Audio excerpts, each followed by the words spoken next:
me say, please, oh baby, don't go. Simple and clean is the way that you're made. Howdy, partner.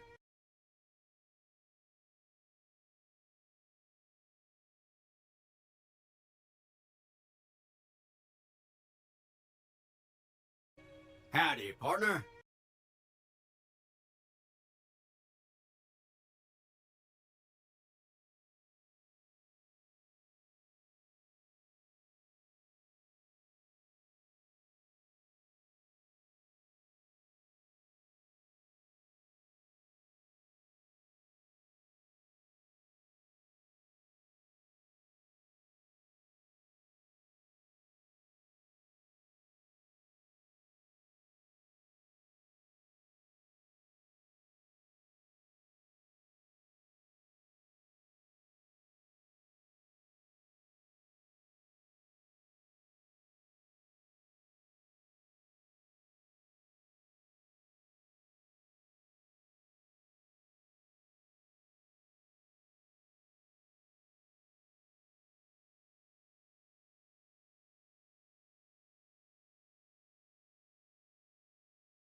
Howdy, howdy, howdy, howdy.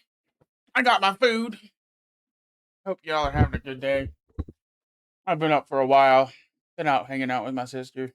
There, so you can ruin the discs with it if you want. I don't know, it's your money. Also, we've got a new I'm Just Not That Into You Human Race t-shirt, and there is no middle finger big enough coffee mug, so you can express contempt for society in 2 ways simultaneously. Buy now. Actually, watch the video first, then buy.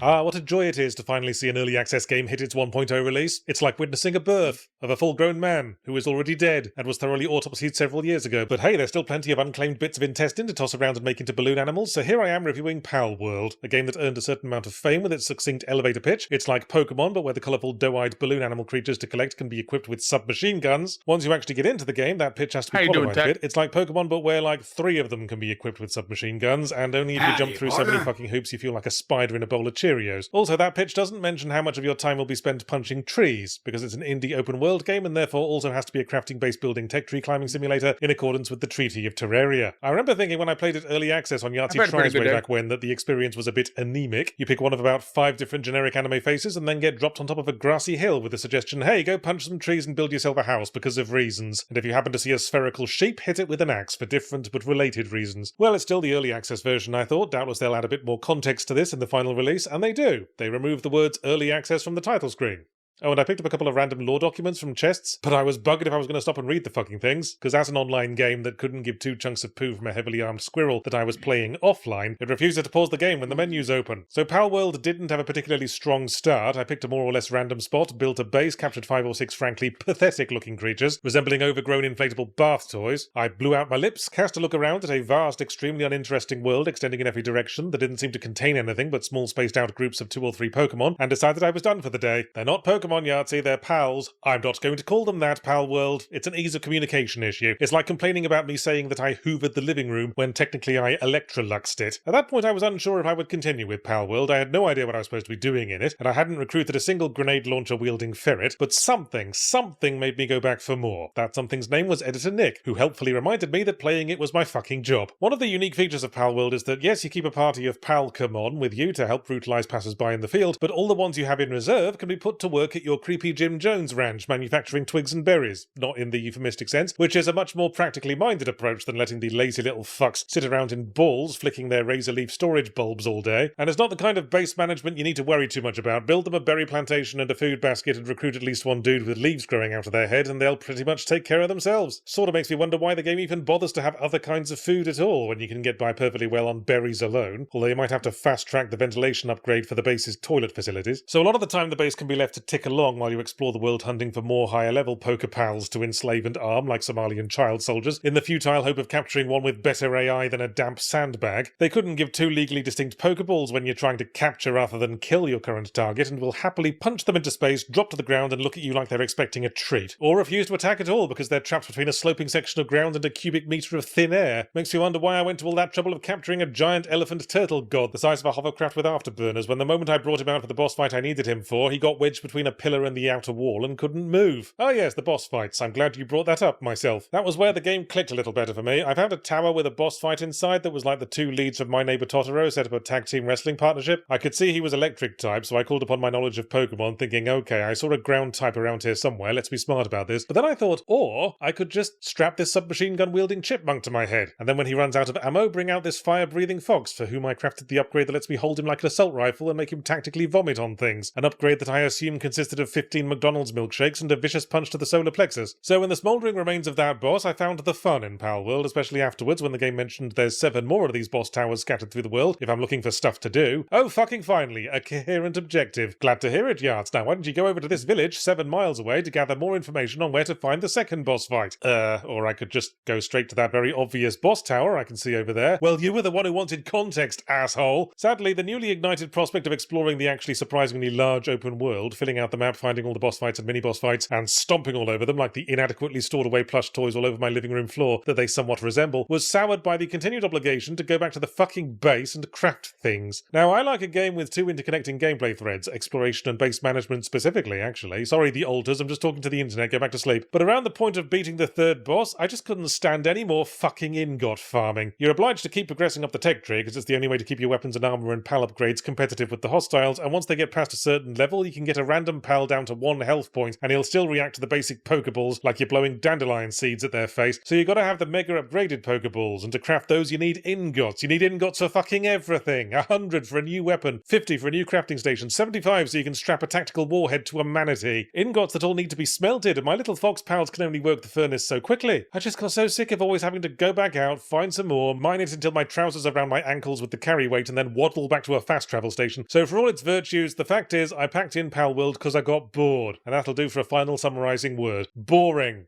Or possibly ingot. Modern. This video is brought to you by Polyarmory. Stick around at the end to find out more. I said it, so you have to now.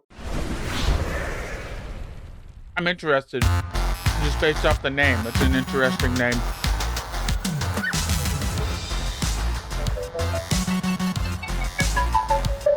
Butterfly in the sky, I must be really high. There's a dragon there, I'm a little scared. A reading rainbow. I can eat anything. It's date everything but guns. And blow some smoke. A reading rainbow. A reading rainbow.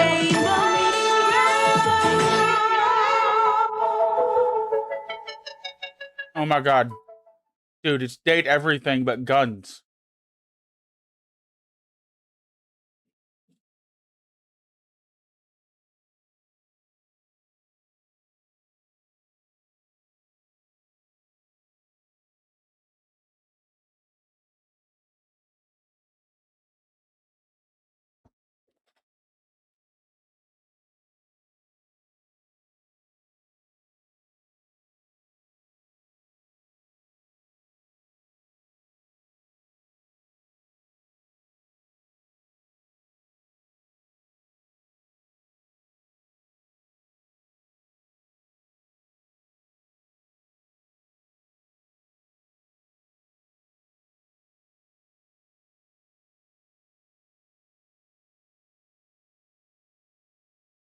It's free?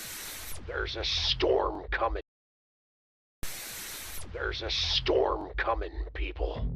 Every day we're hearing new reports, and if you are prepared in a bunker right now, Howdy, ready partner. to fight for your freedoms, you won't be ready when they come for you. We'll definitely be trying that. That's funny as shit. And I've seen how many dudes. I've seen that.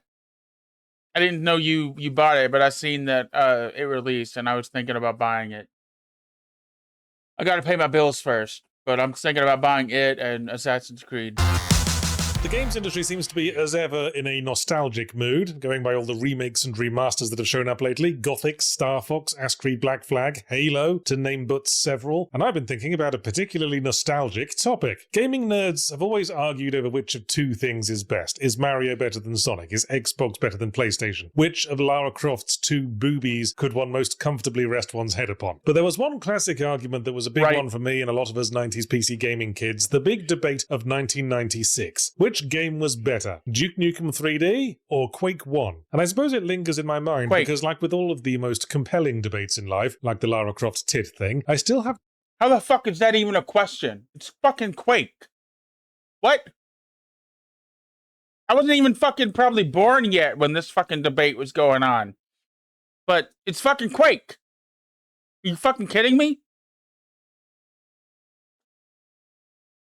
no idea on which side I fall. Let's put this in context. This was a period when the first-person shooter was first flowering as a genre. Wolfenstein 3D had popped the cap on, well, popping caps in shrieking Nazis, and Doom had elaborated on that by adding floors and ceilings that could change height from room to room. Slow the fuck down, boys! And by replacing the Nazis with demons from hell, the only faction of villain that can be slaughtered en masse with even fewer moral qualms. Doom was a landmark title on many fronts, but it still left plenty of room for improvement. Digressing for a moment, you could say Doom's significance came down to its engine or its gameplay or its groundbreaking multiplayer, but for me, Doom's biggest contribution to the evolution of shooters was the fact that it had a shotgun that really kicked ass. No, really, before Doom it was all pistols and various flavors of machine gun. It was Doom that finally figured out how satisfying it is to get right in someone's grill and blow their head off with a blast that sounds like the gates of hell slamming shut on Satan's dick, punctuated by the little action of pumping to eject the shell with the casual air of a dog lifting their leg to do a little wee on a defeated foe. And that's why every shooter from Doom onwards had to have a shotgun. Duke Nukem 3D and Quake were both released in 1996 and were both successors to Doom in different ways. Quake was the firstborn heir, the one by the same developers with an all-new engine created by Big Daddy Carmack. But Duke Nukem was the childhood friend and rival of the firstborn heir, who was the most dedicated student in Carmack's dojo. So might as well start the point-by-point comparison where Doom left off. Which game has the better shotgun? Duke's shotgun is more or less exactly like the Doom shotgun. It's got the exact same boom-cha-chick action, complete with the questionably necessary turning of the gun vertical to pump it, as if your character is looking at it and going, yep, still a shotgun, just checking. Some might say Duke's shotgun is an improvement on Doom's. The pump has a convenient vertical handle, it's decked out in stylish black, and there's a little Duke Nukem logo on the side just for flourish. Not sure why that's also true of all the ones dropped by the enemies. Maybe Duke's been licensing his brand out. Quake's shotgun, I'm sorry to say, isn't in the same league. It gets some points for being the default weapon rather than a pistol, but it's a dull grey piece of plumbing puffing out blasts of shot with a disappointed sigh, like a fairy knocking excess glitter dust off the end of her wand. Doesn't even have a sweet pumping animation, and the super shotgun doesn't do much better either. It's slower and slightly bassier and resembles a pair of embarrassing metallic udders. So that's 1 point for Duke right off the bat. Let's see if Quake can rally from this when we consider the next tiny, whiny, barely significant point, that Quake happens to be one of the most important landmarks in the history of graphics technology. One of the earliest FPSs to use fully textured polygonal 3D. In contrast to Duke Nukem 3D having to make do with the old technological dead end, that was fake 3D, the same as Doom, where you can't look up or down properly and you can't have rooms on top of other rooms. Well, you can, but only if you basically perform sleight of hand magic tricks and use hidden silent teleports to let the player think they're in a room over a room, but are actually teleporting to a different part of the map. Quake didn't have to do that. All Quake had to do was,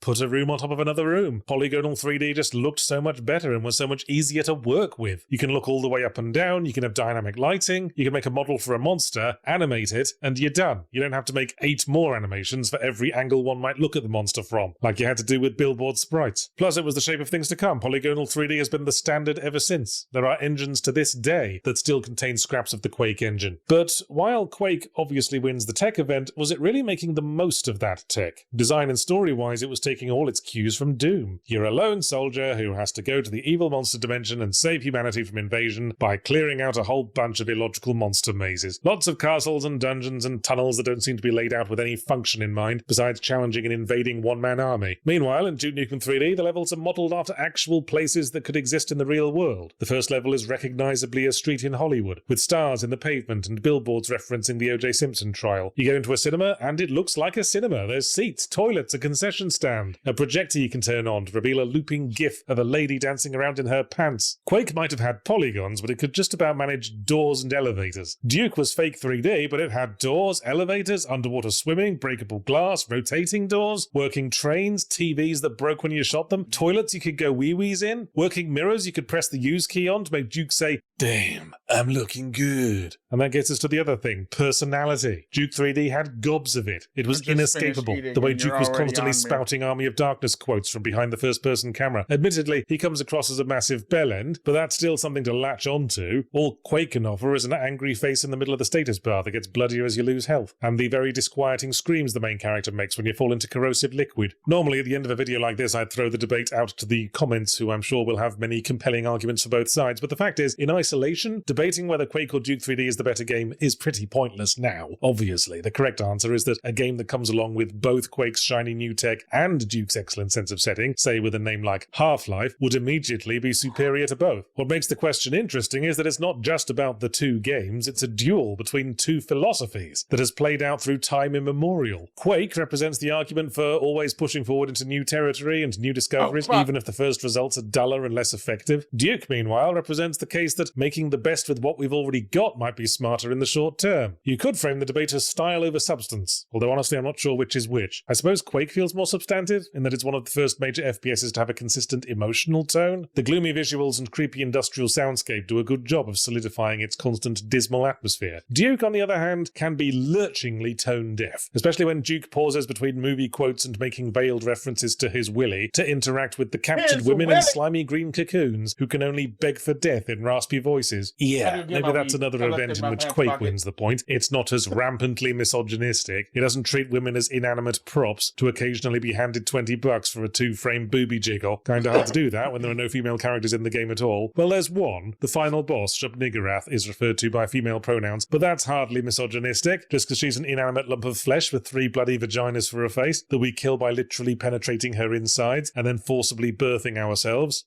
Huh. Actually, now that I'm writing this down, let's call it a draw. This video is brought to you by Poly Armory High Caliber Love, the world's only fully loaded conspiracy theorist gun nut dating simulation. Free to play right now on Steam. These woke liberal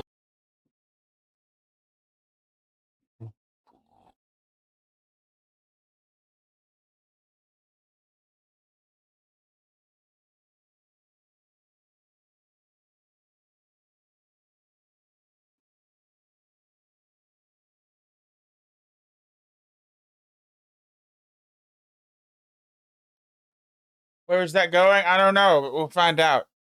It sounds interesting. Also, Project Zomboid works for me now. I actually played 15 minutes of it yesterday. I just randomized all of it, and I spawned in.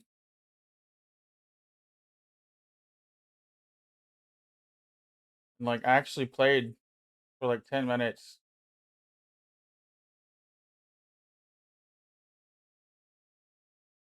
I had forgotten all of the controls and like everything. So, we're gonna play some of this later.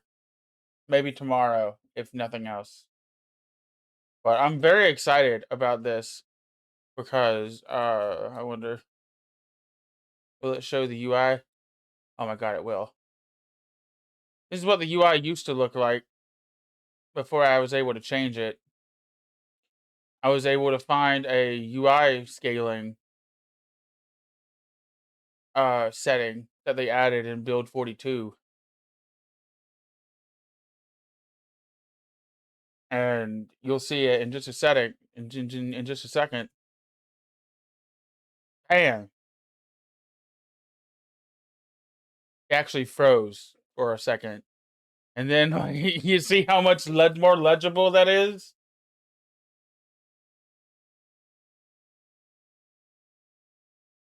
Like it was a lot bigger. I can actually play the game now.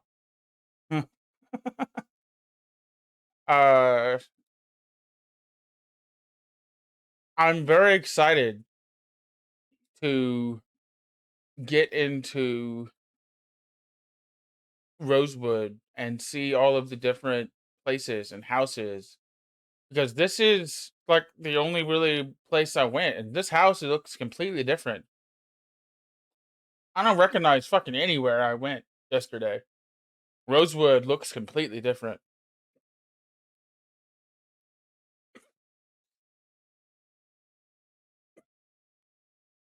I don't recognize any of this.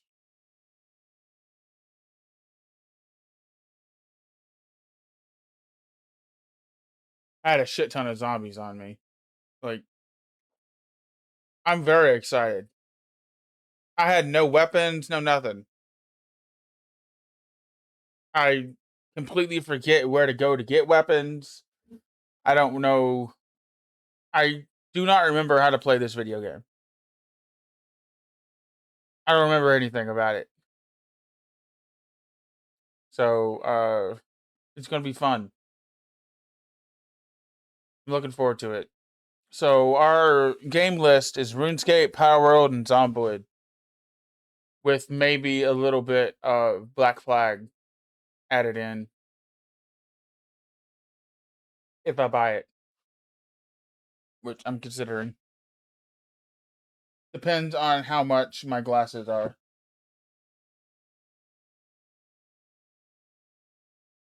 Because I'm gonna go buy me some glasses with my credit card.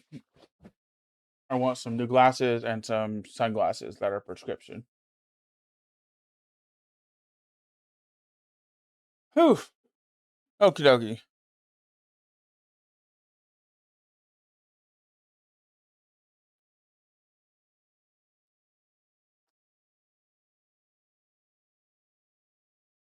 My air purifier came today.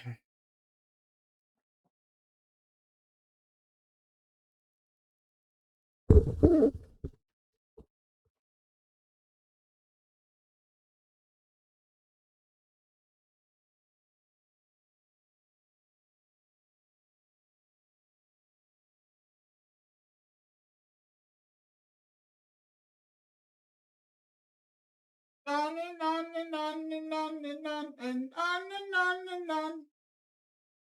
On and on and on and on and on and on and on and on. On and on and on and on and on and on and on and on. On and on and on and on and on and on and on and on.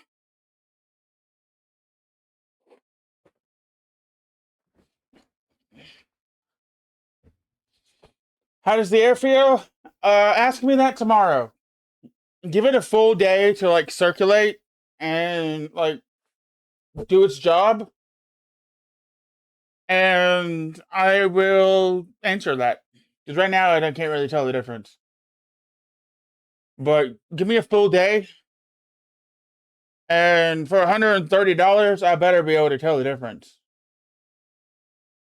Just saying.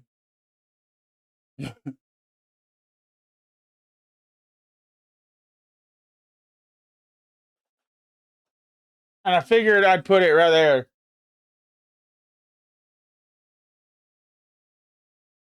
I put it behind my desk, behind this TV right here, because that's normally where I blow my smoke, is straight or this way. I'm gonna go clean my bond. So I'm hoping that the more that I smoke, the more that it will clean.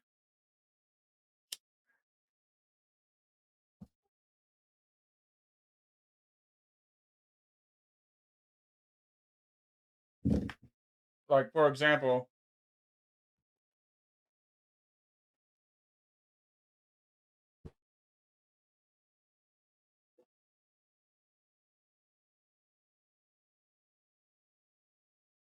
it's now red because I smoked, and it's now doing its job.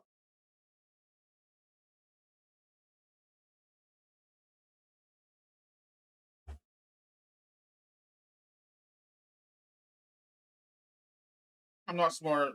Yeah, but like, yes, but like I'm saying, it's working overtime. Exactly. It's going to get rid of the smoke. It's not going to just have stale air of smoke in my house now. Is what I'm saying. That's my point.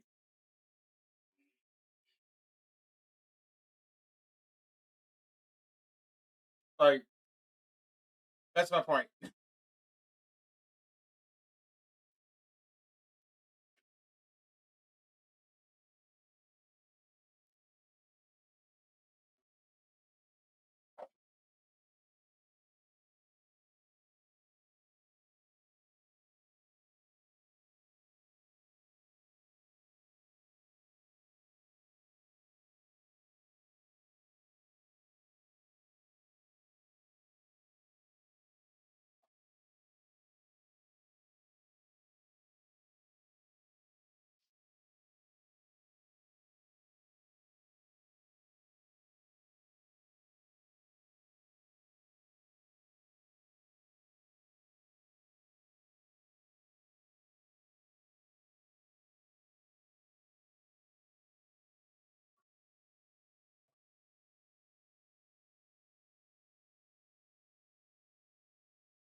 Howdy, partner.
The solution is to smoke more. I mean, that's always the solution to everything, right?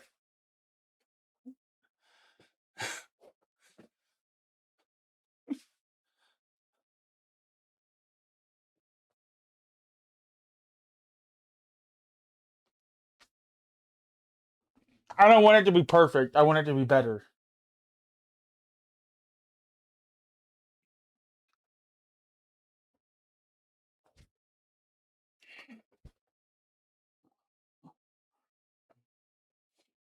If it hovers around like 85, I'm fine with that.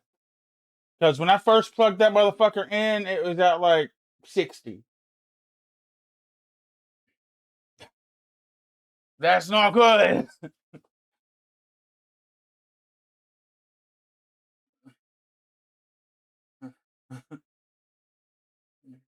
I smoke a lot.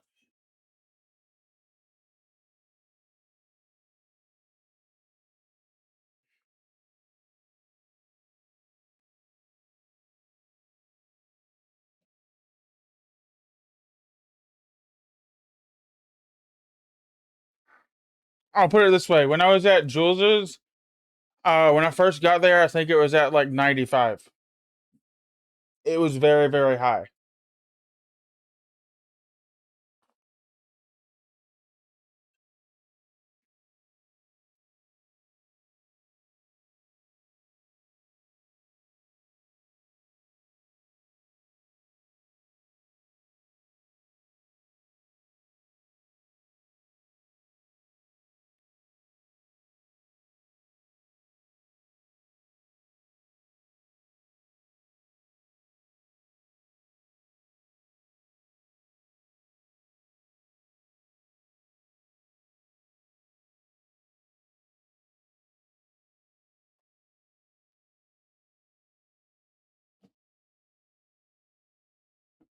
Yeah, I am hopefully going to be very happy with this. Otherwise, eh.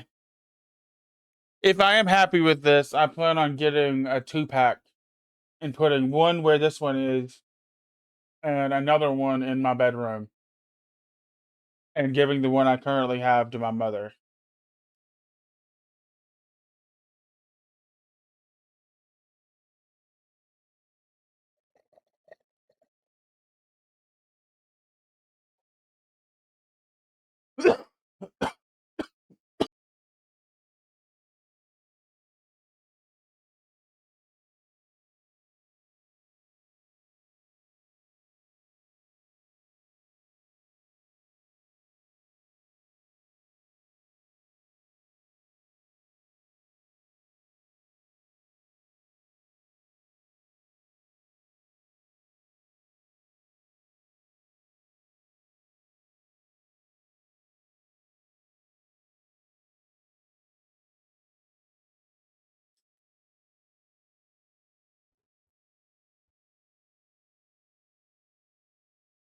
Good bitch.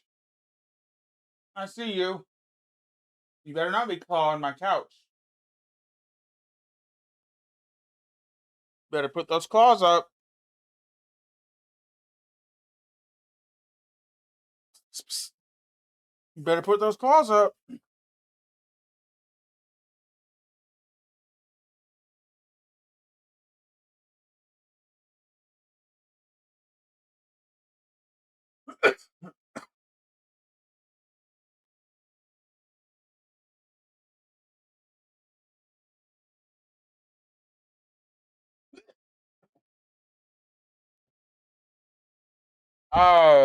What are you doing today, Tech? I'm trying to decide what I want to do in RuneScape today. I was thinking the Mad Angel. I want to get the Hollowfell. That sword's just so cool looking.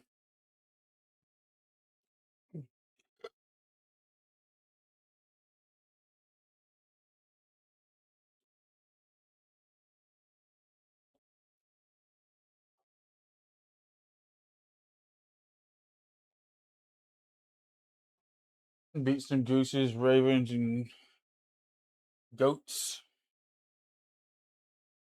Okay. Not the answer I was expecting.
I nearly did not have enough dudes. Uh, I'm also having that same problem. I ain't got enough dudes.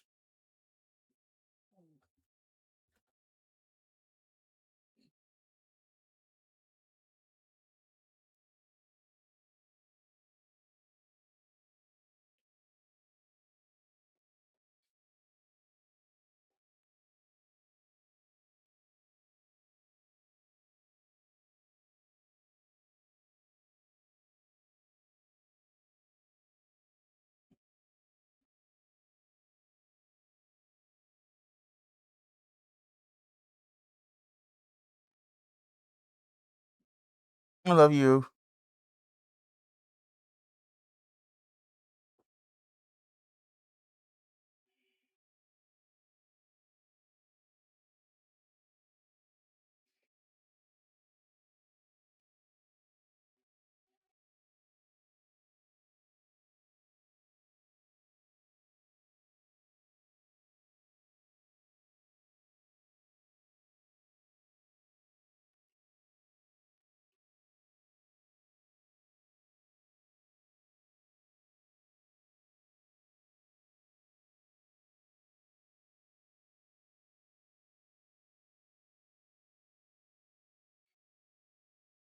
Not enough ladies. Too many men. Too many men. Too many dudes. Not enough dudes.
Okay, cat. I was in the middle of smoking. I can't smoke with you on me. It doesn't feel right. Feels like I'm hurting you. Can you please get down?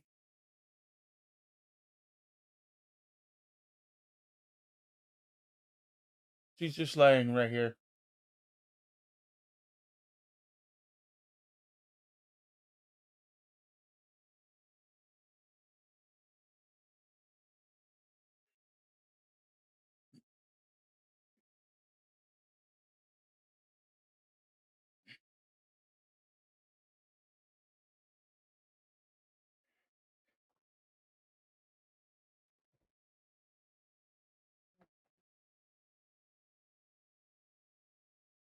Are you comfortable?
I love that cast so much.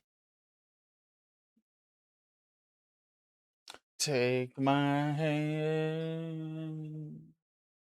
Don't give up. Take my hand. Don't give up.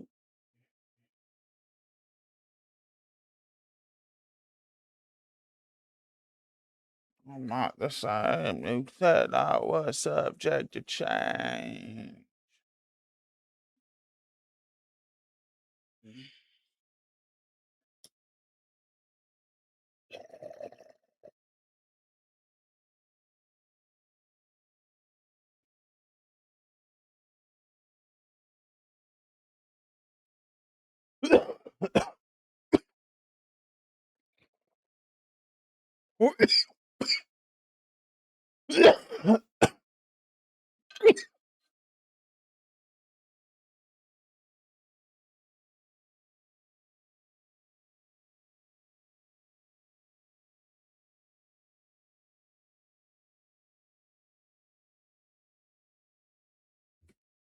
Oh, no news.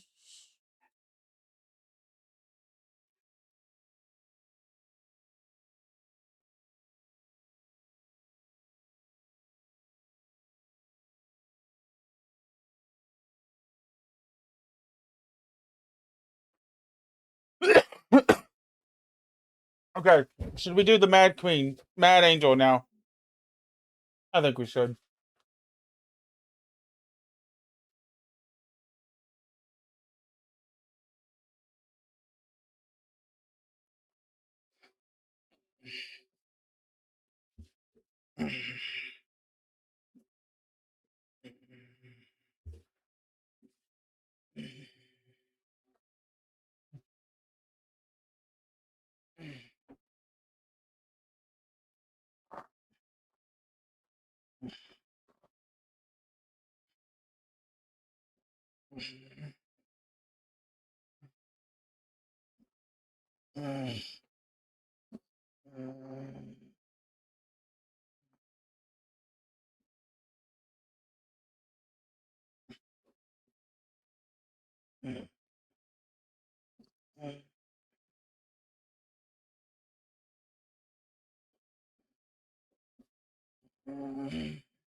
The sword looks amazing.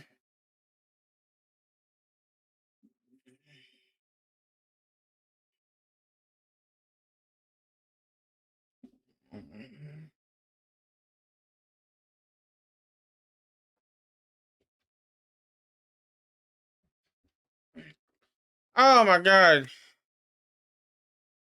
Just dropping gems right in front of a bank for me. That's hot.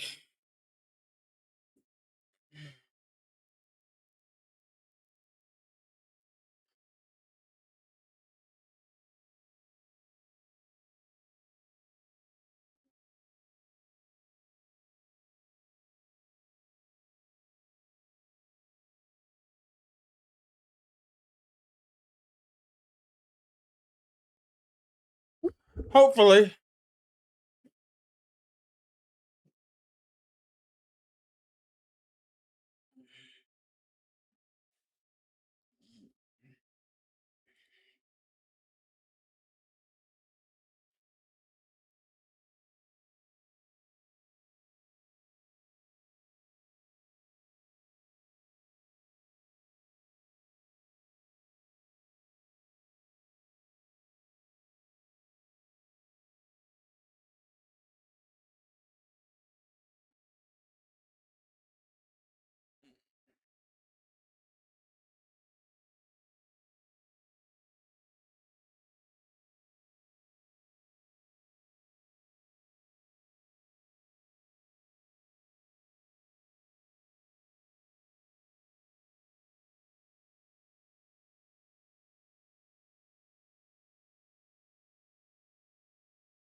I'm going to Jackson.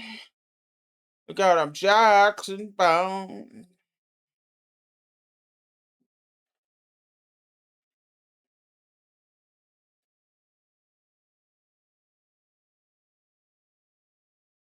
Oh, son of a bitch.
Have no privacy. Whoa, I always feel like body's watching me.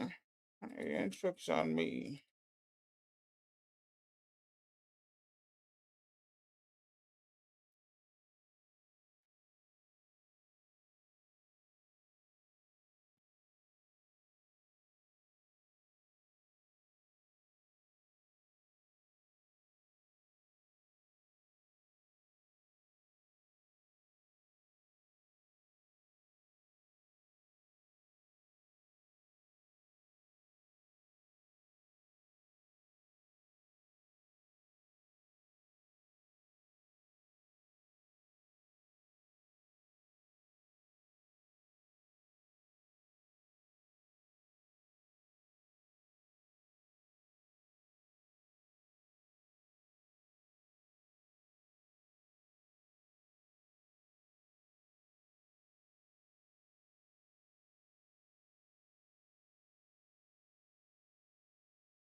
go for 3.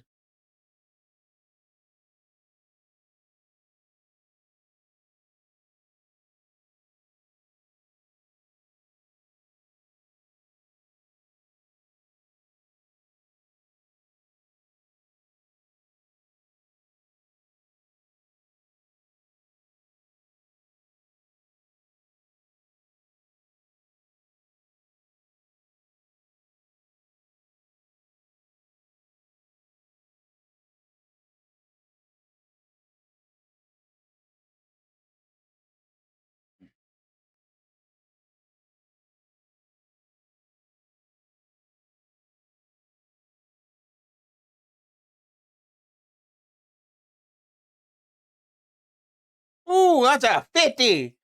That's a biggin. That's a biggin.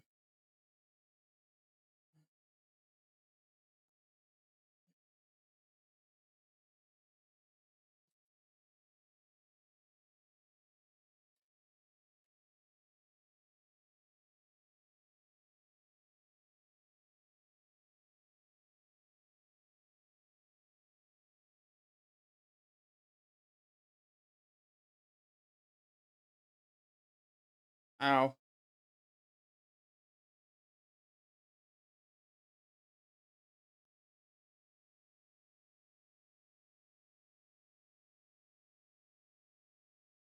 Ow.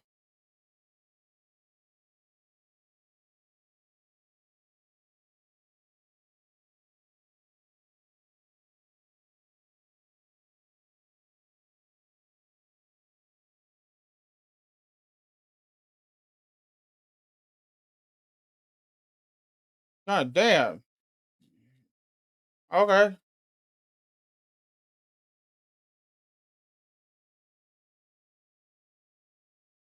I'll take it.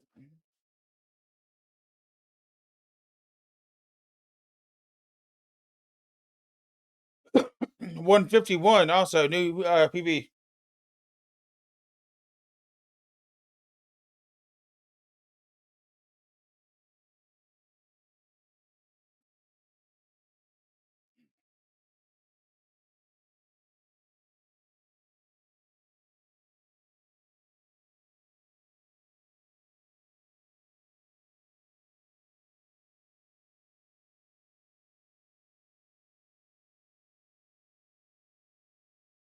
It's coming on. Right in the middle. Right in the middle. It all.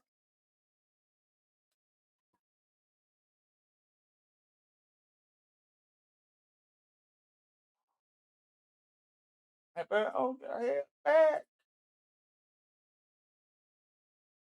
This is my alchable and storage page and sellable page.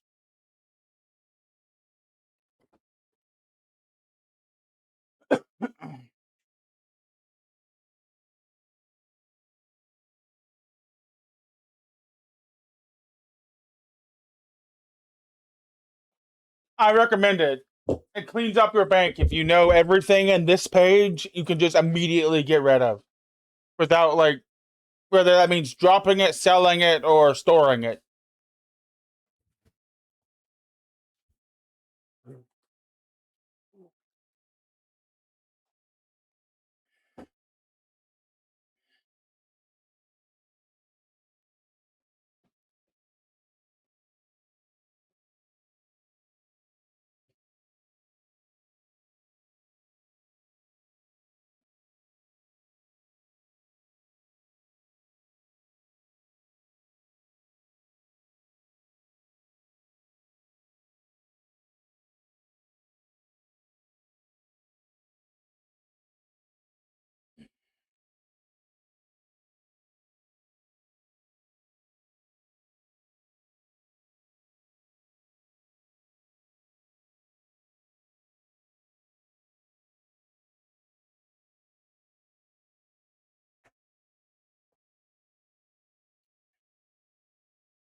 Well, I just did something that I haven't done in a while.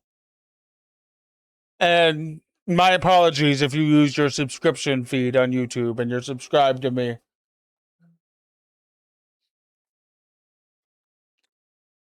I'm glad I did it though.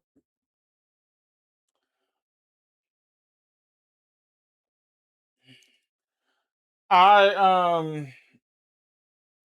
went to my videos on Twitch and I pay for Turbo, so I only have to do this like once a month, once every 2 months at most. I have all of my VODs from the beginning of June, and I was scrolling down through them, and I noticed, hey,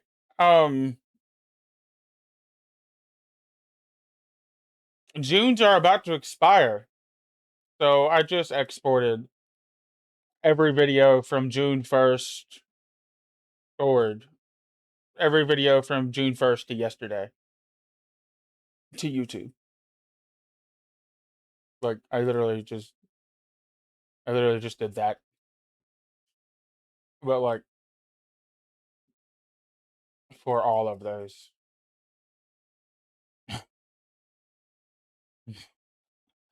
My apologies if you're subscribed to me, but like I needed to do it. Uh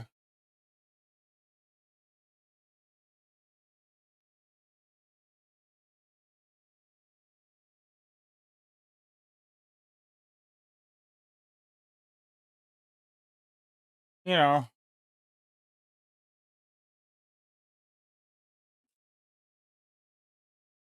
nothing big. Just probably 600 hours of content.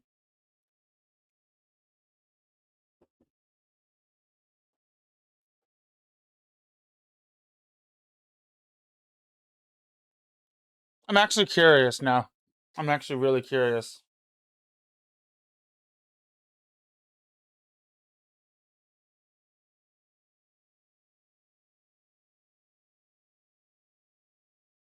$330 since the 1st of June. That's what I just uploaded to YouTube. It's 330 hours of content.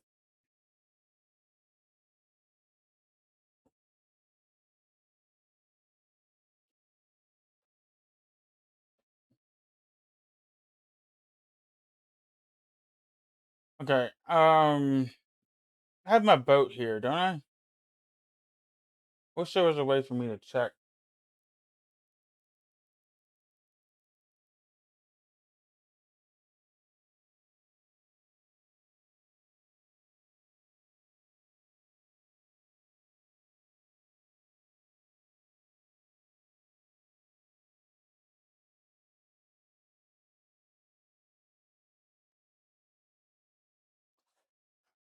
Yeah. But if I'm gonna do that, I might as well just like do what I'm gonna do anyway.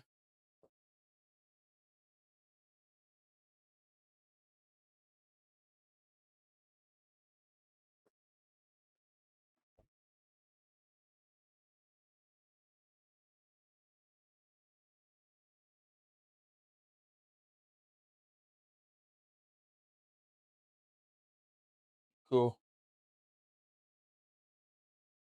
Oh my god, 24,000 experience until level 100 magic. That's nuts.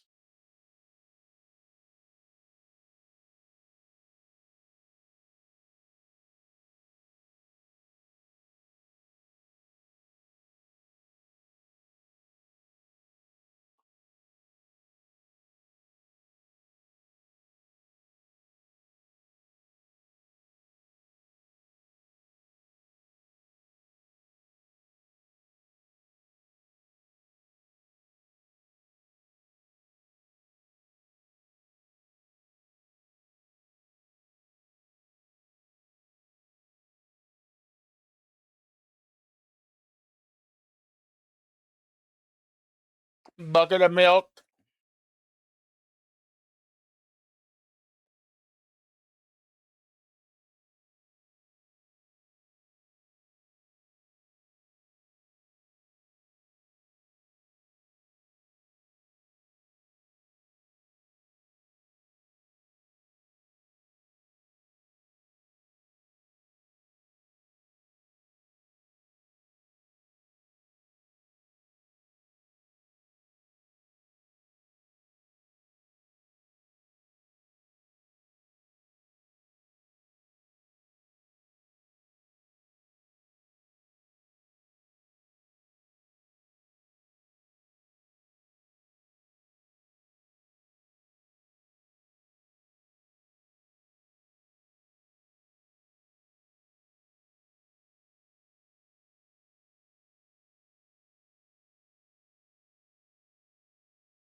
Okay, let's smoke. Oof.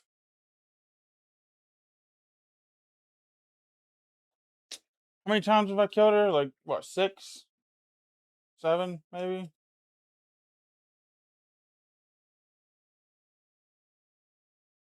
Yeah, 7.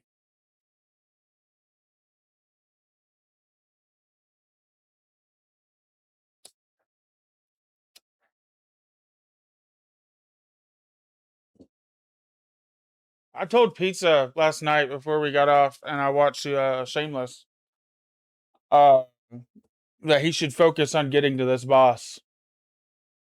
This boss would be really good for him.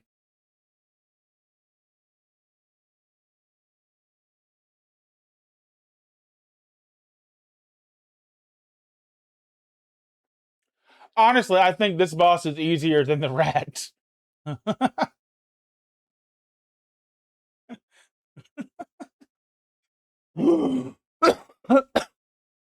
The rat has a lot of like, oh, distractions, distractions. I'm over here. I'm over here. I'm distracted. It's the rat. The rat is very distracting. This is clean, concise. You do this, you take no you take no damage. It's very clean.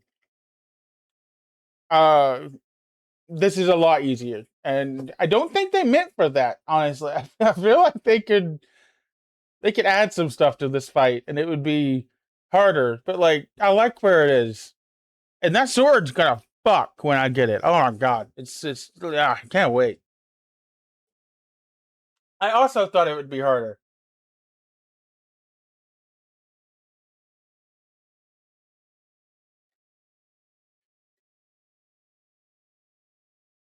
It's making me question what Jagex considers mid game. Because if I'm right, I read that they consider the Mad Angel a mid game boss.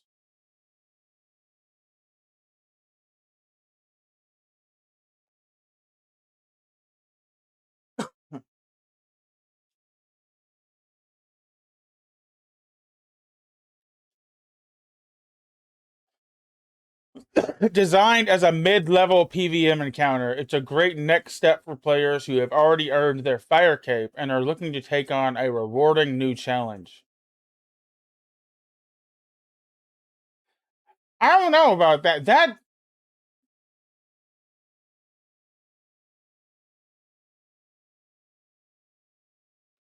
That's a really weird sentence.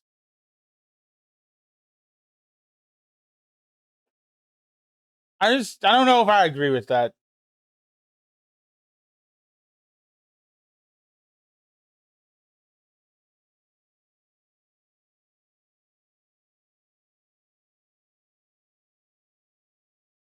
Like, I kind of agree with the fire cape thing. The fire cape's not hard. It's an endurance test and not really a skill check.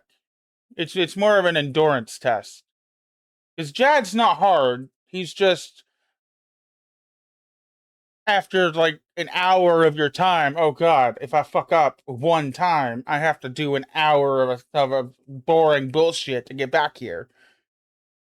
He's just annoying. I heard it compared to Titans with Solo, and that sounds pretty reasonable. I mean, I don't even know where you go for Titans. I want to do more bossing. I am more than capable of doing bossing now. Like, my stats are great. I have good gear. I want to do more bosses. Specifically, duo boss. I've actually thought about Yama. Honestly, I've thought about Yama.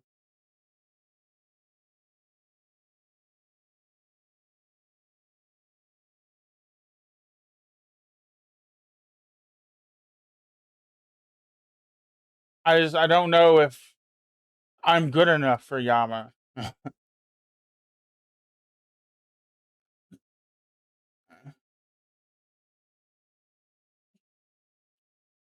Or maybe even Doom, honestly. Yes, we have Yama unlocked. Like, I could probably do the first floor of Doom. Probably. Probably. That sounded confident, right?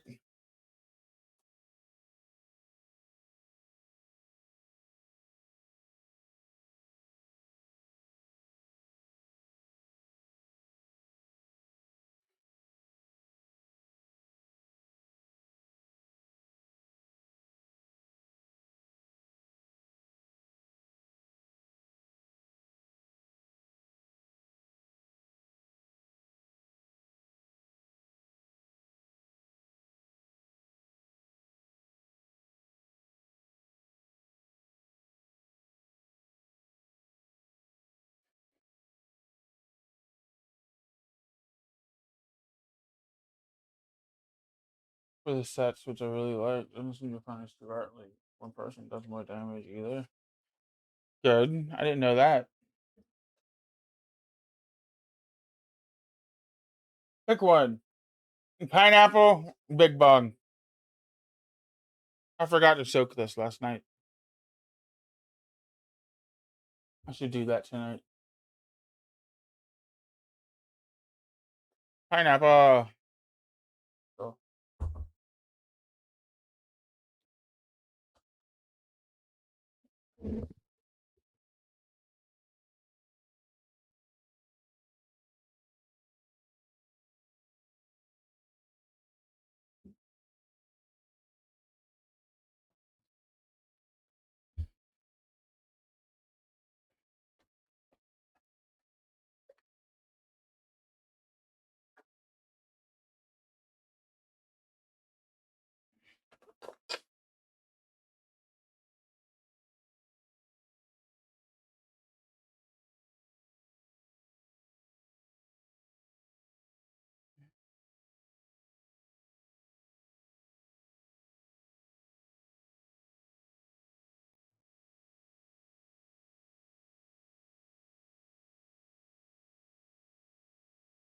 I love when it just falls off the stem.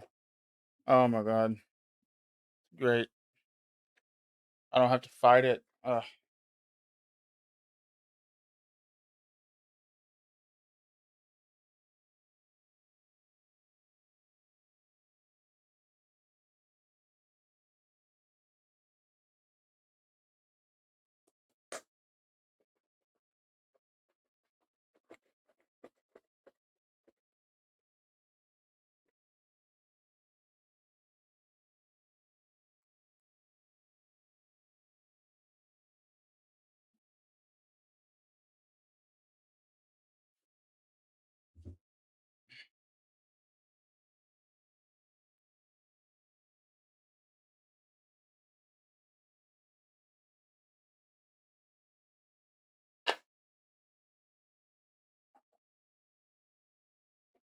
Oh fuck. It say that.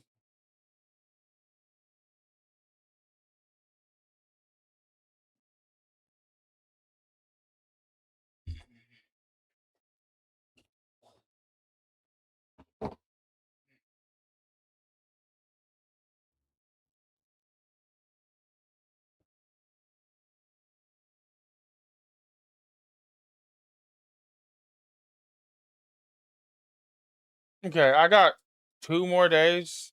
No, today's the 30th, 31st. I got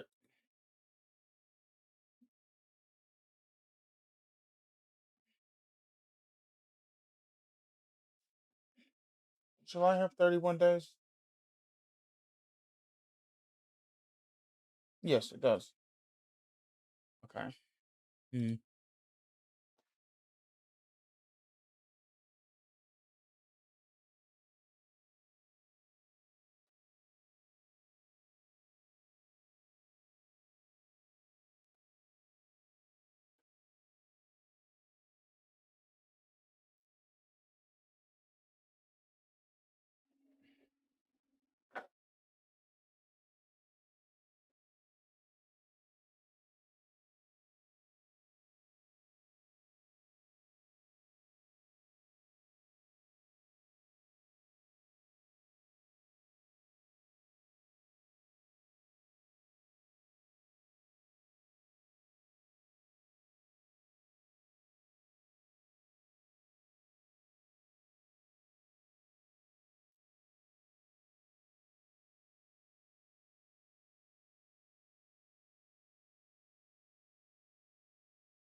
Okay. Cheers, yeah.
What the fuck? He hasn't found the gemstone crab. I'm sorry, I should elaborate. V has not found the gemstone crab. He doesn't know it exists. I just asked him. That's It'll change his life, is what I told him. He needs to go find it. And it'll change his life.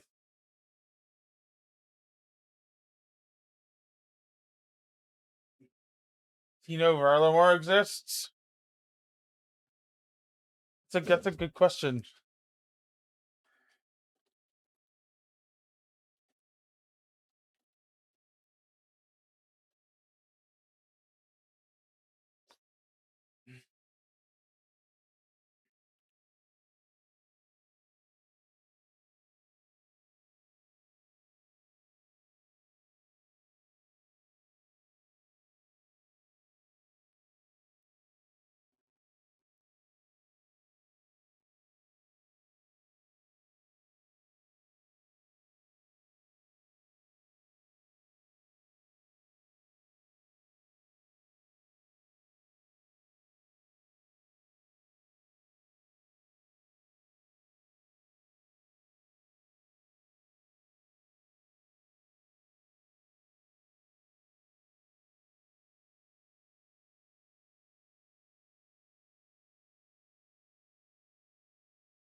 Well, he does now, because I sent him a screenshot of Kingdom of Arlamore, zoomed in to the Kingdom of Arlamore words on the map.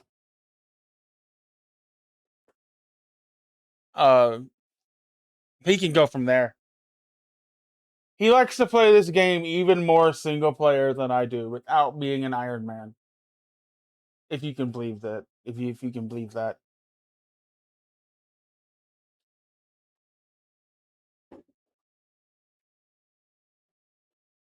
Like he just doesn't like to. He doesn't want to join a clan because it's just it's too much people.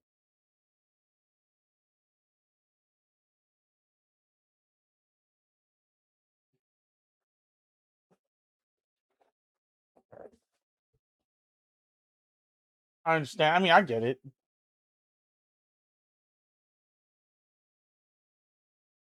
I wouldn't want to be in most. I definitely get that. I like our little small one.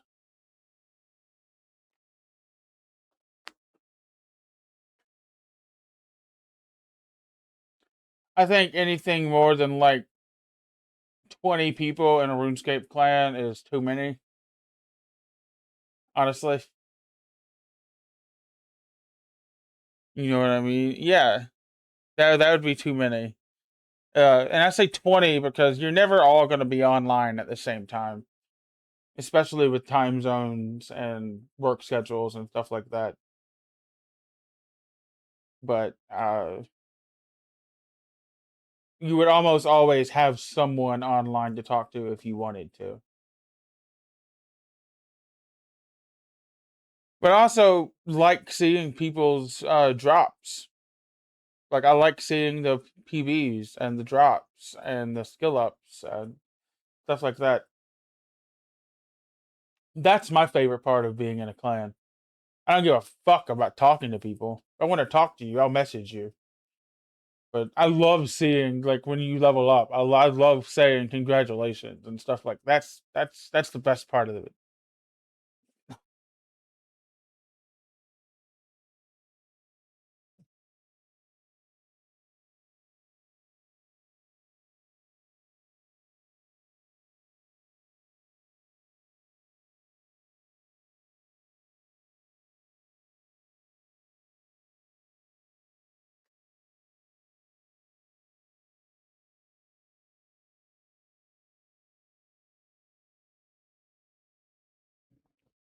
We'll continue the Mad Angel after 420.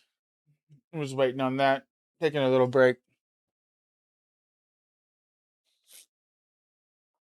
Killing time. I want to hear code.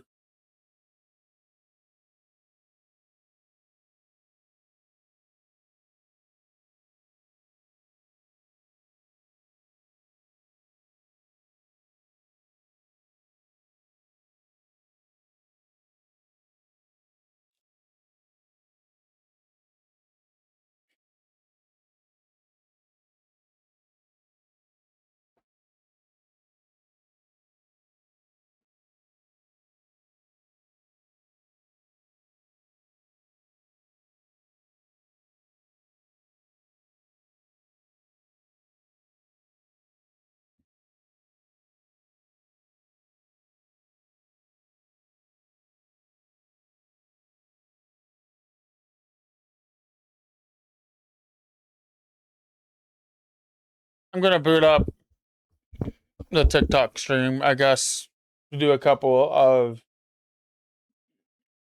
smokes and Mad Angels on there as well. See if it can handle RuneScape. You should be able to.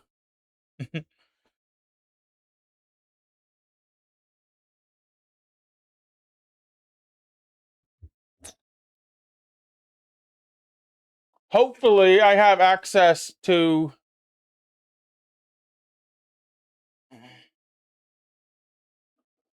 Oh, hell yeah.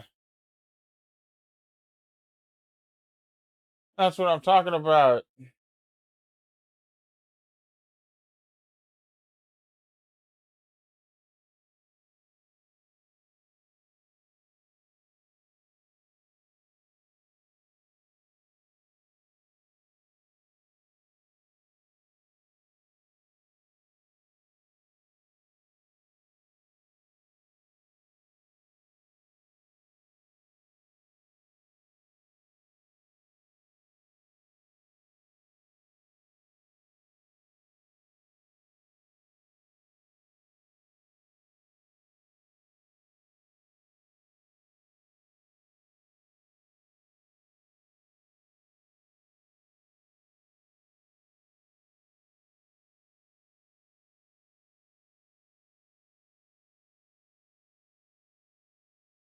Start virtual camera.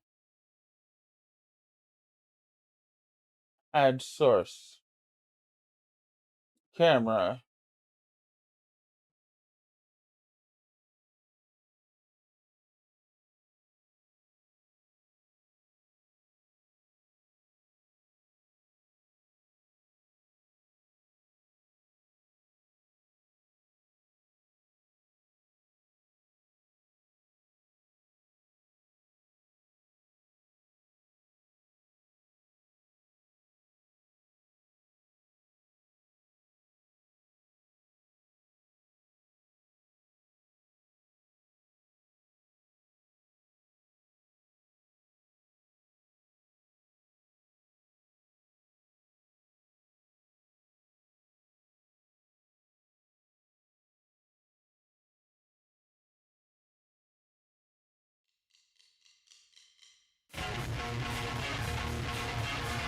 I genuinely thought that was the song, Techie. I had to do a double take. It sucked me out because the song was fucking changing. God damn it. Welcome in, everybody. How you doing?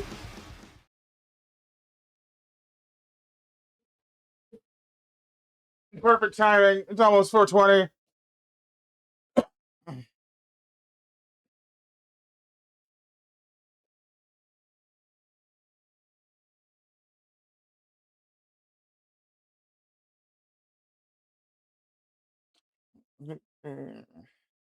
How you doing today? Howdy, partner. How you doing? I'm doing pretty good. I am currently trying to set up a TikTok stream while smoking and doing the Mad Angel in RuneScape. Later on, we'll be playing Project Zomboid.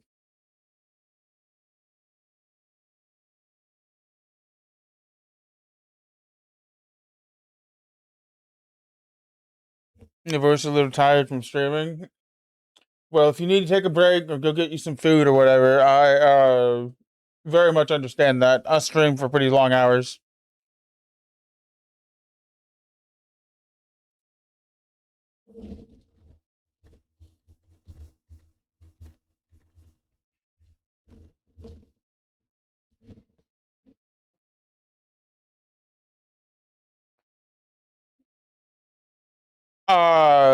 I have a very wide taste in music.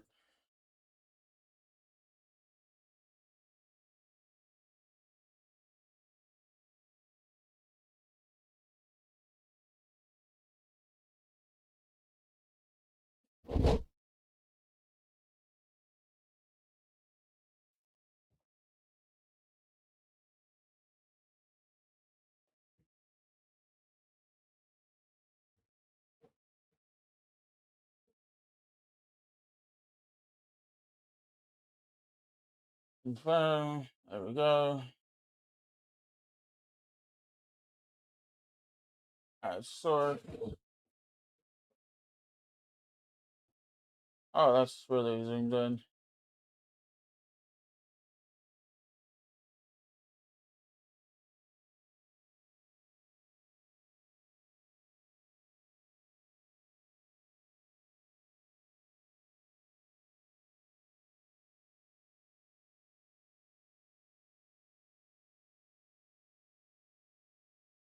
There we go. Cool, cool, cool. Yeah, my music taste is very, very, very, very, very varied.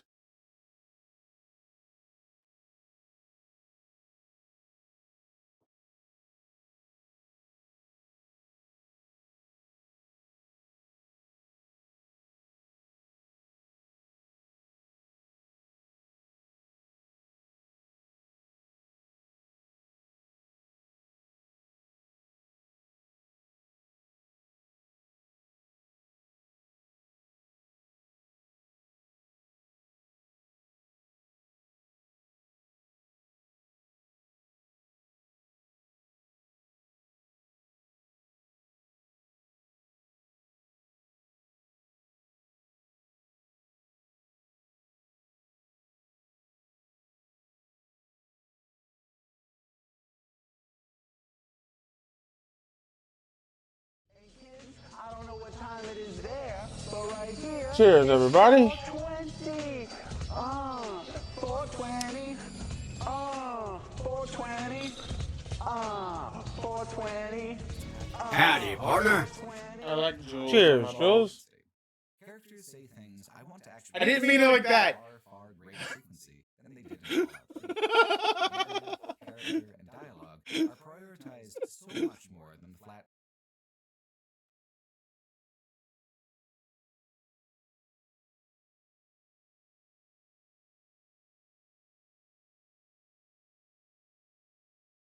Stream still look good?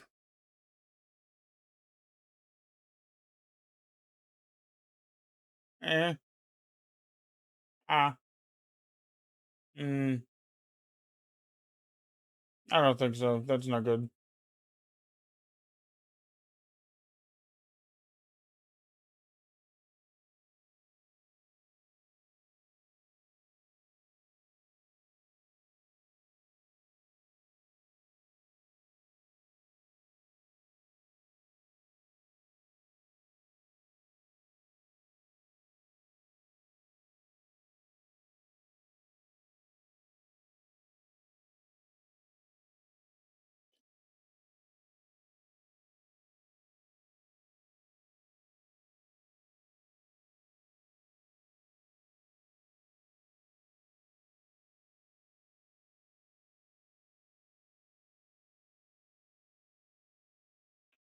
Yeah, I was gonna try something, but I'll stop. Oh well.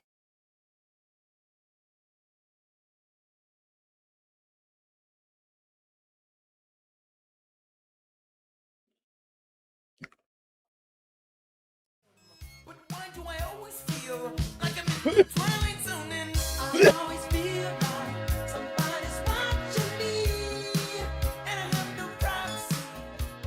God damn, that's so many.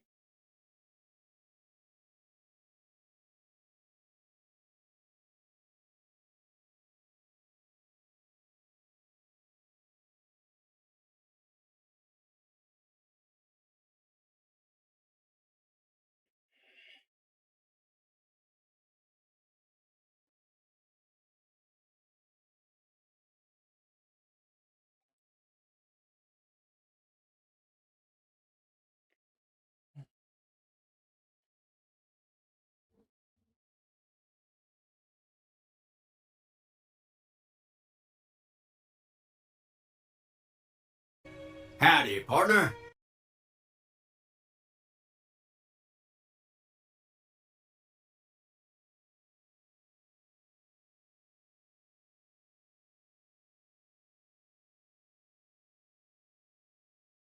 What?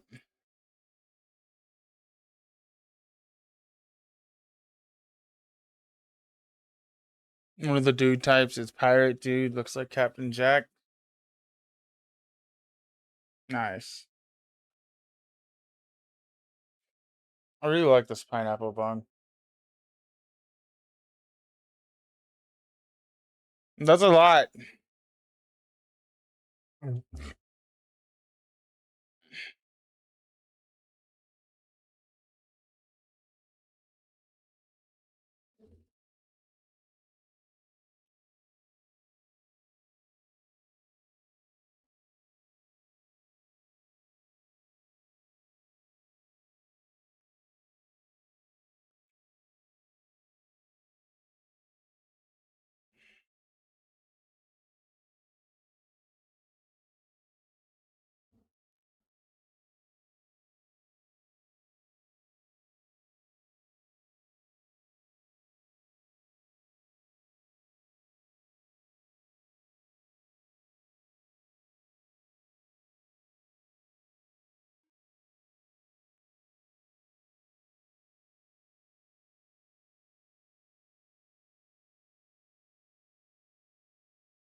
When is your friend getting there?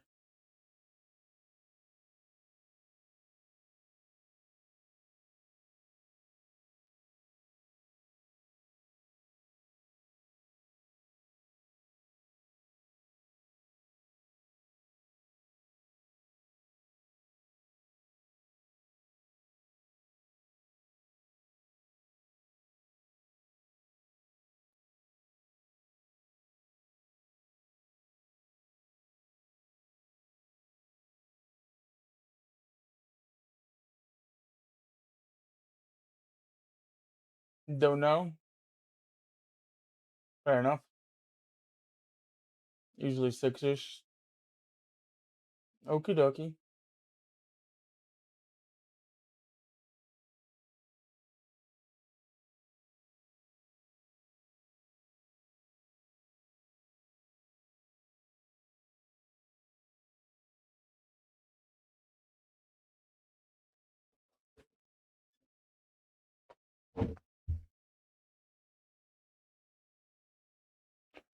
I'm going to try something, and it's probably going to suck. But I sucked once. I can go back to sucking. It doesn't have to be perfect. I got to learn that.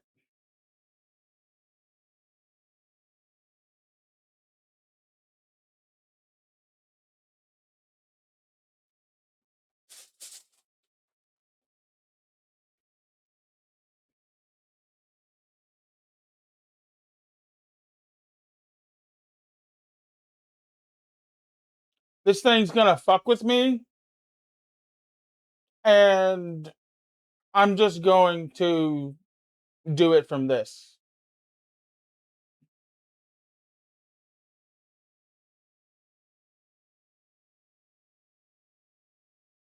That's how little I care about that for now.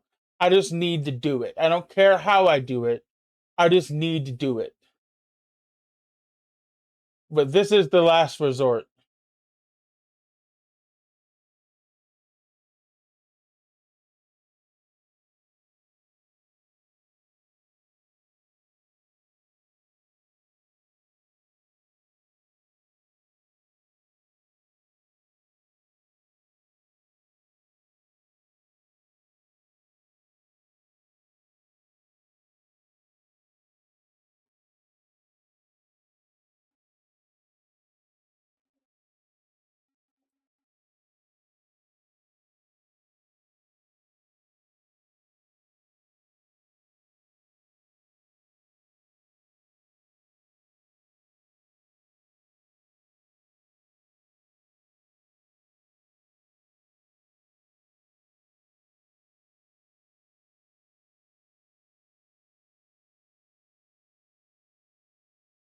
Do, do, do. Do.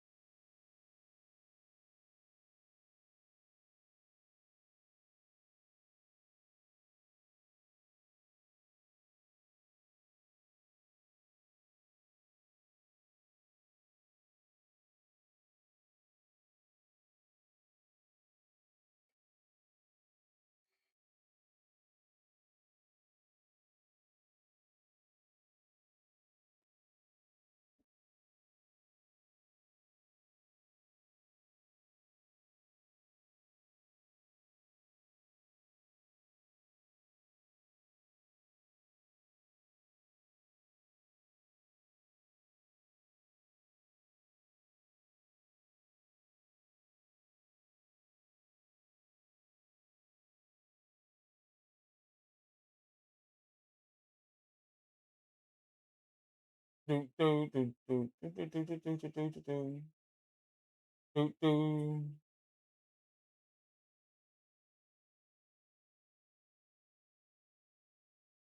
Yep. Do, do. Do, do.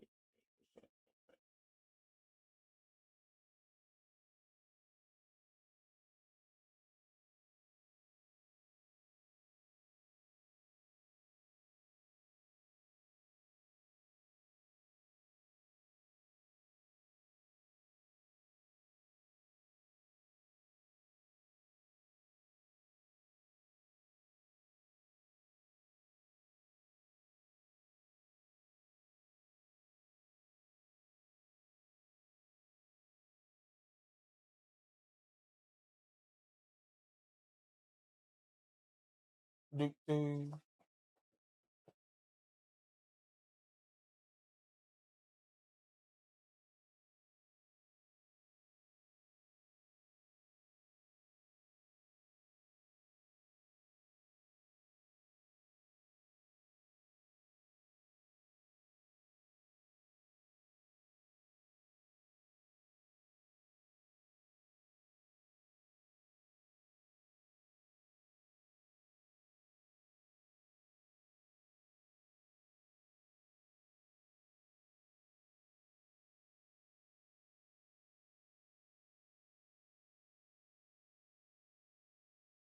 Testing. Da-da-da-da-da-da.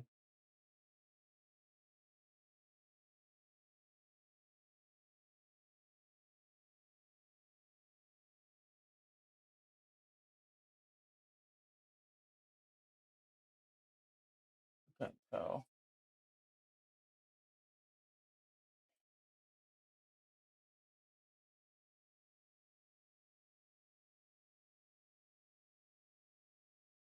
Doo doo.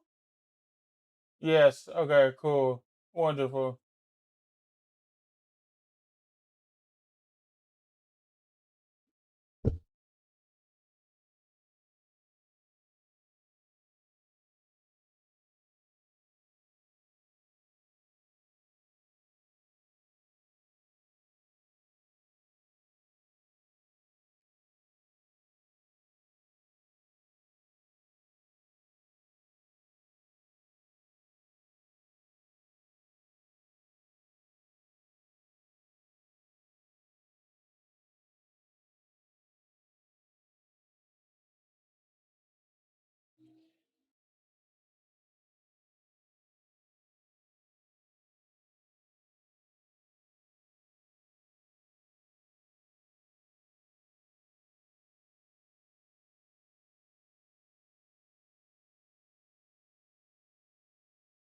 Doo doo doo doo.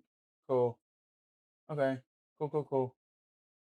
I have that fixed. Like I said, I don't really care how it looks or sounds. I just need it to work.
What's up? I am setting up a TikTok stream really quick.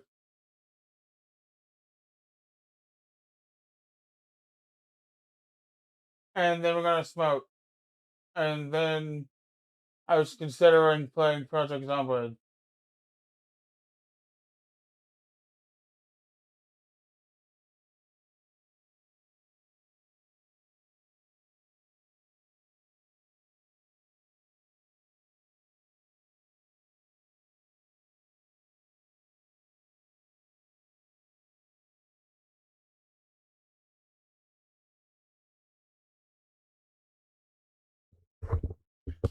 I'm setting up a TikTok stream, and then I am going to smoke, and then I am going to. I was thinking about playing Project Zomboid.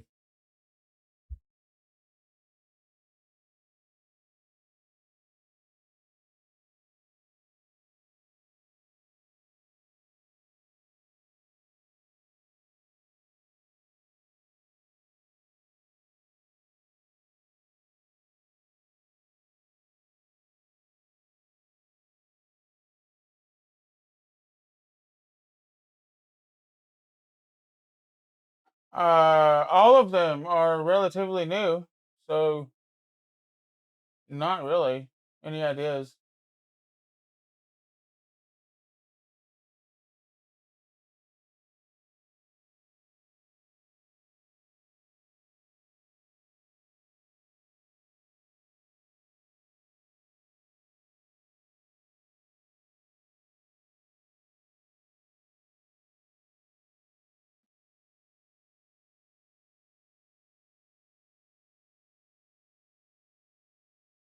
New,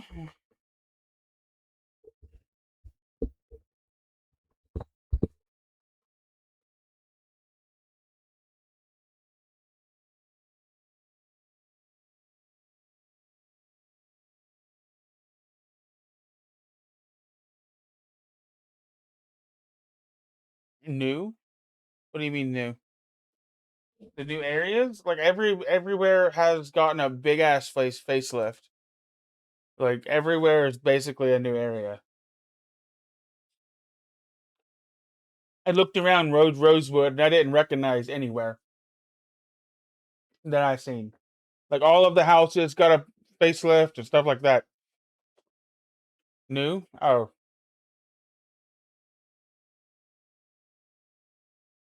then I'm confused.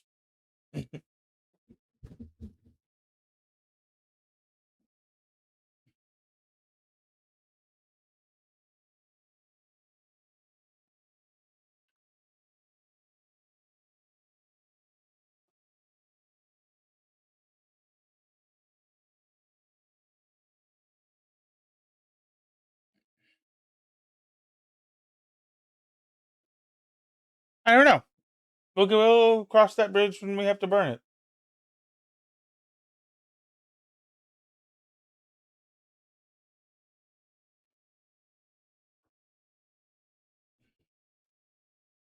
Any suggestions? No, difficult. Well, to be fair, it didn't show up. Like I don't. It didn't show up that you asked Riverside or Rosewood on either of these. I didn't ask what area you're responding in. I thought I'd responded to that. I said I don't know. Oh, there's like 5. Let's boot it up.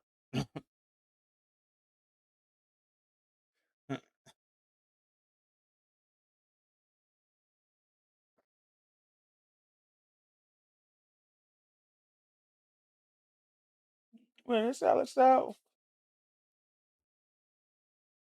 over hot coals.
cool. It works.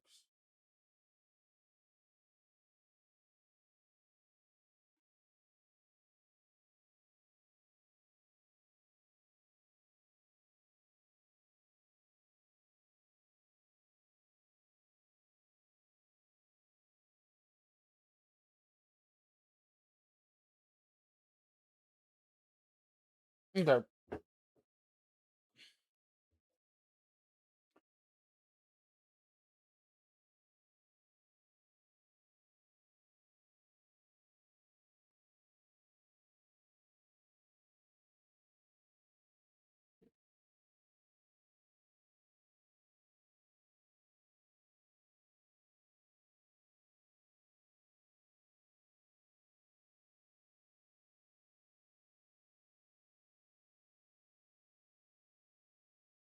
I don't have TikTok running on my computer. I have it running on the laptop.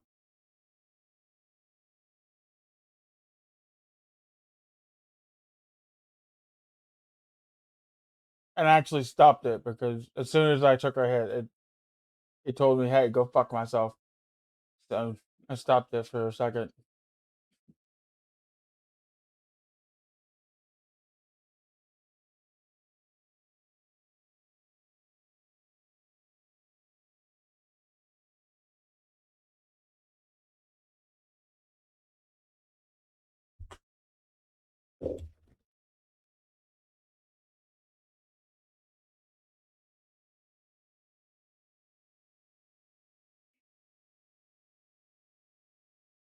Jesus Christ.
Okay, we good?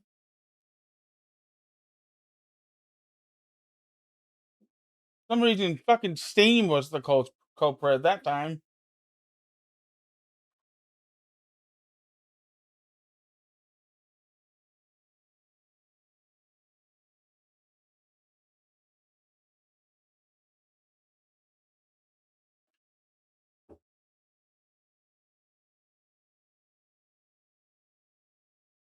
Yes, as soon as I opened Project Zomboid, Steam took 20% of my fucking GPU.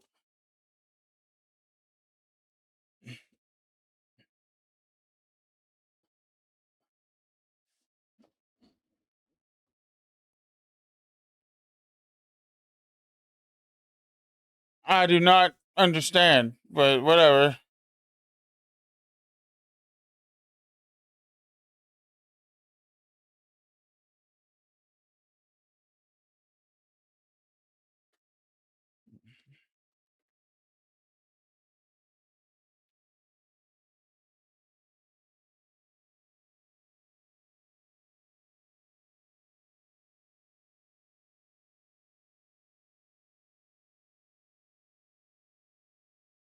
Be here at 6:30. What time is it for you? 5 almost.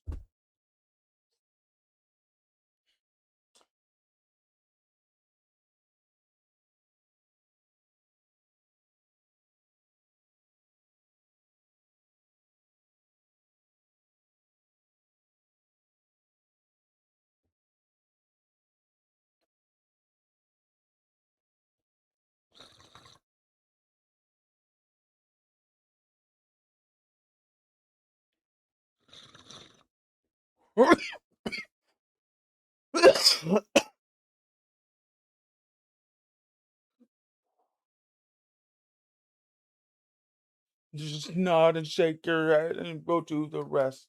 One of these days, we're gonna watch the entirety of Inside. It's been a while since I've seen it.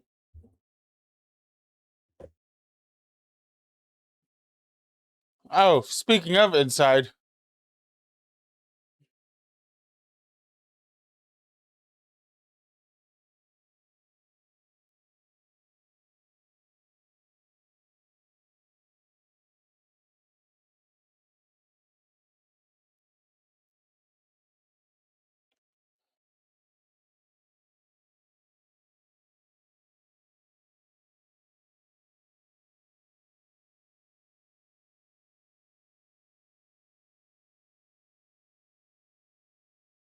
okay, this song led me down a rabbit hole the other day.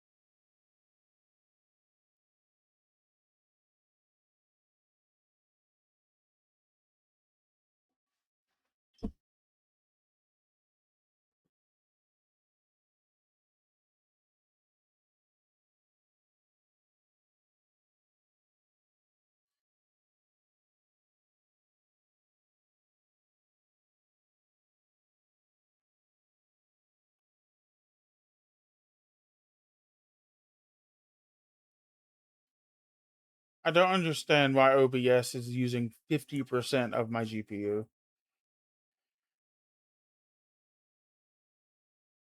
That makes no sense to me.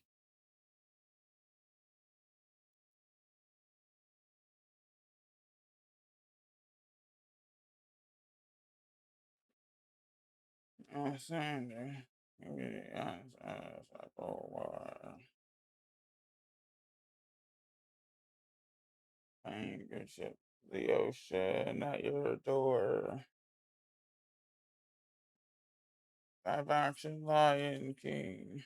The Pepsi halftime show. Years like this. 7 more to go. Yankees, Chibayoki, Logan Paul.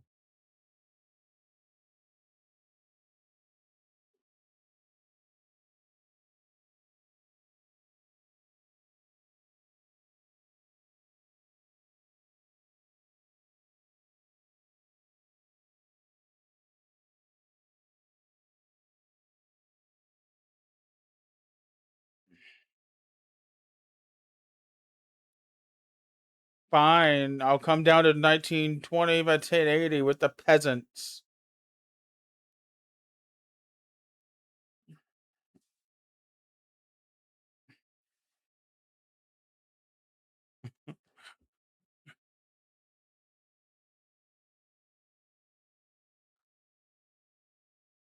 It didn't even move.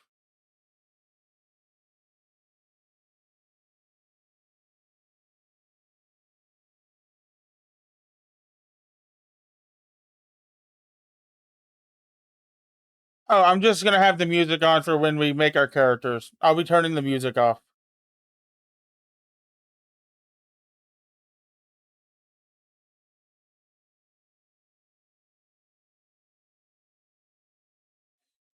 What have they changed with the sandbox?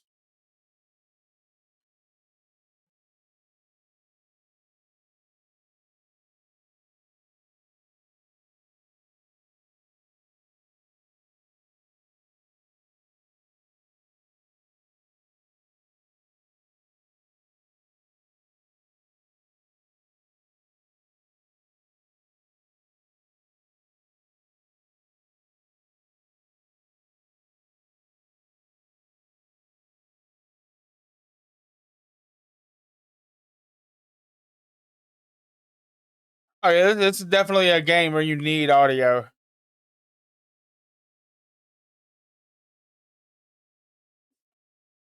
I'm just using this song to make a point in a second.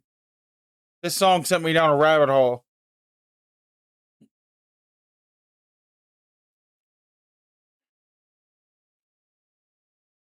We'll go with Rosewood.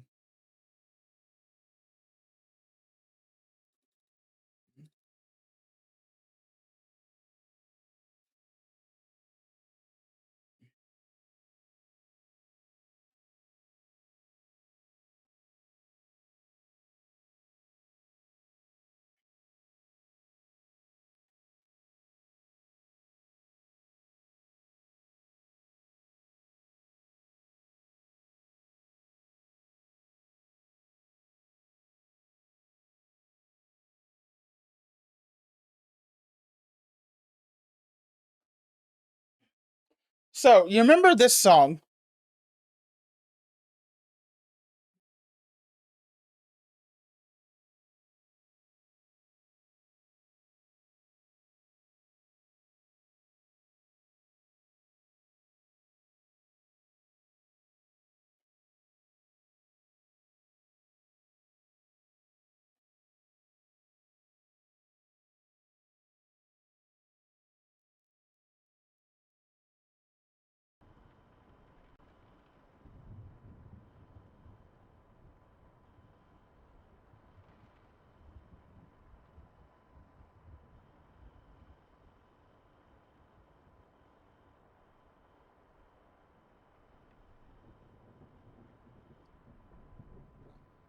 This is by Phoebe. Phoebe Bridgers.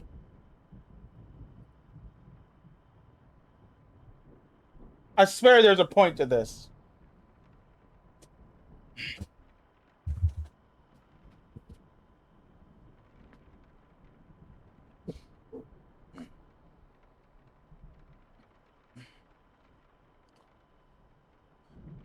Phoebe Bridgers.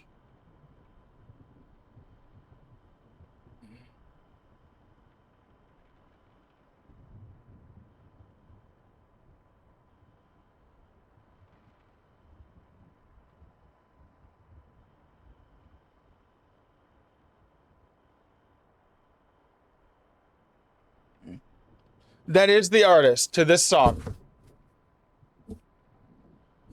And Bo Burnham is the song artist for That Funny Feeling. Cheers. Let's smoke.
Yes, she covered it.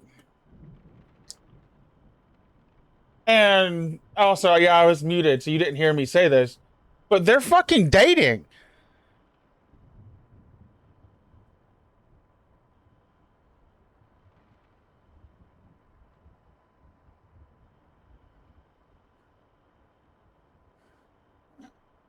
She covered her partner's song, which is adorable. That's just so cute. That's so cool, right?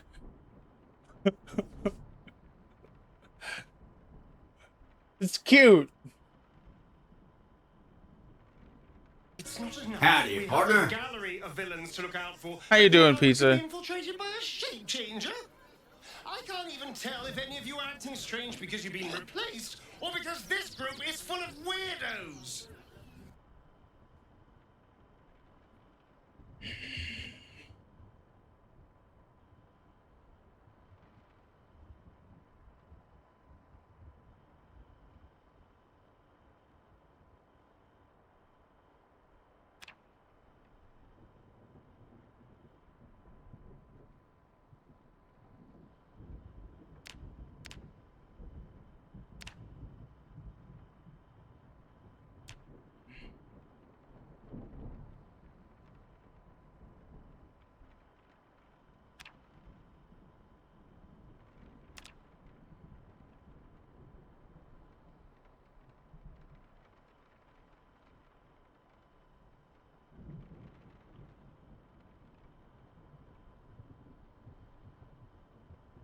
I like Rosewood and Riverside both. Rosewood's like the starter town, though, in my opinion. Let's go with...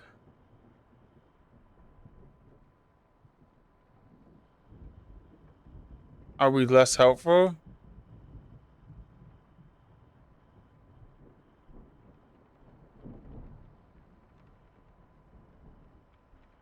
I don't know. I want you to be helpful, so let's go with Riverside.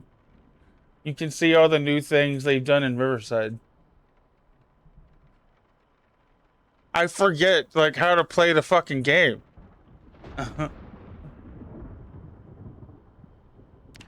Go with the Carpenter.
Could have.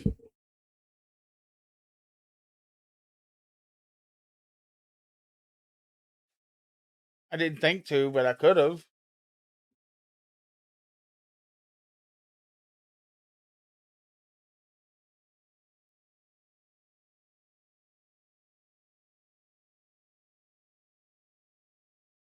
Now the real test is if like the game works, like in the actual game, because I am having the dreaded encoding overloaded message. Consider turning down video settings. No, I will not turn down my fucking video settings. You have on high? I don't know.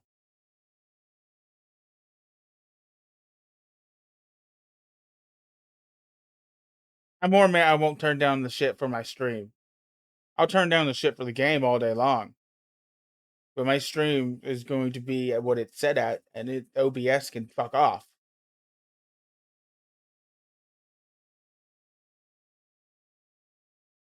Whenever OBS has a hitch, in the bottom left, it says encoding overloaded. Consider turning down video settings or use a faster encoding preset.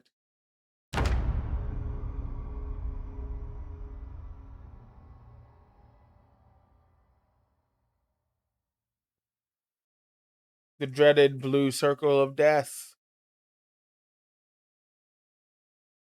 Oh, good lord.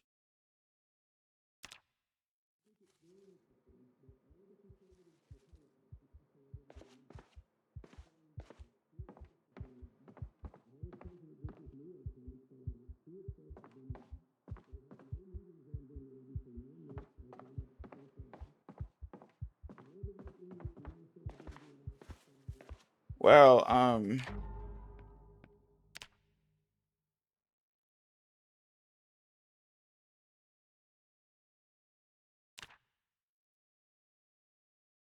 sure.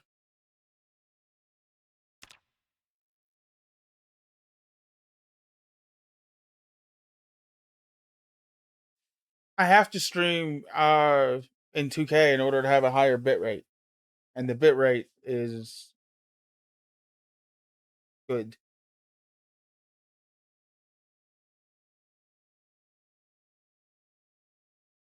I mean, I can try taking that off, but I would have to start over.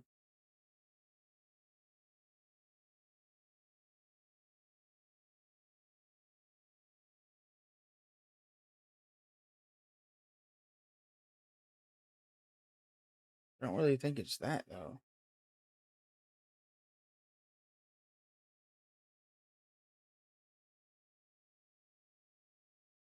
Why do you need a higher bitrate?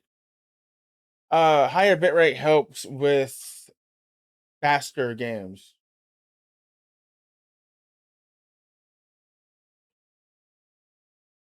Like if I'm playing fucking Power World and I'm zooming across the screen, or Fortnite and something like that, and I'm going really fast.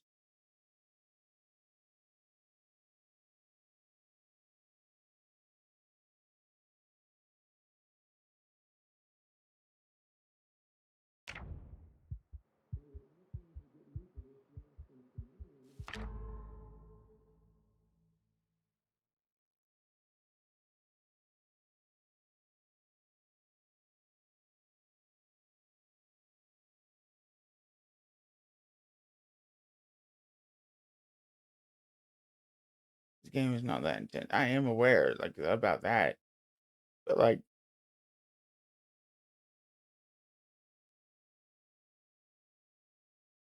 I just didn't take it off.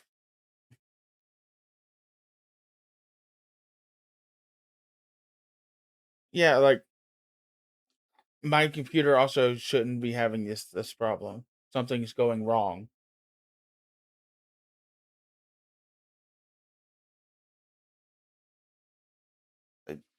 OBS should not be using fucking 60% of my GPU right now.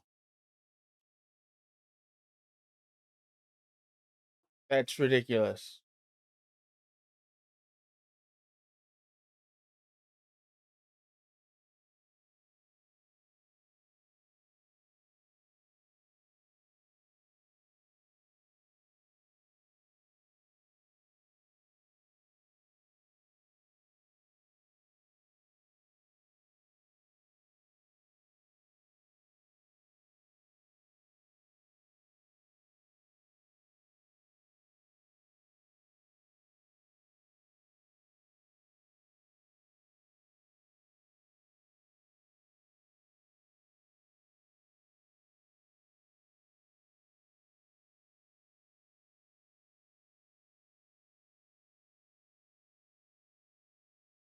The only kind of resource monitor I can see is my bit rate, and it's at 14,000, holding really steady.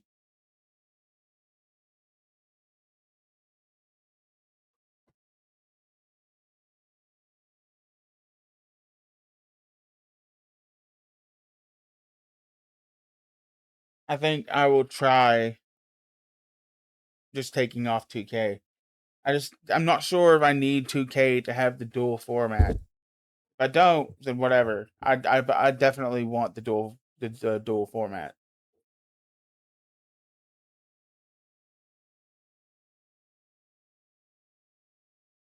I don't think I need it.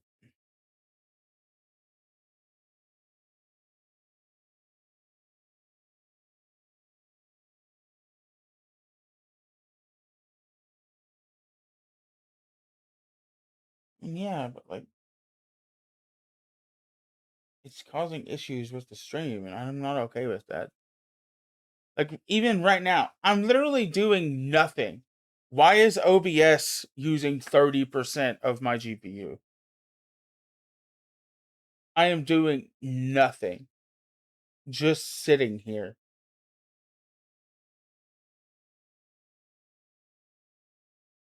I have a 5080.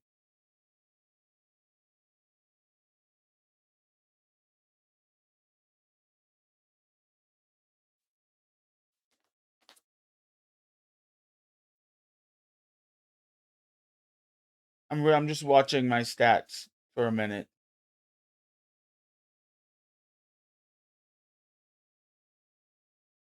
I think you're right.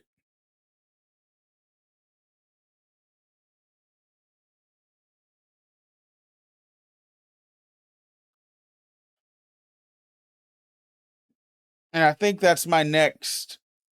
But 58, yeah, for real. With air multiple times.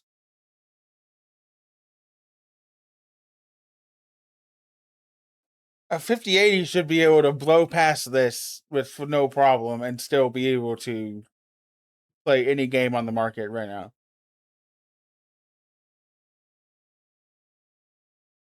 It's insulting that I'm having problems right now.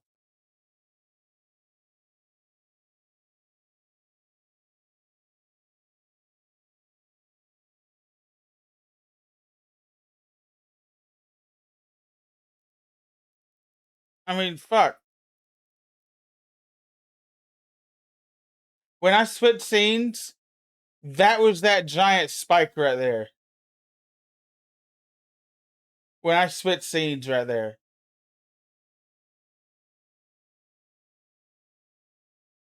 Like, you see? No, you don't. Because when I switch scenes, that's those two spikes.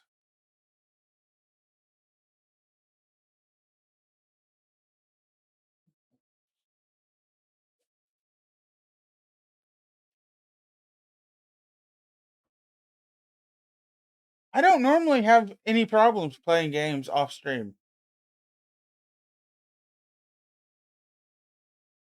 The multi monitors definitely add some load. This is it's not a lot.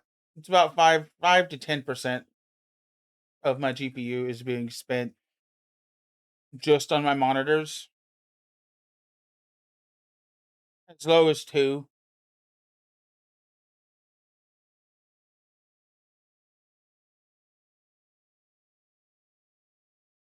Oh, no. Okay, I don't I think that might add a little bit to it, but not much. And even then, like it wouldn't account for that much. I think Jules is right. I think it's the 2K. That's the only thing that would account for this big. Because normally it's down to like 15 to 10 to 15%. I don't normally have lag like this. And it only really started when I activated 2K again. I might stutter every now and then, but it's never been this bad.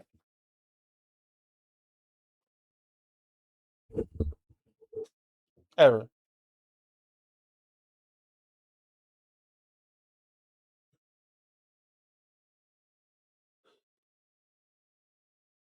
What I fucking need to do is get this other GPU I have put into my other computer, replace this laptop with the desktop in there, and finally set up my dual stream PC.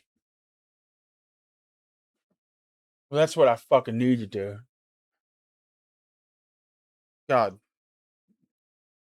I just. That's gonna cost a decent chunk of change just by itself.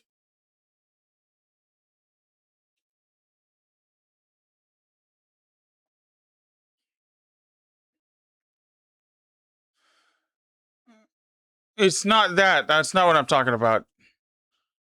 I need another monitor. I'm hiding my I'm hiding my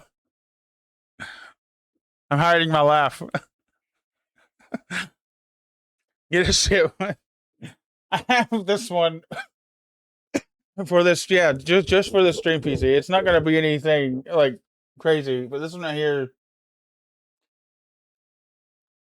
it will be going up there, and I want it to be like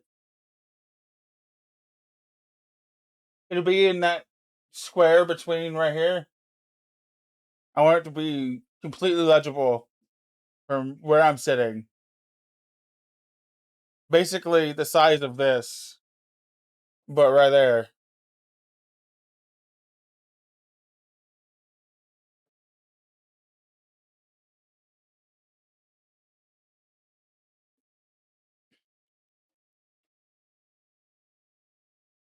It wouldn't be the worst idea. I still have to mount it.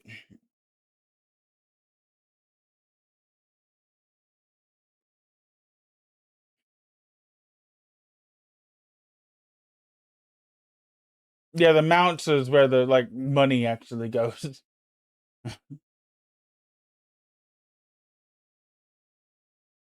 And the stream PC would be directly under it, by the way, behind that other monitor.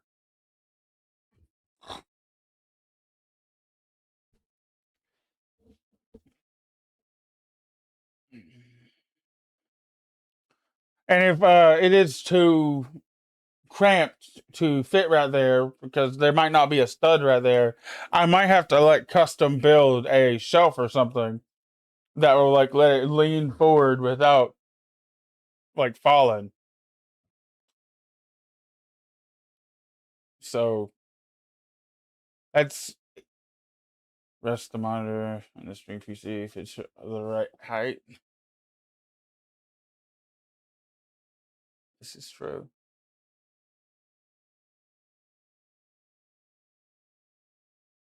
I don't know. I'll figure it out. But it's definitely on my list of things to do is get my second PC up and running and finally move over to a stream PC and a dedicated PC one for games. I mean, that was the entire idea with the 5080 is it would be dedicated to games and the 3060 would be for the stream. Because the 3060 is more than enough to run the streams that I'm running right now. Like, even fucking dual streaming to fucking all the other platforms that I want to do. If I'm not playing a game at the same time, 3060 would knock it out of the fucking park. Easily. Like, easily. The CPU would be where you would start to run into some issues with dual streaming, honestly, because I don't think the CPU on that PC is the best. But I think it could at least do 2 of them.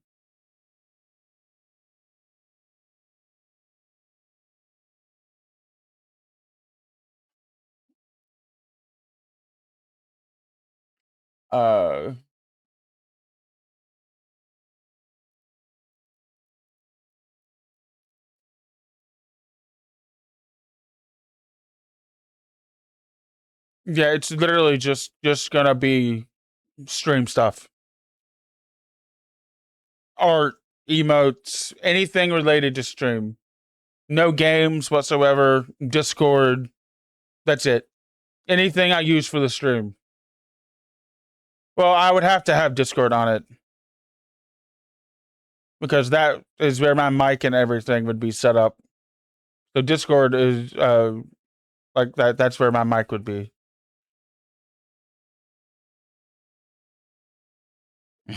But I get your point.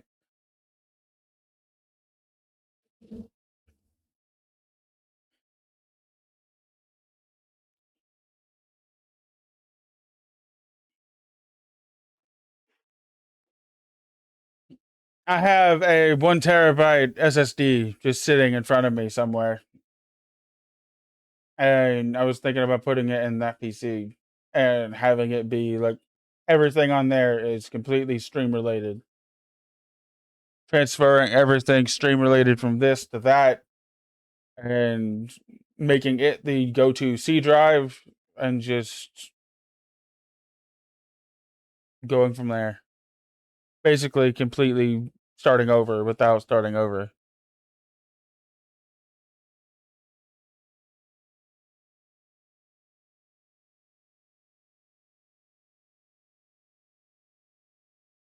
Yeah, I might factory reset it, honestly.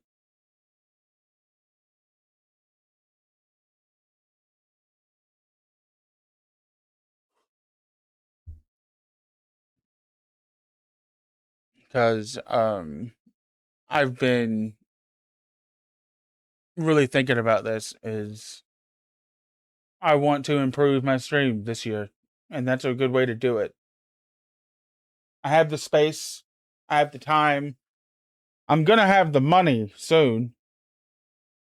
Because I heard back from my doctor. I think it was yesterday or today, this morning. I don't remember. I've had a long day. Uh, I am okay to go and donate again. That's good. Don't know why there's even a small possibility of being told no. So that's good. Uh,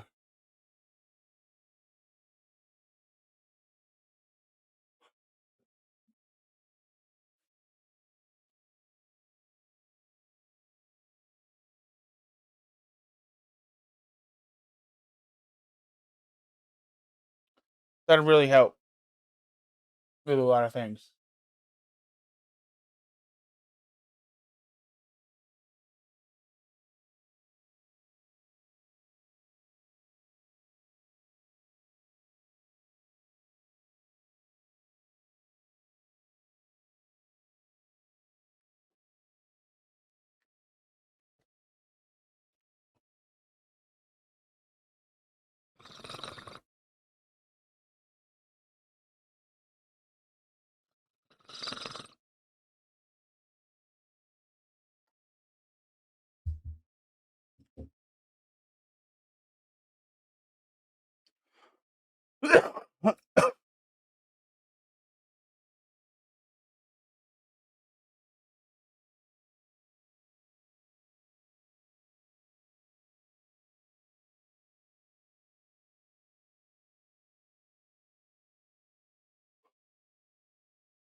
New personal best.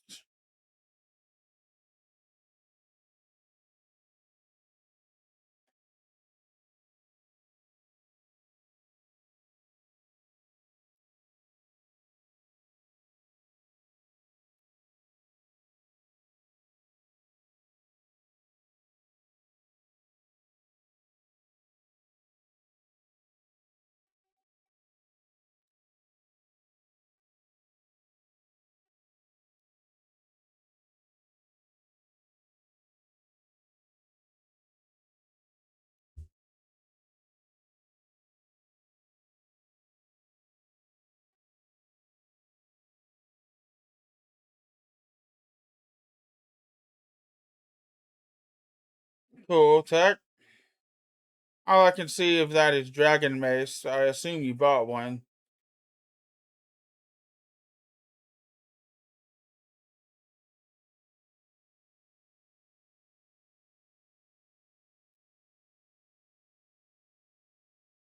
Yes? Okay.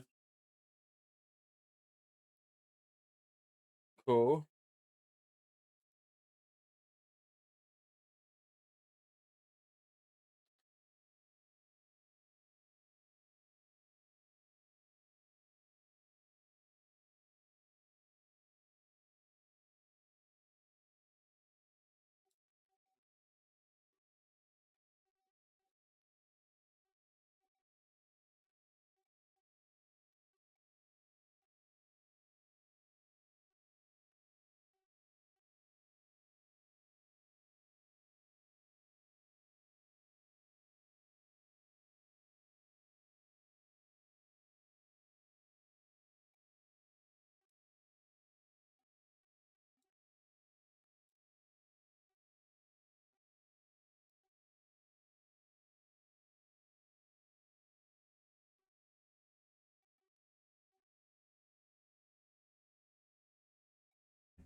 Cool.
Shit.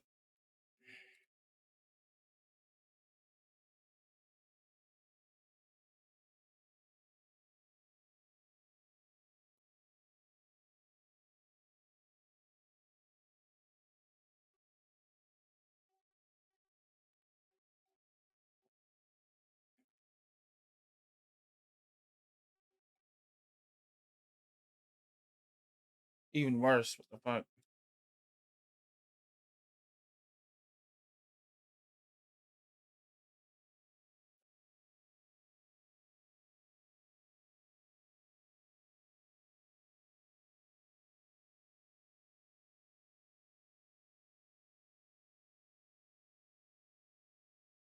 I think you'll be fine. Oh, fuck. Eesh.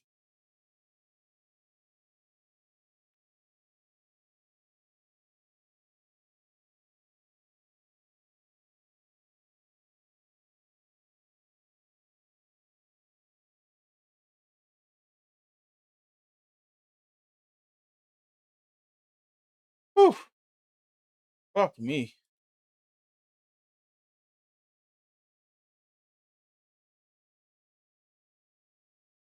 Most damage is avoidable, yeah. Like, I totally would have died there if it wasn't avoidable.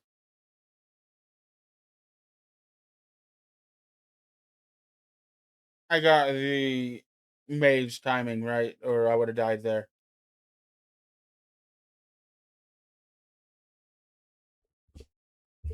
He's actually missing 3 of the 4 requirements. I looked it up yesterday.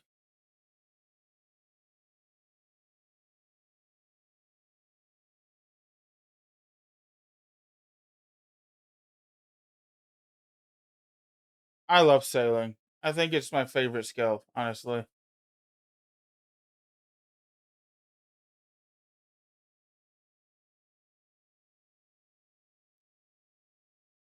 You know who I am. What was love? Saw what you did. Saw it with my own 2 eyes. You can wipe off that grin. I know where you've been. It's all been a pack of lies. Crafting will be pretty easy. I don't know if you need the quest done, but after the quest, doing this golem crafting minigame is really fucking good for a crafting experience.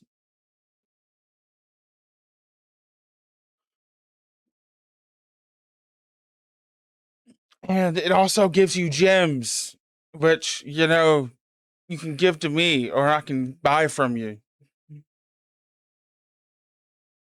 Either one.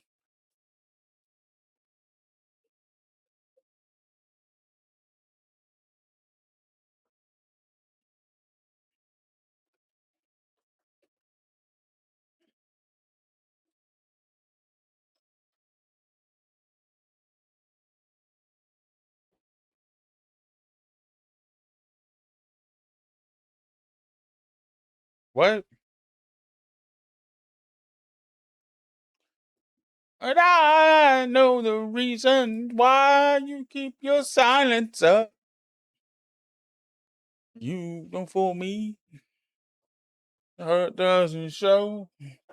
The pain still grows. It's no stranger to you and me. Da da da da da da da da da da da.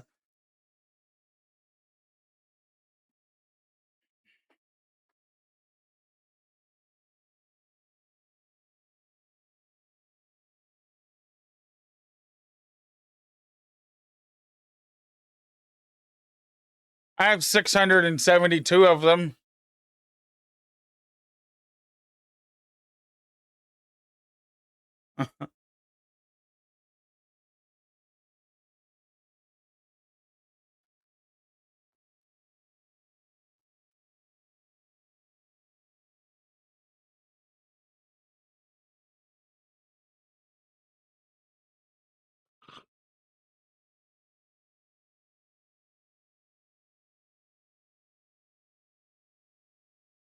Mm. 3 mil ruby, 3,000 rubies worth 3 mil.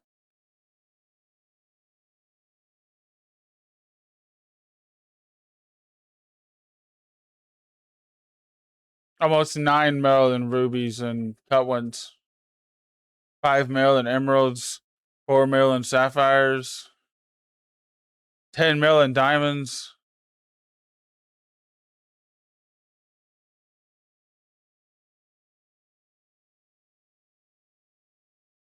One onyx that's cut and one that's uncut, so probably 6 mil in those. Still need a Zenite again.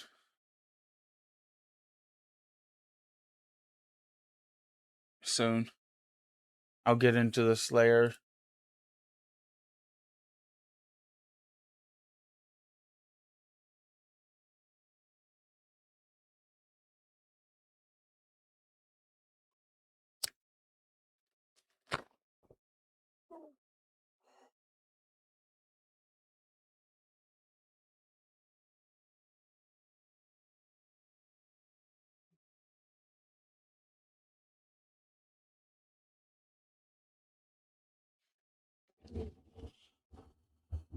I mean, I want my gems for now, but I'll give him the diamonds.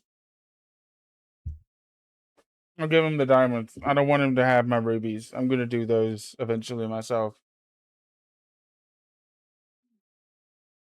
That's almost 75,000 experience.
Where you at?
How you doing, Kitty?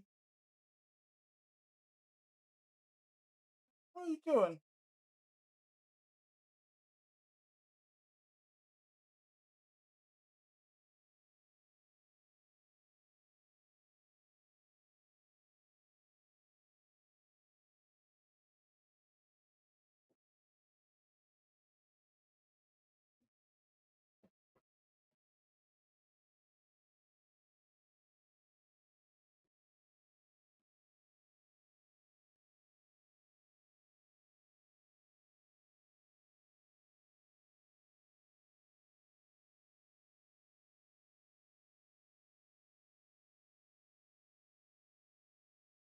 I have 10. It's pretty good.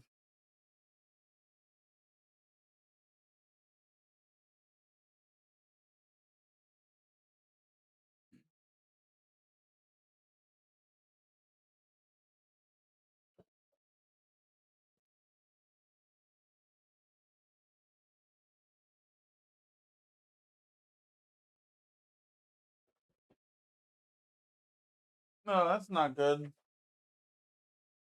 There was a push pin in that. It's not in the window anymore. I'm gonna step on that.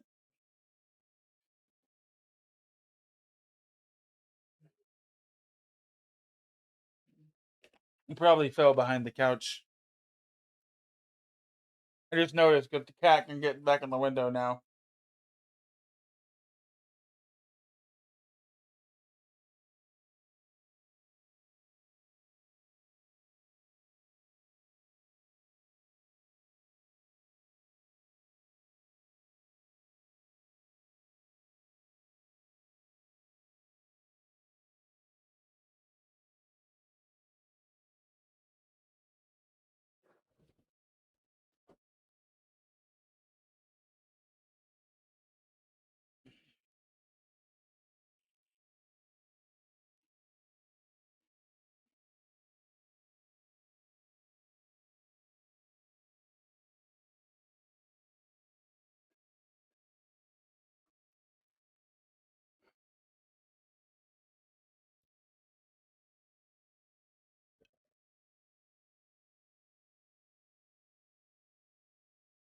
Pizza.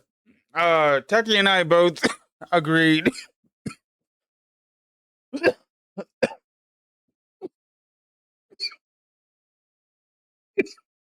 that this is easier than the rat, by the way.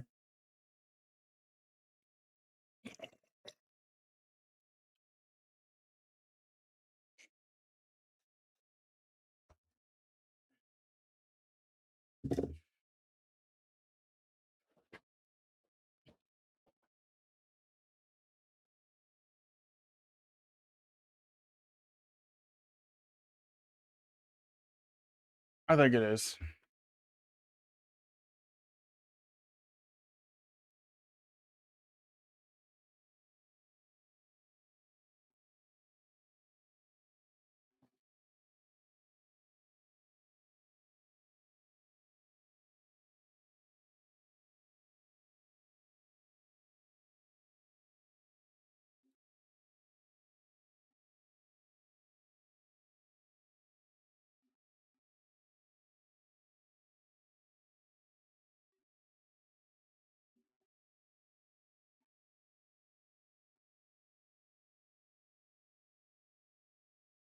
It's also meant to teach you prayer flicking.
Howdy, partner.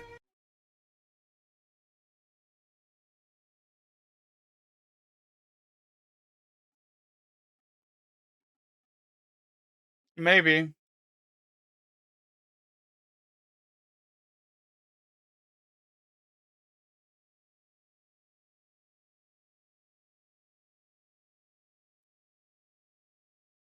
Eight sapphires? Okay, I'll take that.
Oof.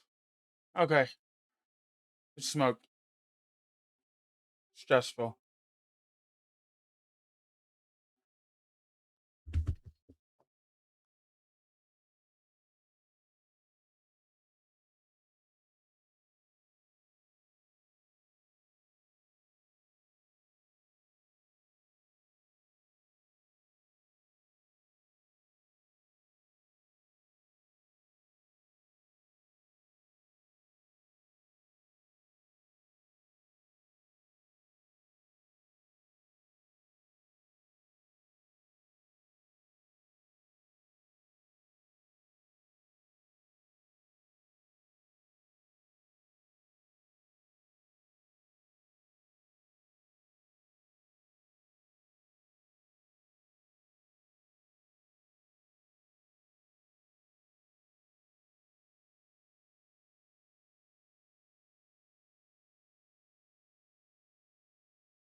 I've seen a couple of people in Prostolate.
What? What the fuck?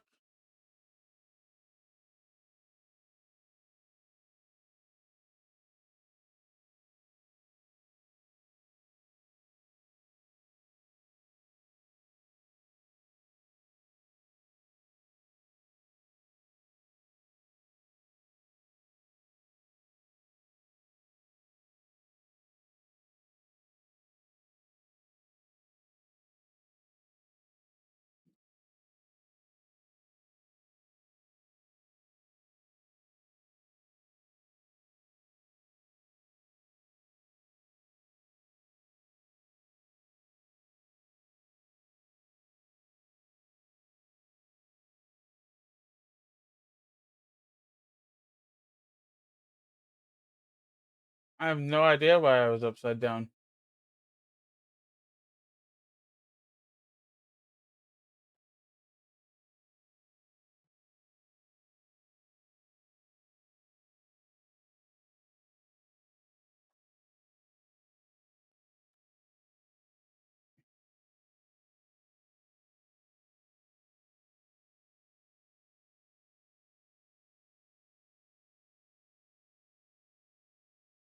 Yeah.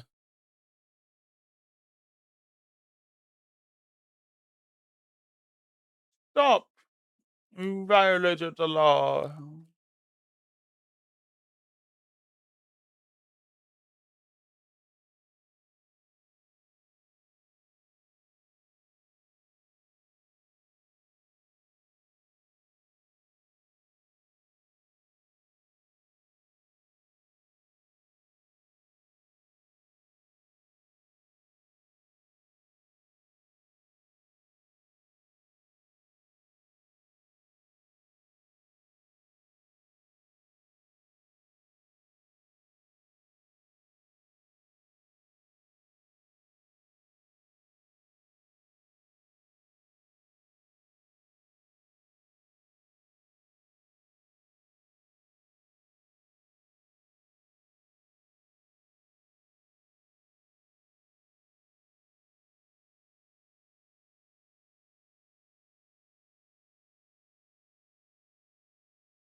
I will watch it when I watch it.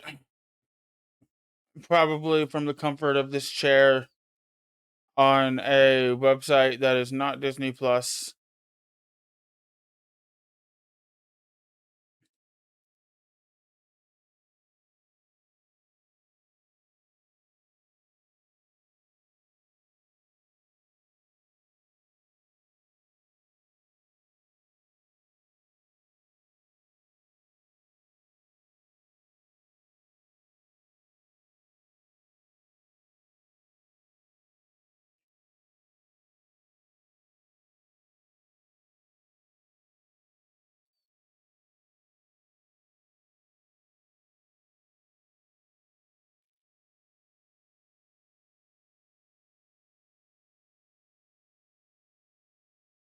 And we're almost 15 to 16 levels in front of me now.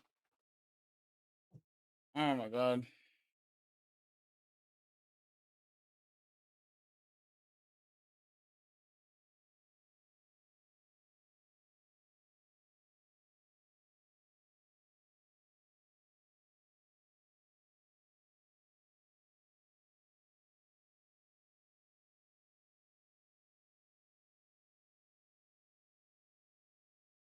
Rune crafting.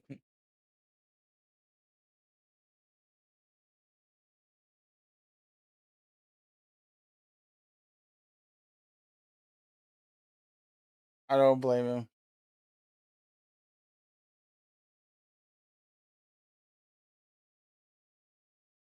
Damn.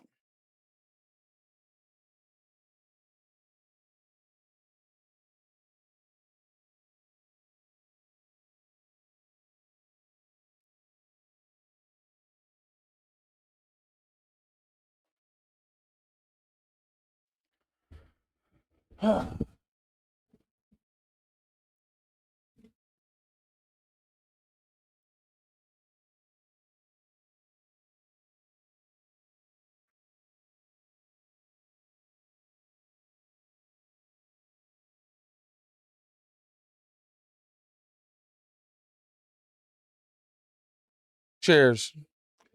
I don't know. I don't give a fuck about the MCU anymore.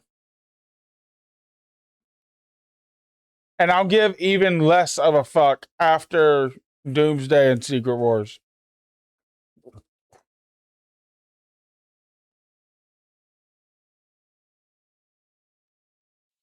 The second they say the word reboot, I'm out. Even like forever.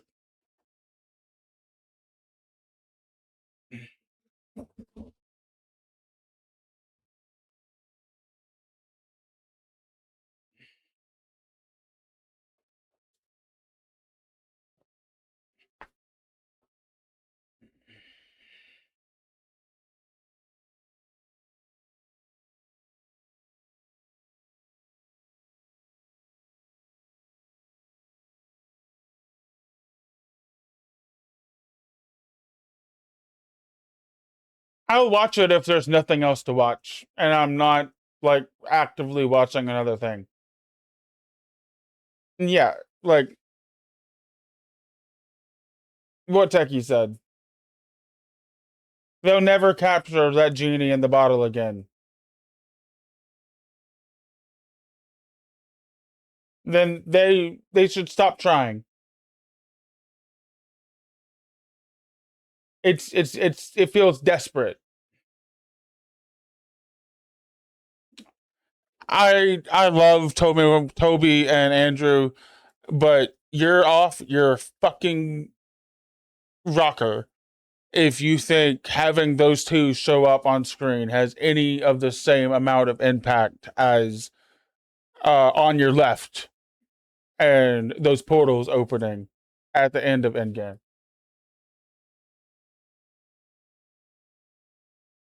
Everything after Endgame has felt soulless. It's felt directionless. It's felt like there is no point to it. You're just there to just watch it. Whereas everything before Endgame was leading to Endgame. Like, yeah, like there was a plan, and now there is. Okay, well, what if we did this? Okay, that didn't work. Well, what if we did this? Okay, well, that really didn't work, and the guy turned out to be an abuser. Well, let's just pivot away from that and go with Doom. That has to work, right, guys? Like, they have no fucking plan.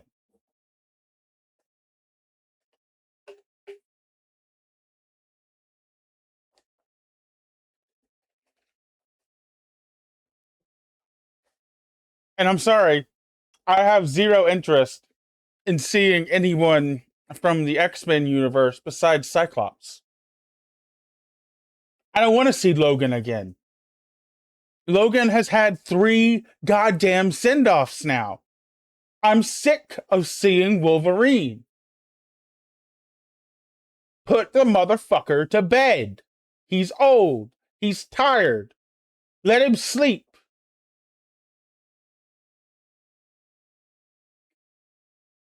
Superhero movies, but like YouTubers.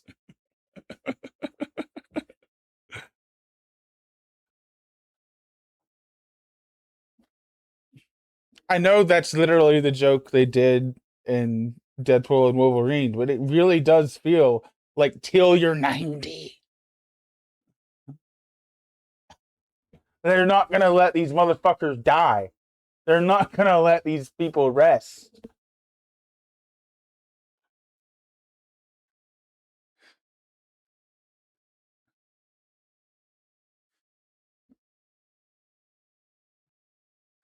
Killing Ricky James.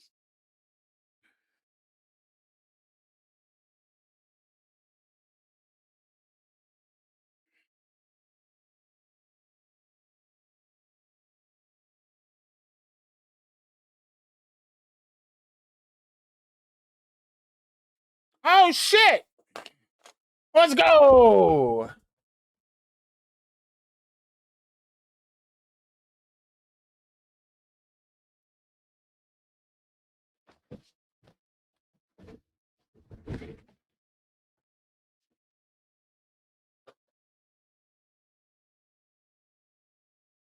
So my door's been unlocked this entire time. That's not good.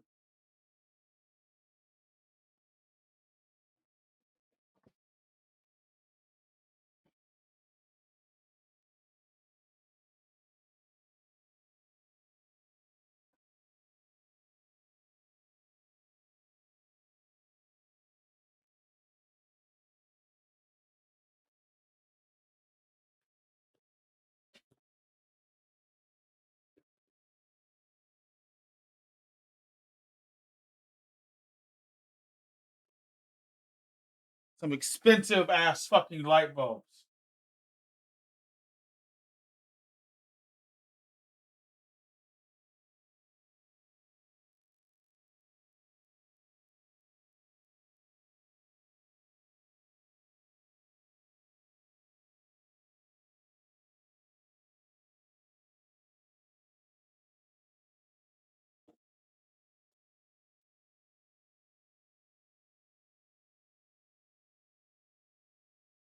What about expensive light bulbs? My light bulbs are here.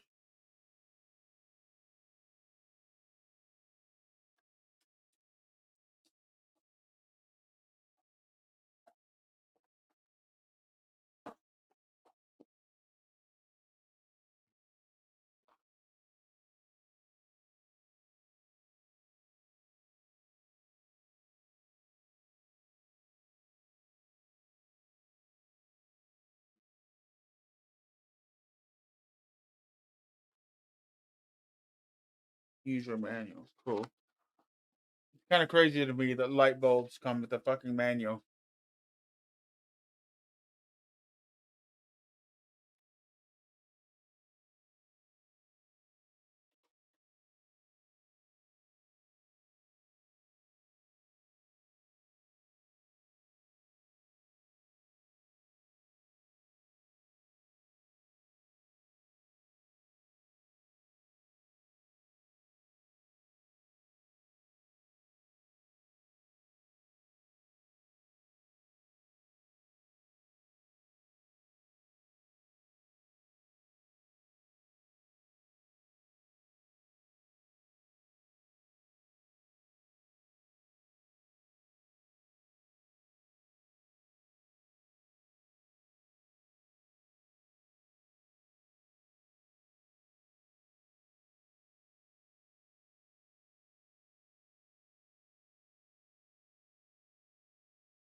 Why am I upside down?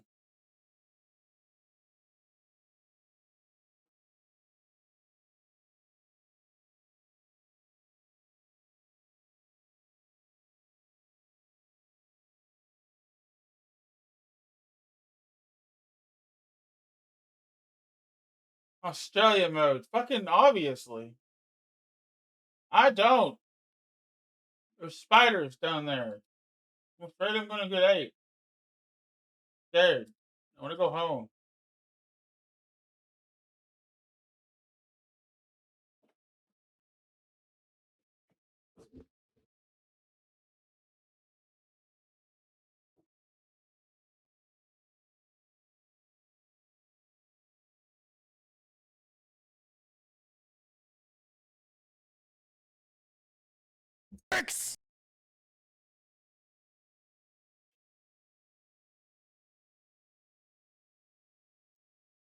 Please spit.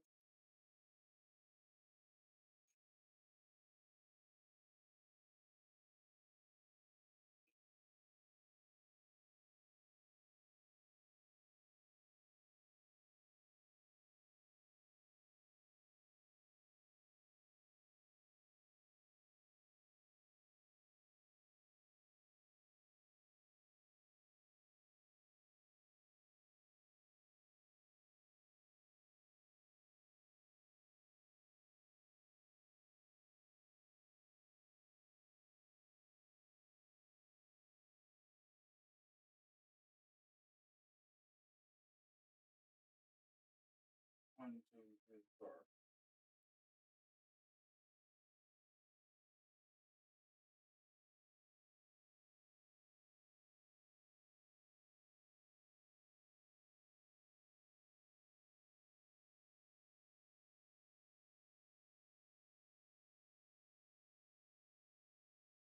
Shit. You ever forget your fucking Wi-Fi password?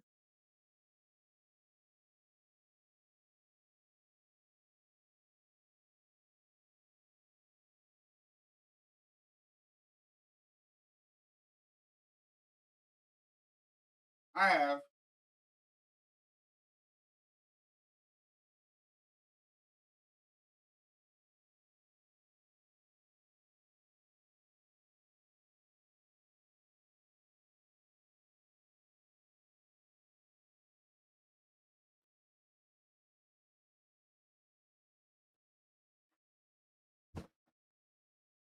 They're in there. Get out of there for a minute.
If I did it right, I'm gonna be able to control it in just a minute.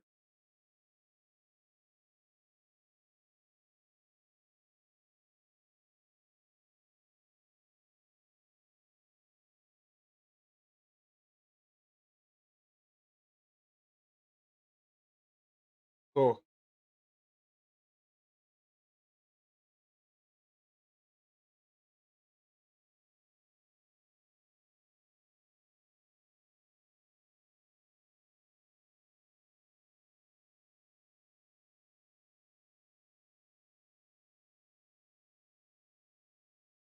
Oh, that's cool as shit. Yeah, I like that.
This isn't Nate's flow.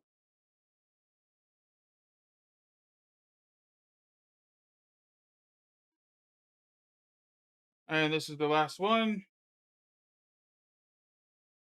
Oh, that's gonna look fucking sick, dude. I'm already so happy with that. It doesn't look that different right now, but I can tell the difference. Wait until it's dark. Wait about another hour and a half. It's gonna look really fucking good.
How you doing, E?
Man, that's cool as fuck.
Okay, I really like this. I just need to figure out how to make them all go at once.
Okay.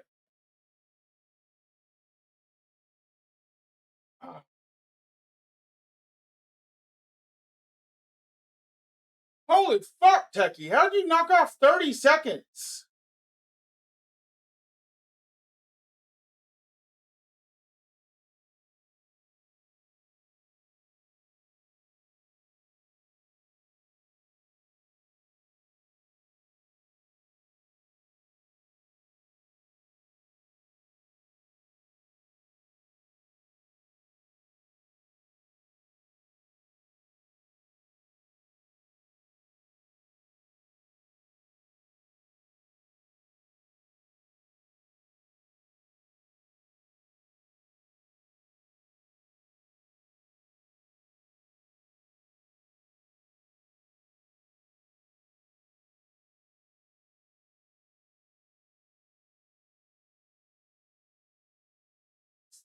What are you doing?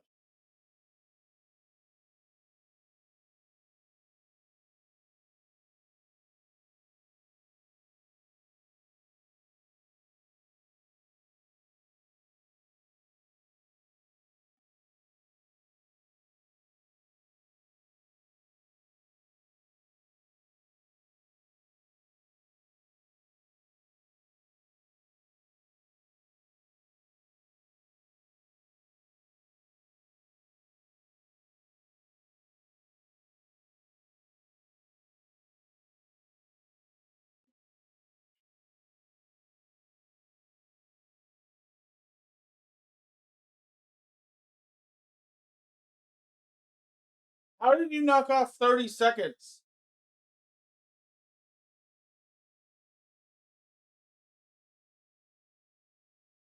How do you have a minute 20?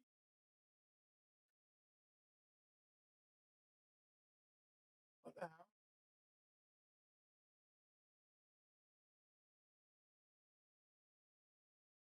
Are you using your spec? Is that it?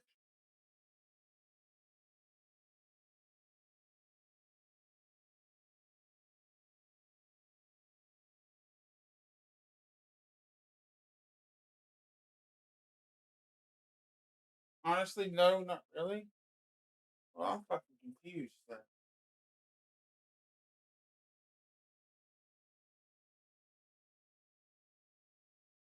We're in basically the same armor and everything. Now I'm just fucking confused.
Okay.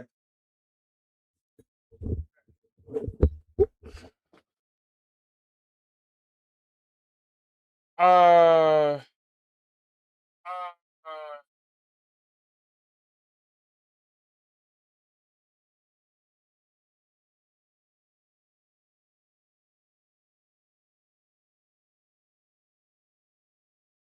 fuck. There was something. Oh yeah, this.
Okay.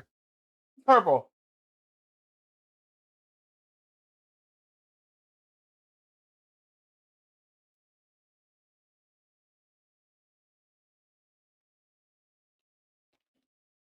Only took about 30 minutes.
I mean, you can.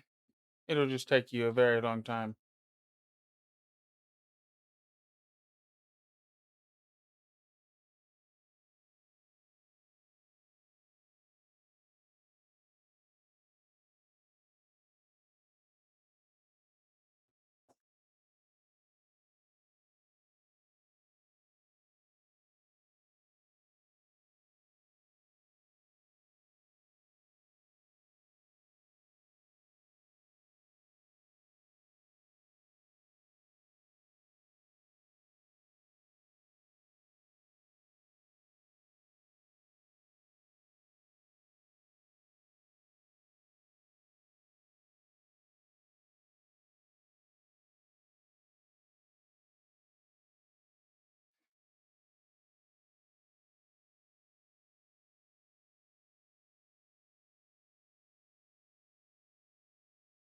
Howdy, partner. Welcome back, E.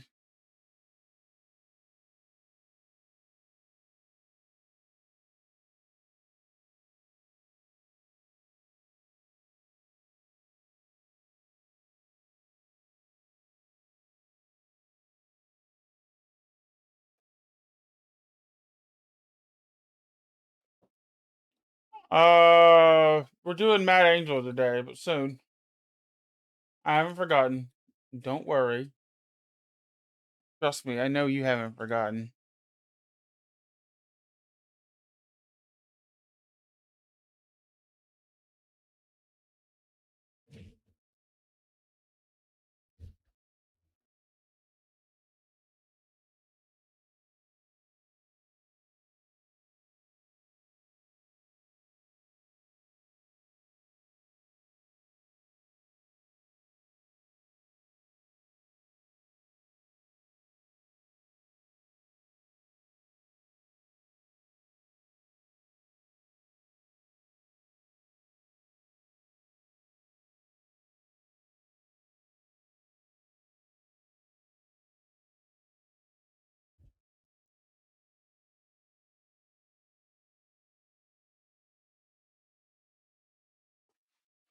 Cheers, E.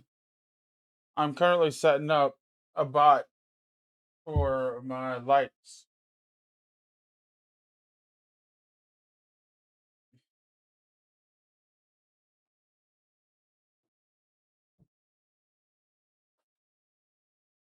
Fun? Yeah, taking a little smoke break. We've killed the angel about 15 times.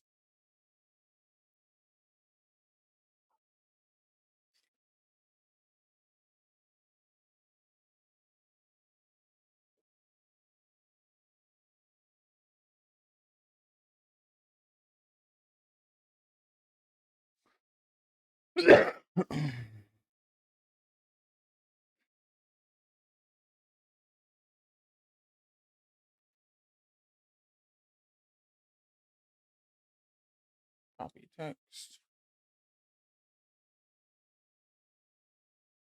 Got lazy, green screen said. I like green screens, but I also like having a background. Like, I like displaying my stuff behind me.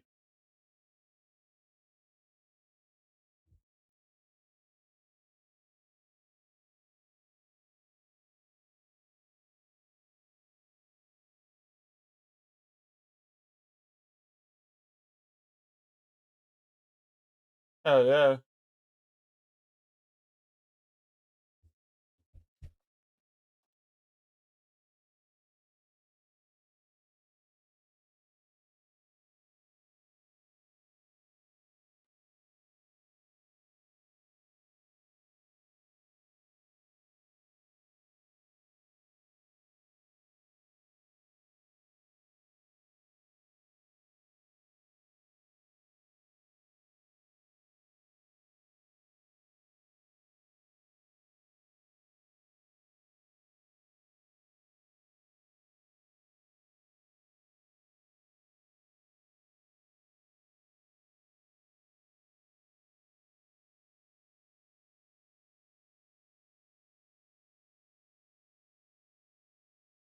Who has 3 raid pets? Hell yeah.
Okay, well, I'll figure that out later. Oh well.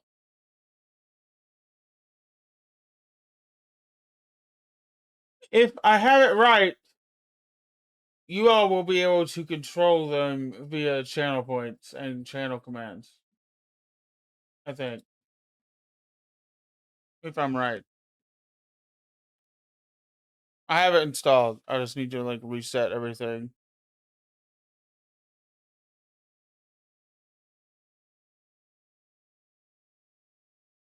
Whew. Let's go.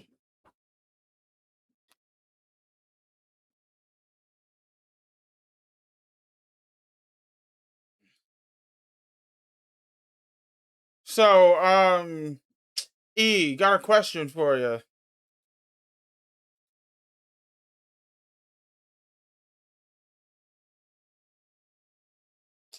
I'll stop what I'm doing right now and go do the fire cape thing. If you'll help me make $10, where I can get paid next month.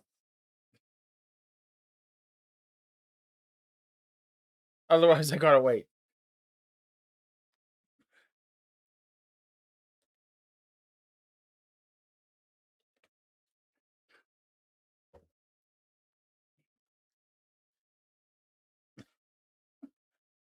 Why am I upside down? What the fuck?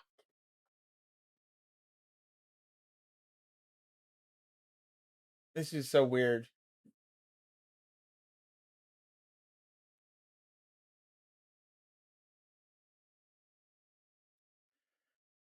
Now I'm big. Now I'm even bigger.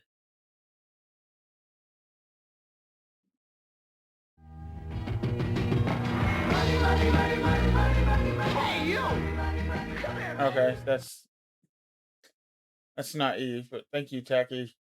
Appreciate it.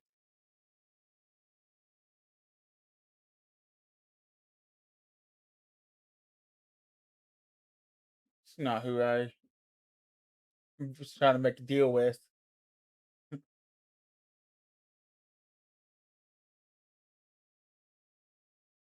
Okay, now flip my ass.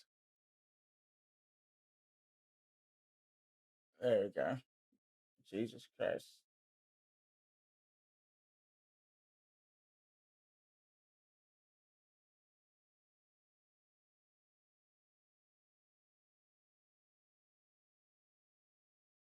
Ooh.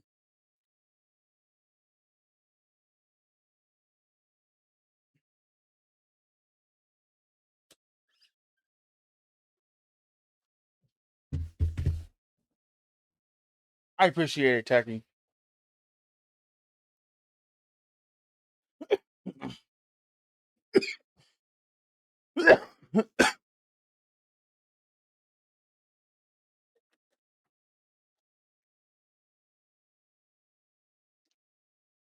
I don't hate the drops from the Angel, honestly.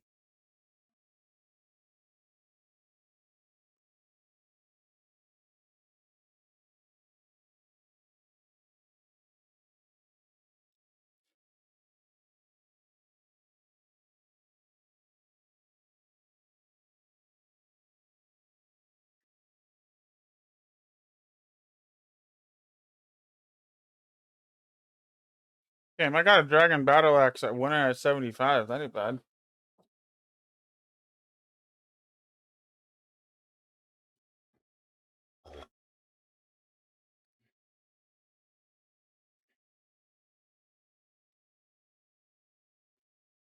Kind of crazy that that's 1 out of 2,000? Really? It's nothing.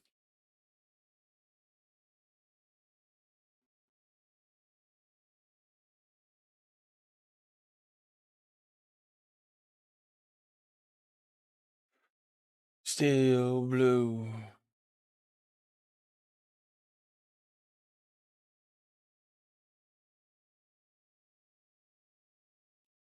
Does it have a price yet? Oh my god, it's less than 10 mil. Oh my god, it's at 5 mil.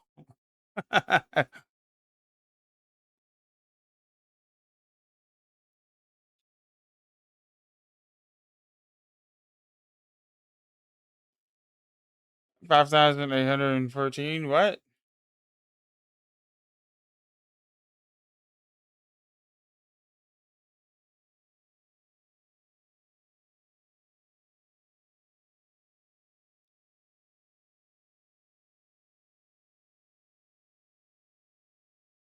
What are we talking about?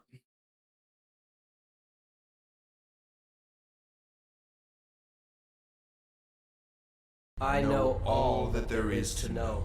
You're stupid. What are you struggling with the boat? The boat is so simple.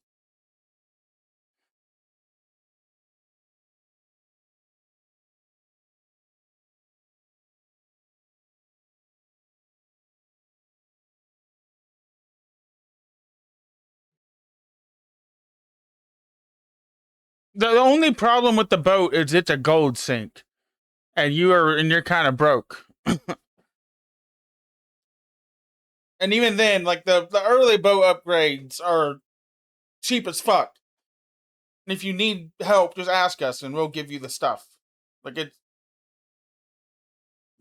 yeah, like if you need specific things, just ask us, and we'll give it to you. But also, 2 million will absolutely give you a decent boat.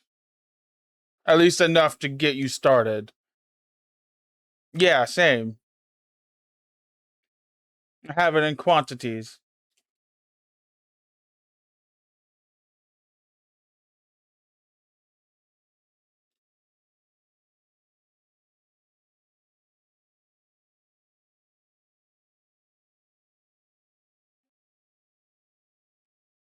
The average kill is worth 90. It's not bad.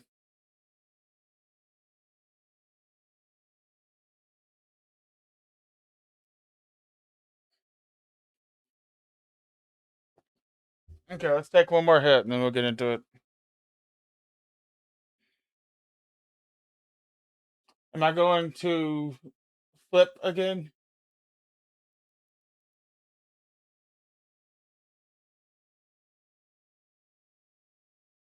No. Okay, cool.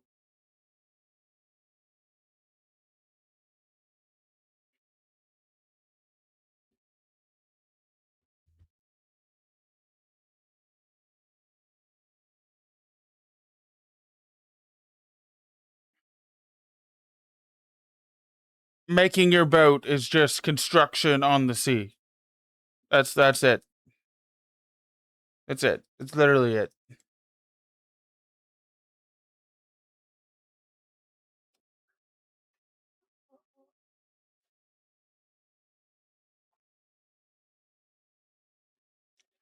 I would argue it's better construction because like construction is not very well laid out compared to sailing because it's ancient.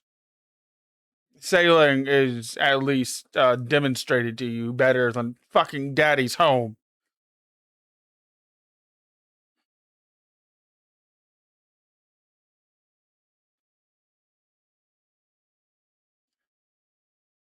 You still need construction for it.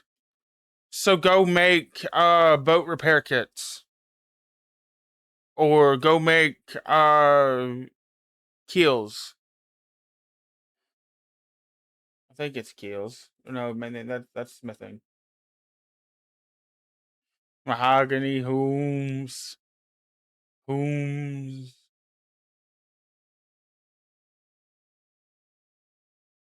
What's your construction level?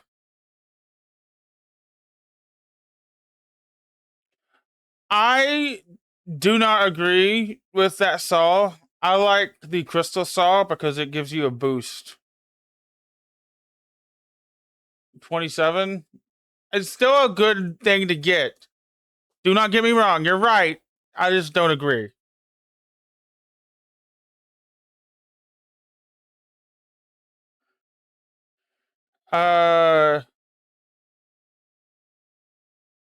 Go make oak repair kits.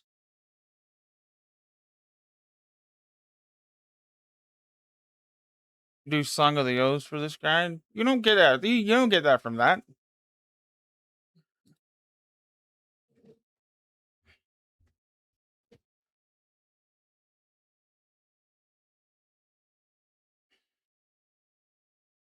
You get it from the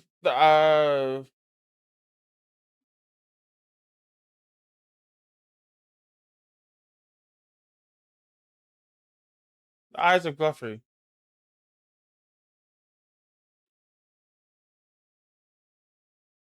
You only need 5 construction and 46 magic.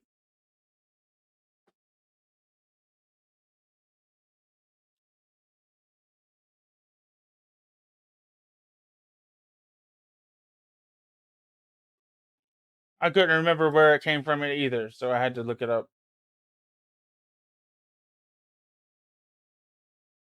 He builds furniture 3 levels higher. Neither are that important for the boat. You're not wrong. Talking out of my ass.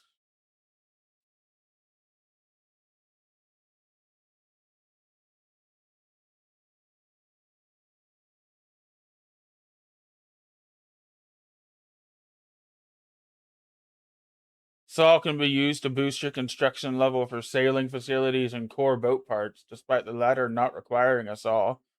When used to construct core boat parts, the crystal saw will not lose any charges.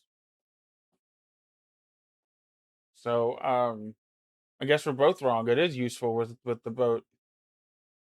I didn't know that either. I didn't think it could be used there.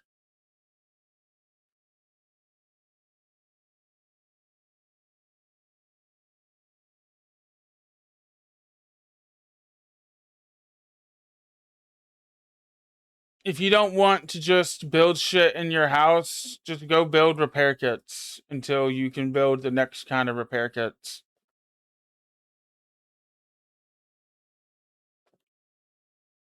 That would be my recommendation. People would buy them.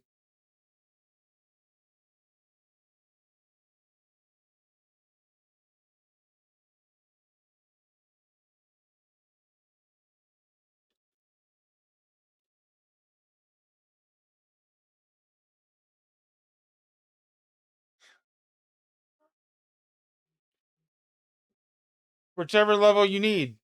I don't know what you need. I'm not your mother. The fuck?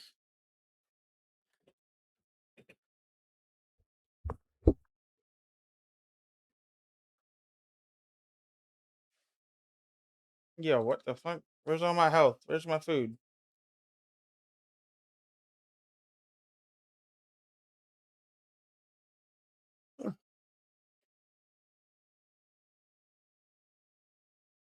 Oh my god, we're the same level again. Hey, talk to the freaky forester.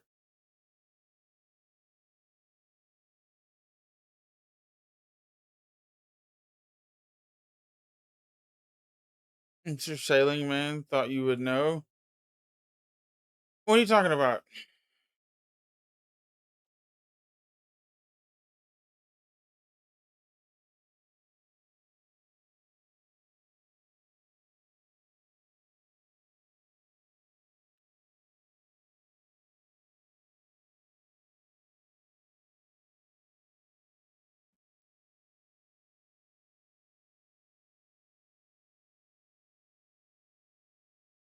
I mean, I'm good. I ain't that fucking good.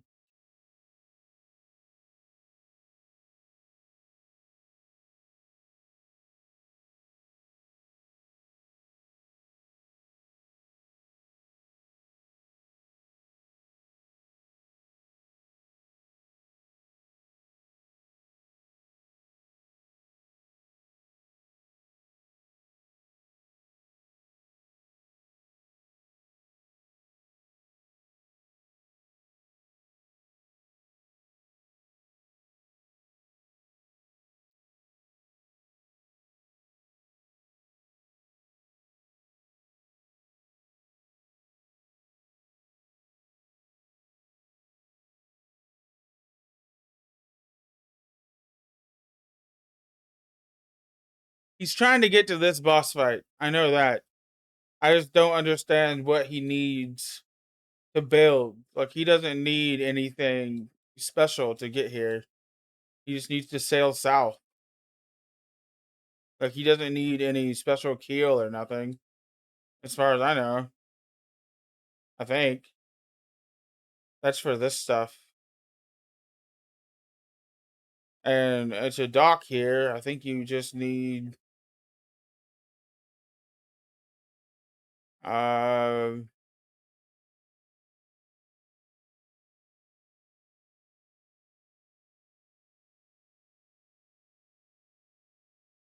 62 sailing.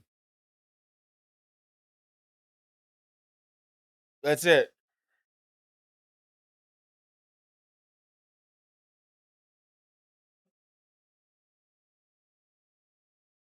I'm trying to figure out Barracuda. Oh, are you doing the Barracuda trials?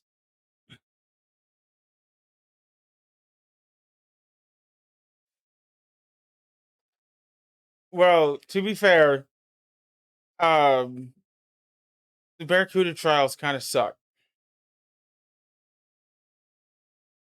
Not even trials.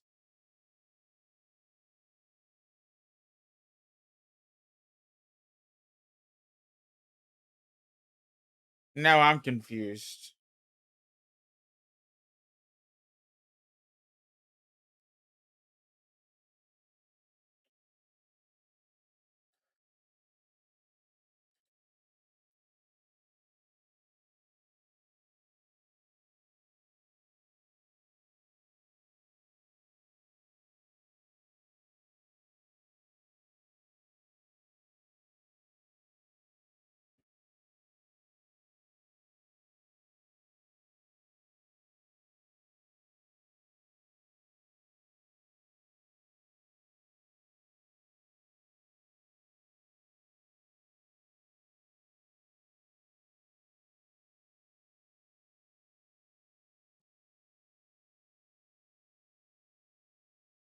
I'm confused.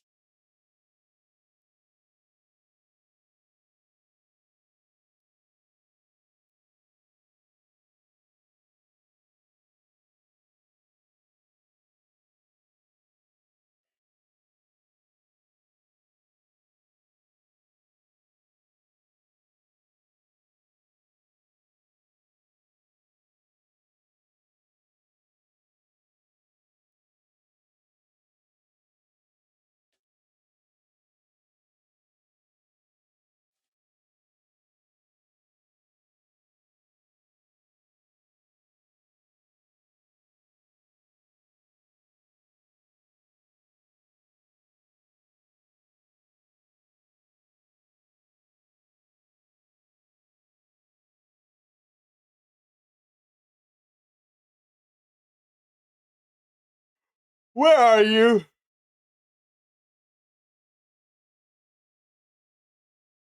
Where are you, pizza?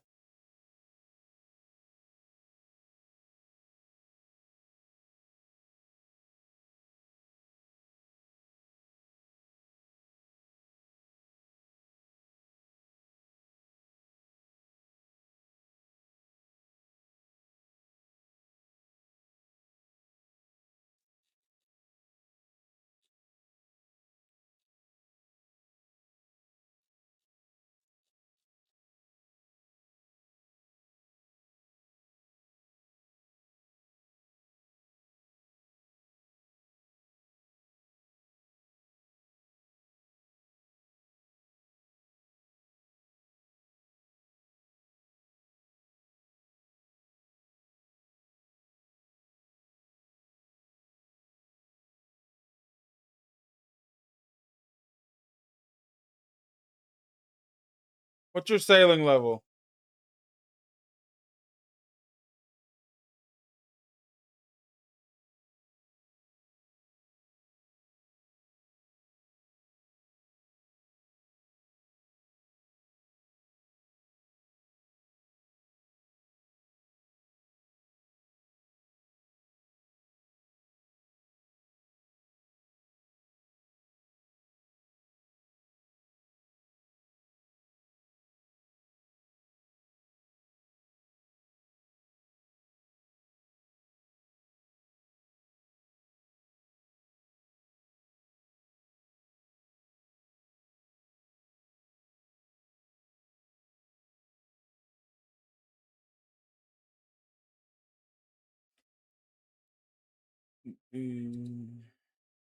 Okay, come on.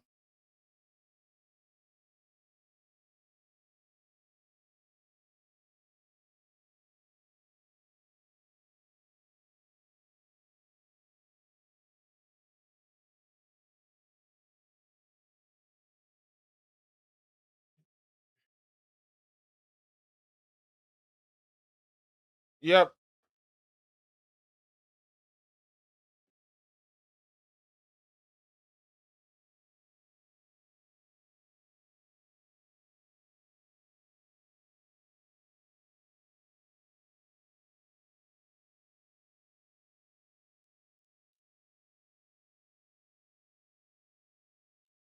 Pizza, I'm on my boat. I'll take you back to yours. You all can we can talk while you do that.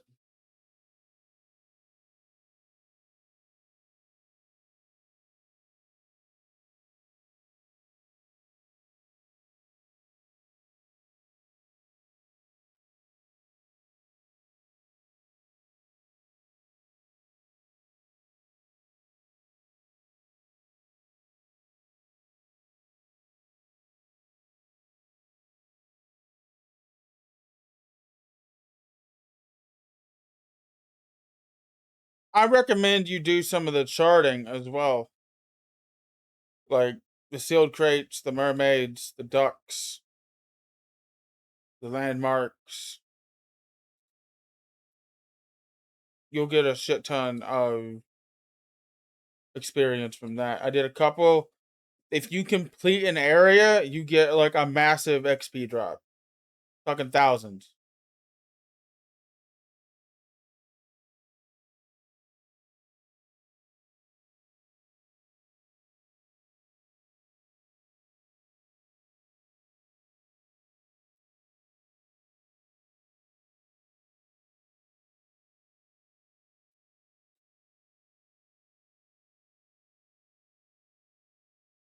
Listen here, motherfucker.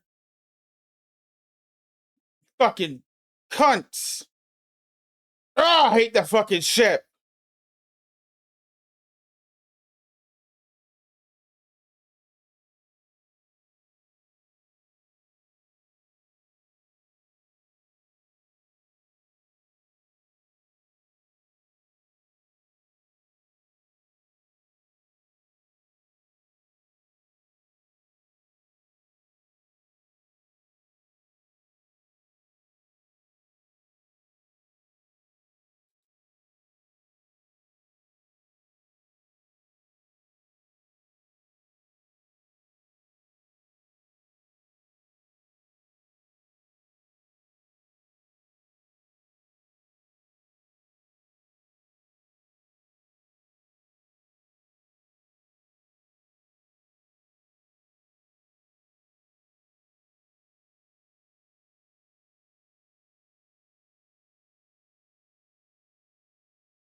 Sorry, I feel mean.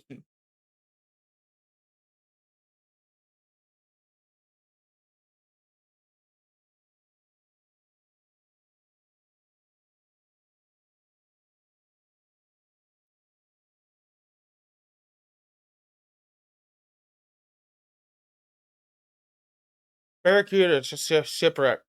Right here.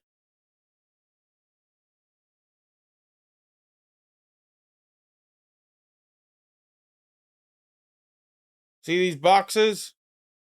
You want to wedge yourself like right here.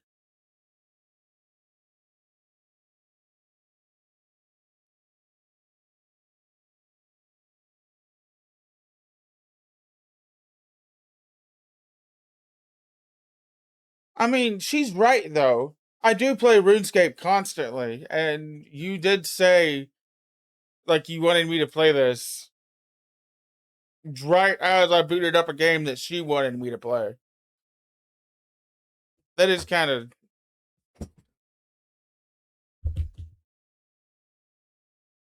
read the room, kind of. It was just bad timing. Yeah. I had been playing RuneScape like all day, though, like for 2 hours before that.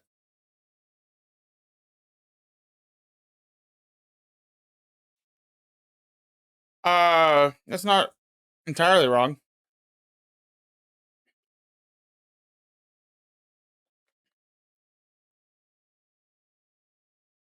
Either way, I couldn't play Project Zomboid at all. She wasn't here at the start of stream. She got here roughly the same time you did. You were here first. She got here about an hour after you, I think.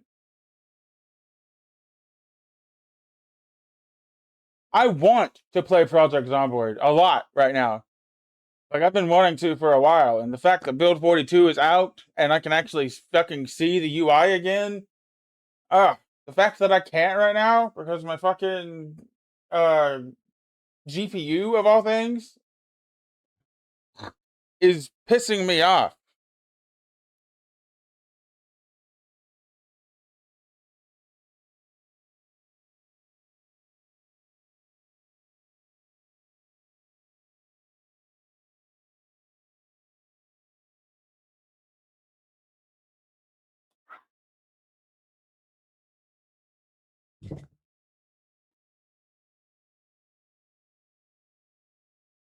Oh, yeah, I forgot you were still on my boat.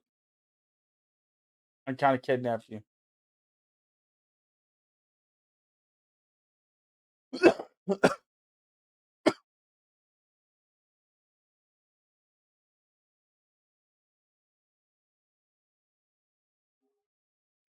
And what Techie said is a good idea. Just go do Mahogany Homes.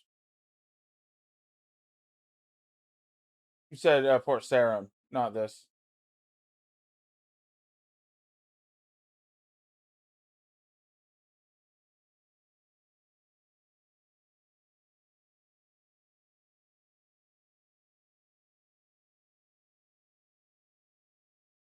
I mean, you don't need to tell us that.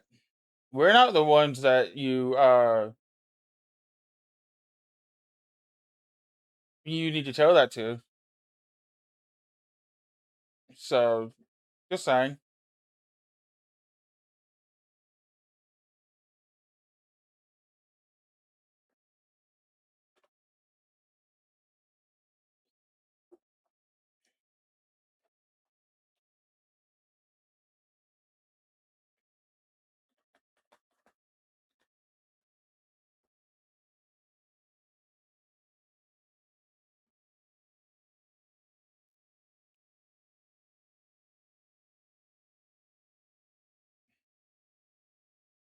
I love sailing so much.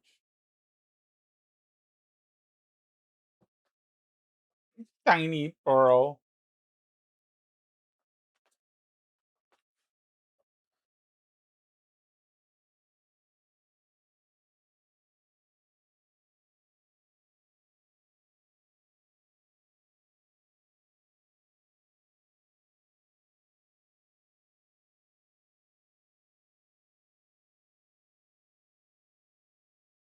Uh, I do recommend you go and do Mahogany Homes, though. I need to do it myself. I just don't care enough. If I'm going to do construction, I'm going to pay to do construction and do construction fast.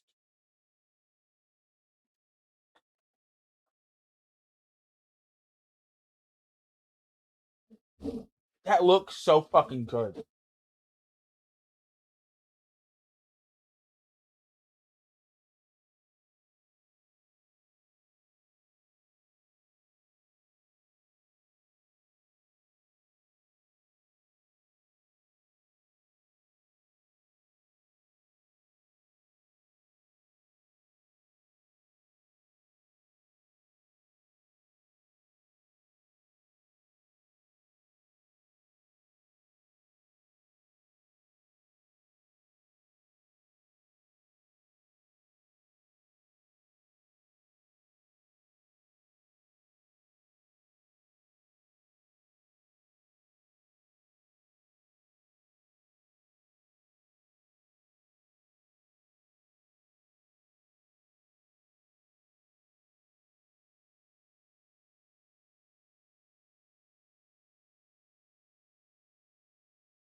Oh, that's so cool. That's so cool.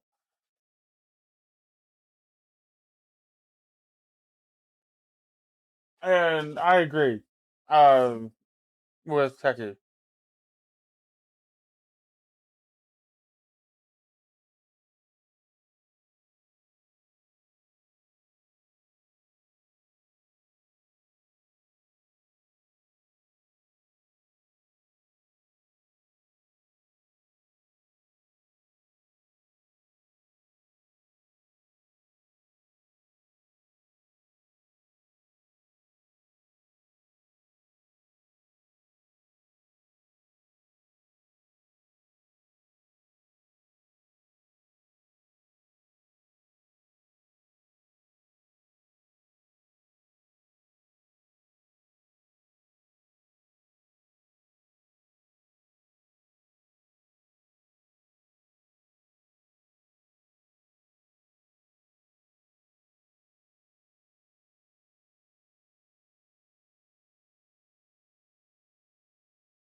I know all that there is to know. You're stupid.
if I'm understanding him right, he's going to a place with only one salvaging spot instead of two.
Honestly, you get teak repair kits. Just go tank the shit.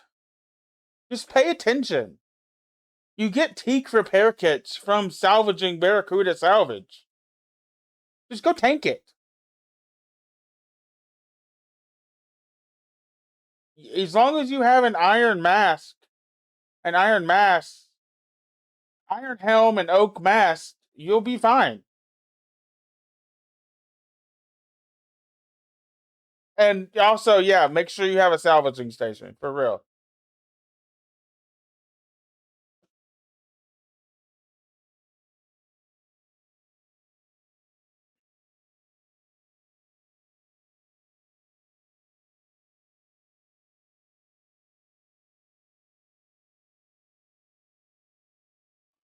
That would be hell.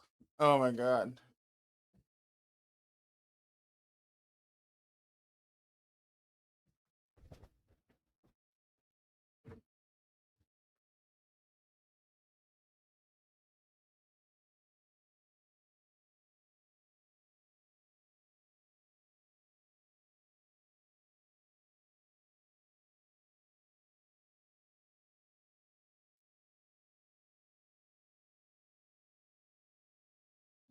You have things more valuable than your soul.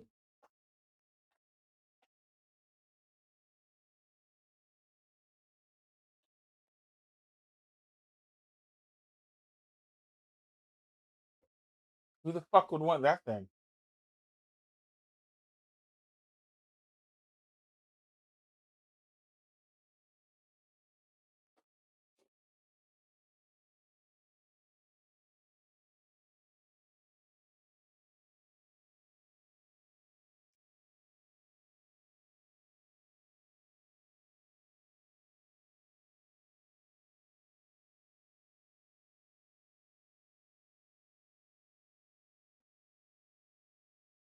Give you some advice.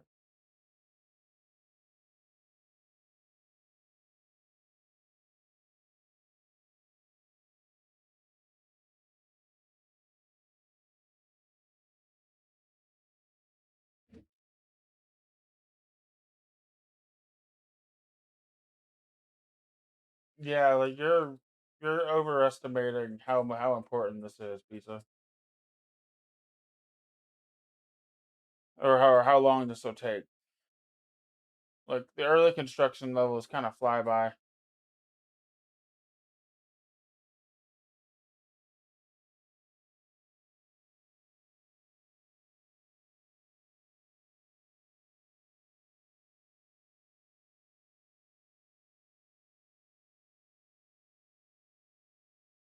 Secret to surviving, knowing what to throw away, knowing what to keep.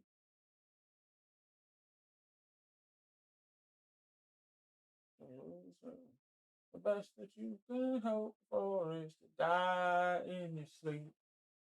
When he's finished sleeping, roll the window, brushed off his cigarette, and headed off to sleep. In the darkness, the gambler he broke even. In his final words, I found the price that I could keep.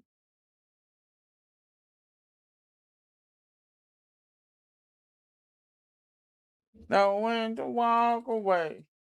Know when to run. You gotta count your own money. When you're sitting at the table, they'll be coming up for counting. When the dealing's done, you know when to hold, when to hold, when to fold, and know when to run. You gotta count your money. Sitting at the table, there'll be time enough for counting. When the dealing's done.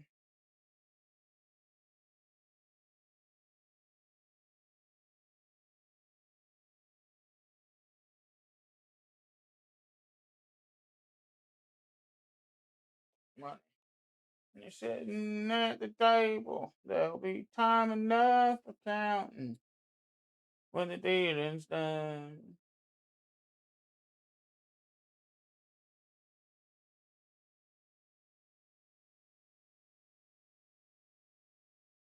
I think that's a banging trick. Huh?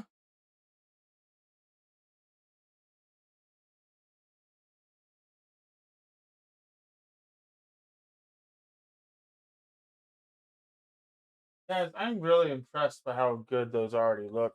It's not even dark outside and it already looks really good.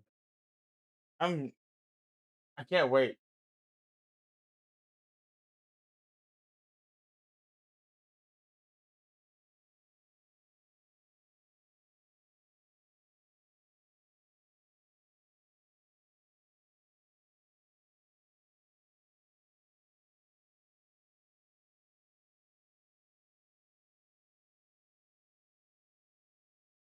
I don't fucking know.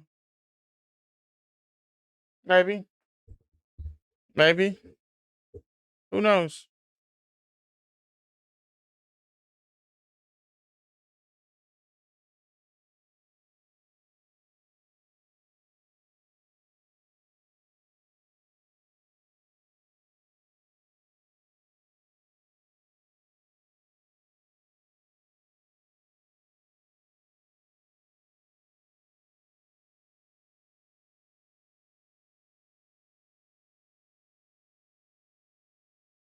Chard Island.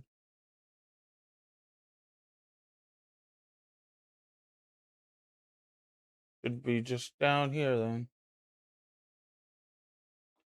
Let me go, let me go, let me go. Let me go, let me go, let me go, let me go. A banging deal. Oh, yeah, I was gonna say, what the fuck do you mean a trick? You're not trying to trick him, are you? I was very fucking confused. Bamboozled! You just trained your skills for nothing, sucker.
You died. Rip.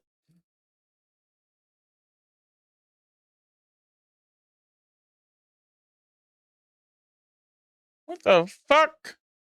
The biblically accurate fucking angel. What the fuck is that?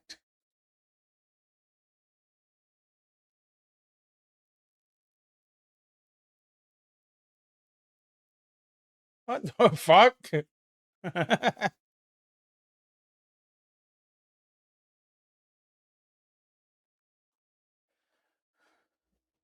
Why does it look like that? Do you have it outlined?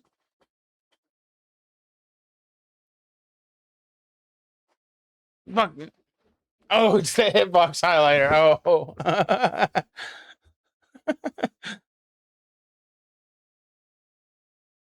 Fucking mage attacks pissing me off. I still get hit every now and then.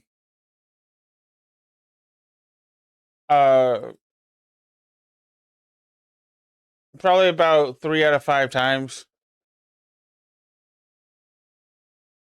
I also keep doing that. I try to keep her in the middle of the room where I can click further behind her. And then click.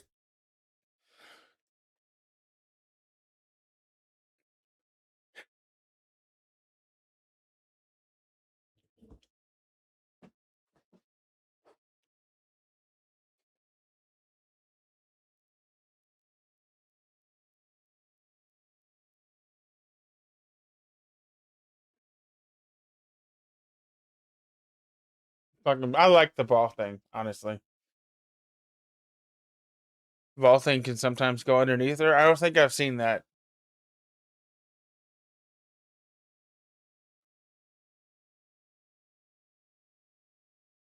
I agree, though. If that is possible, that should definitely be changed.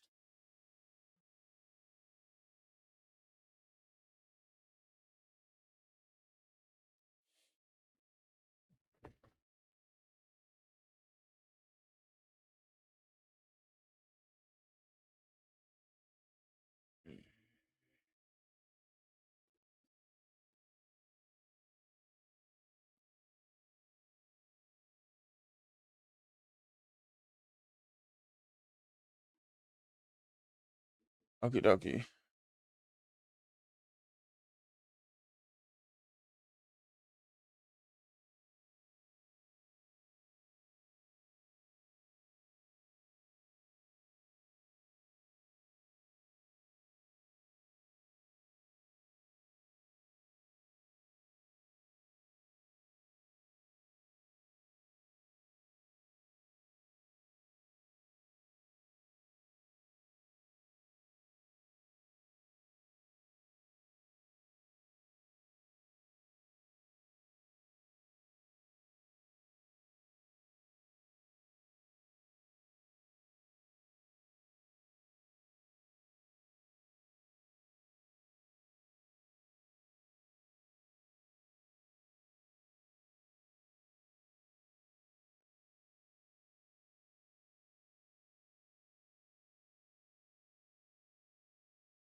I'm taking breaks in between them. I feel like if I try to like really like grind her out constantly, I'll just get bored. I'm just vibing. When I'm ready to fight her, I'll fight her. You need to do something else for a while. Do you want to go try the Titans?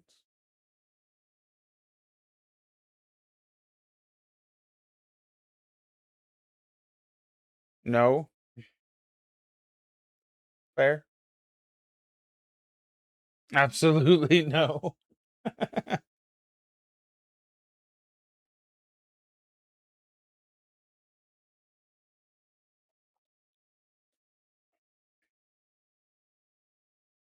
I'm struggling. Oh, yeah, fair enough.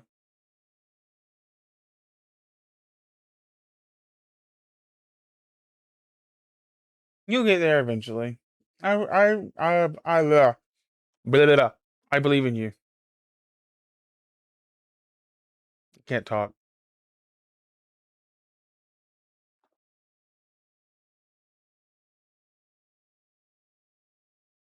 The last little bit of light is leaving.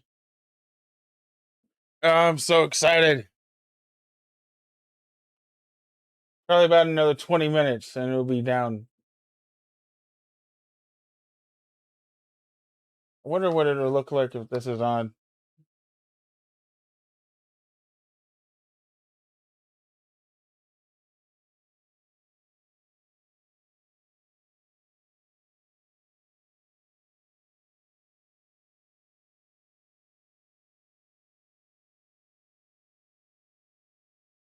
I don't know.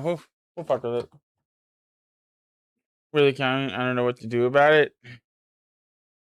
Turn off 117.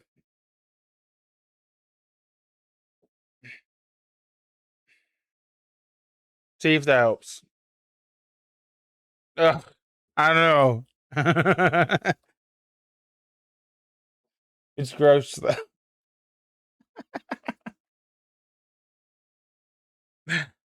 It is gross. It looks fugly.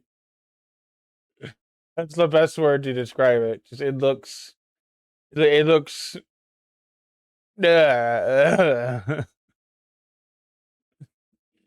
It's not bad. It's just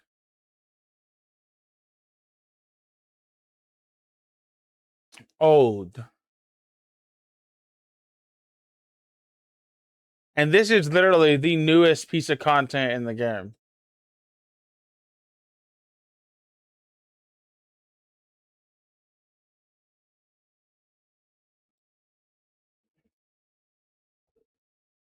You change the settings somewhere, but I don't know what would be the best to do. What, in 117?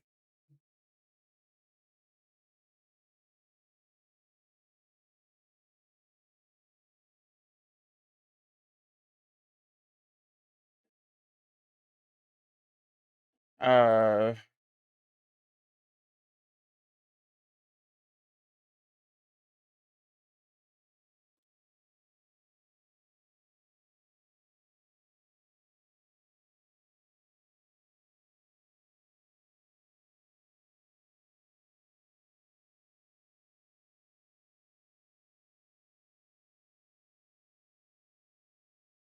you have this vanilla shadows under lighting.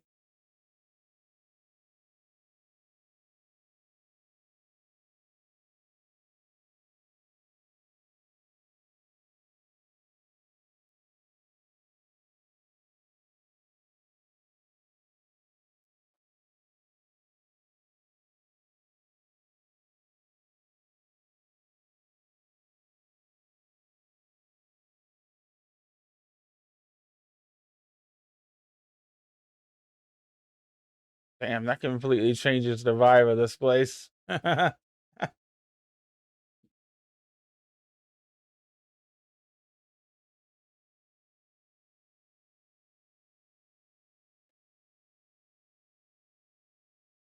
thought this was a kind of dark and dreary place. Nope. It's actually a really nice destination spot that you should totally get on a boat and sail to right now.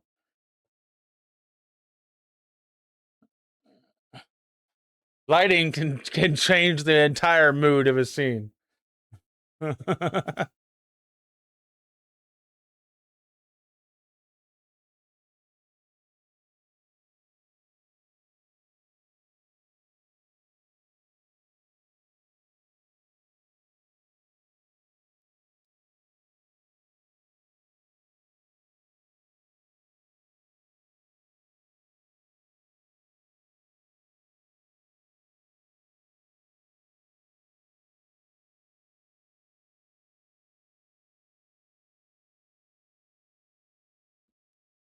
I do have vanilla shadow. Okay.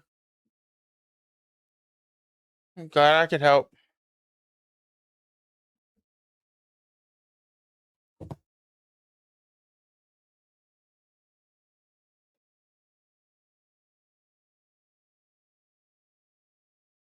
What season do you have it on? Maybe try changing that. Like I have it on autumn almost always because I like how it looks, but also because the shadows are a little bit more pronounced and everything else shows up better on them. Like summers, I think that's darker than autumn's.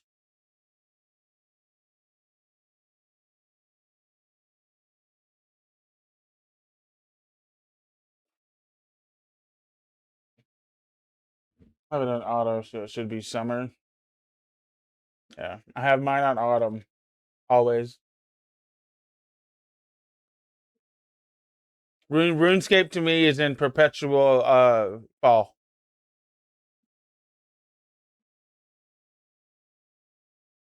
The leaves are always changing, they're always falling.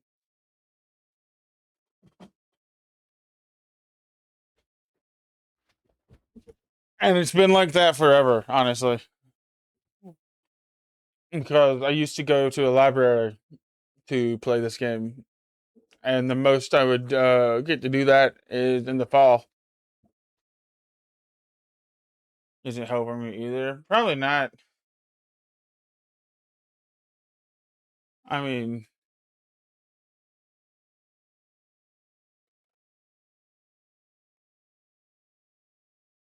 if you disable both of those, you probably get some really good shadows. Yeah, like damn. I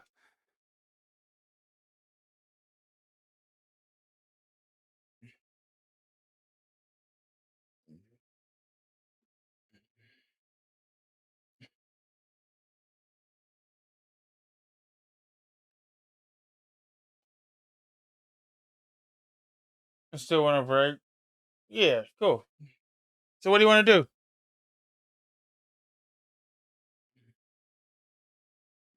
I do not really want to fight her again.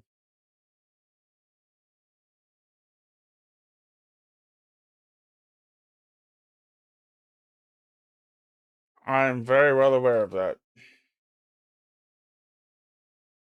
I think this is my first time seeing you get frustrated at RuneScape content. How many dudes and maybe come back?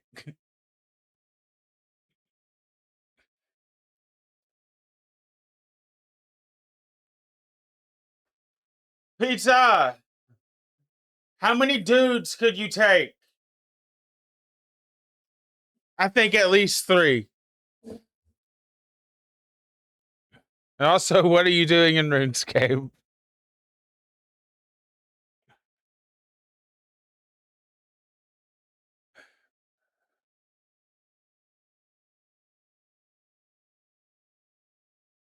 Interesting. Is he even back? I don't know.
I should buy Black Flag on PS5, shouldn't I?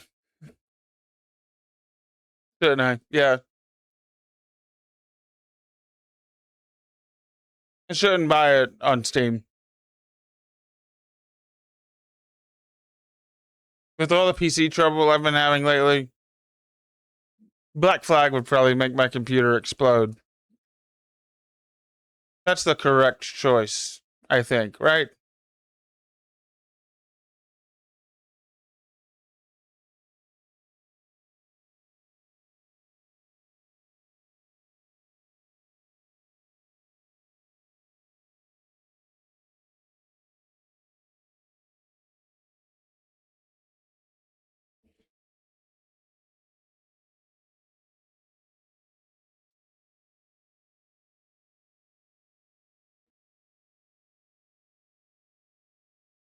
Yeah.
It looks so good.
God, that looks so good. I'm gonna say that at least 3 more times.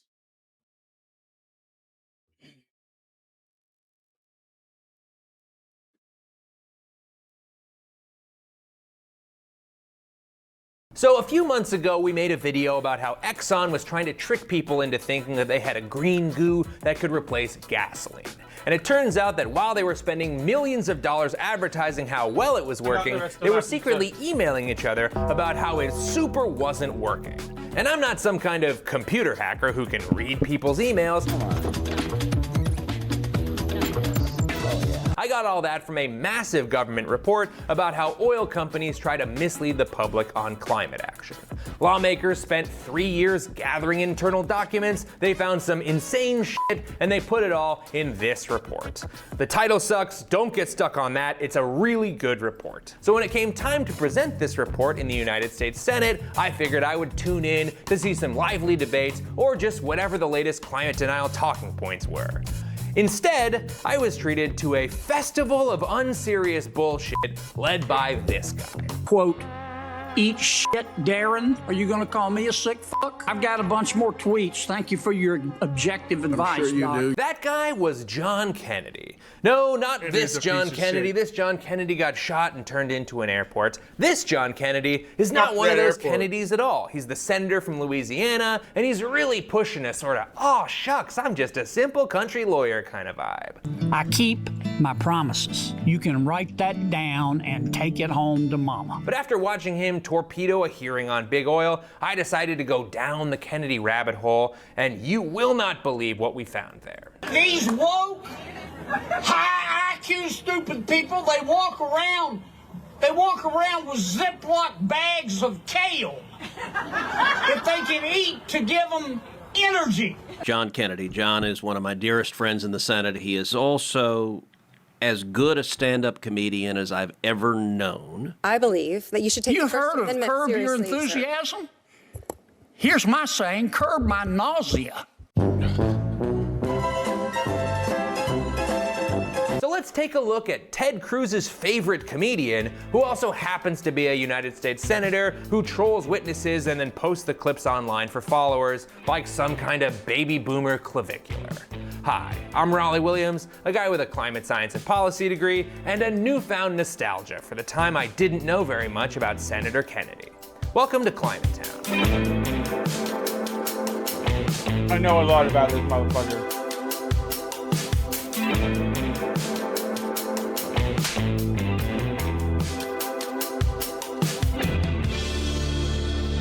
Okay, let me set the scene for you here. It is May 1st, 2024. We are in the heart of the Drake and Kendrick beef. It's 3 days until Not Like Us comes out, and the Senate Budget Committee is sitting down to discuss a bombshell new report about big oil. And much like Not Like Us, this report is a banger.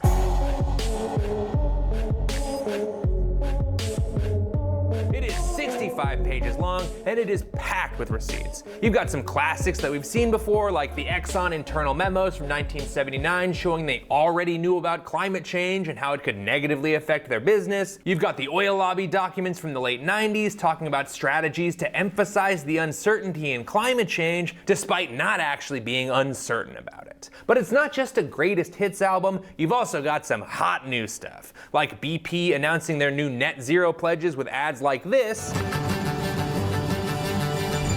despite recent internal emails that say this. It goes a bit too far to state or imply support for net zero by 2050 because that would require policy likely to put some existing assets at risk. There's a section on using front groups to spread misinformation so the oil companies themselves can't be blamed for it. There's a section on targeting universities, tracking critics, and pressuring news outlets. There's even a section on how big oil tried to obstruct the release of this report.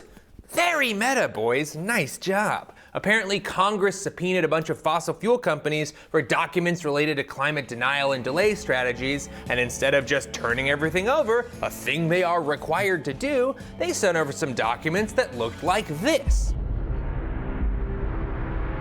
What the fuck?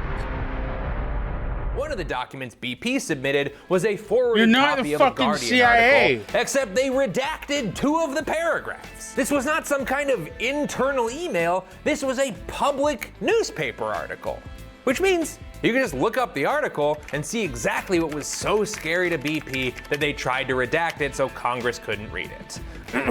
We don't know the future, but we do know the past, and here's something we shouldn't miss. We've seen this before. The same arguments used by President Trump and even the people he cited were used by the oil and gas industry to block climate policies through the 1990s, including the United States' implementation of the Kyoto Protocol. The playbook from 20 years ago is back, and this time we must be ready for it. Which is kind of a suspicious thing to redact when you think about it. Very suspicious. So yeah, this report had these guys dead to rights and probably felt a little something like Kendrick Lamar getting to sing Not Like Us at the Super Bowl. Do you remember that? Holy shit, the feeling of winning a beef that hard, incredible.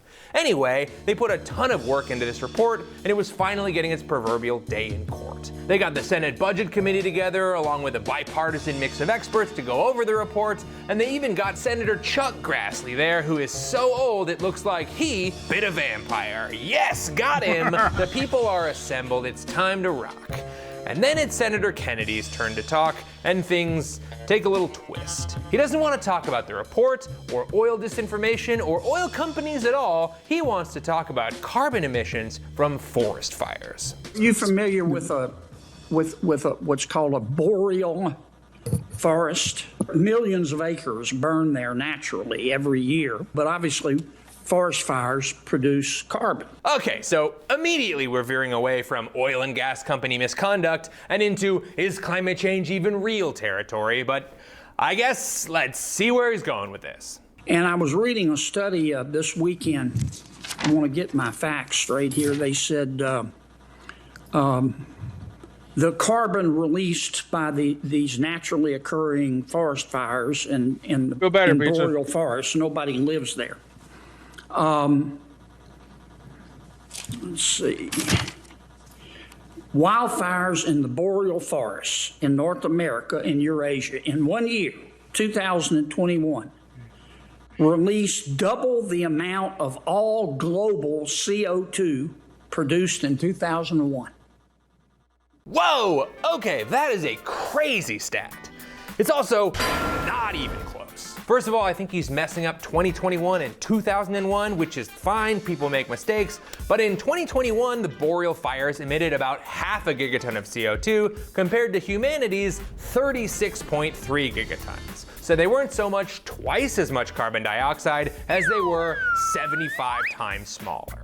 Which, you know, is so super wrong that it almost makes you forget that the sentence right before that was, I want to get my facts straight here. It's also a pretty disingenuous argument because he's cherry picking 2021 because there were record-breaking boreal fires that he insists were naturally occurring. Burn there naturally. Naturally occurring forest fires. Naturally occurring boreal forest fires. But of course, if you looked at the actual study for the boreal forest fires in 2021, you'd see this line. The hotter and drier fire seasons in boreal regions, likely due to human-driven climate change, increase the flammability of vegetation biomass and lightning ignition efficiency. Now, you know, unless you're the reason that your parents drank, that doesn't make sense.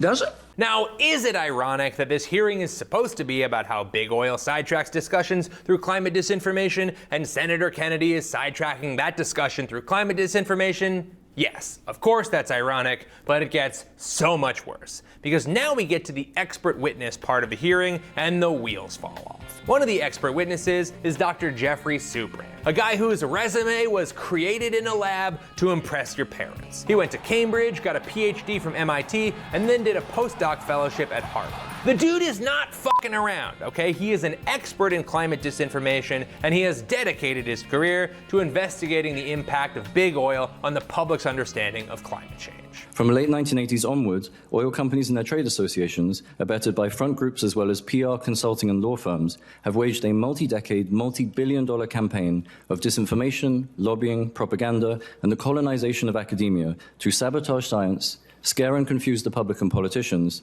and undermine climate and clean energy policies. As a scholar of disinformation, I do not use the word lie lightly, but no other word adequately describes the oil industry's brazen efforts to mislead the public about its history of misleading the public. But when it was Kennedy's turn to ask Supran about his testimony, instead of talking about any of that, he hit Supran with this. Dr. Supran, on December 14, 2023, you tweeted in support of Climate Defiance.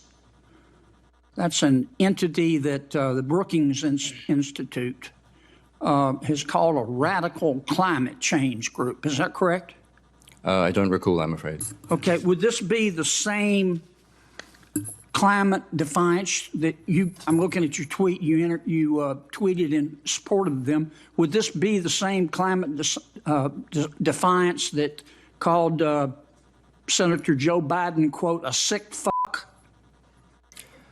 I don't know, but as I Would this be the same Climate Defiance that called Senator Lisa Murkowski a murderer? I do not know. As I said in my statement... Would this be the same Climate Defiance who told the CEO of Exxon to, quote, eat shit, Darren, close quote? Okay, remember, this is a hearing on oil and gas company malfeasance. Record it, please. I would love to watch that. Has printed out Dr. Supran's Twitter feed to insinuate that Supran is some kind of radical climate activist.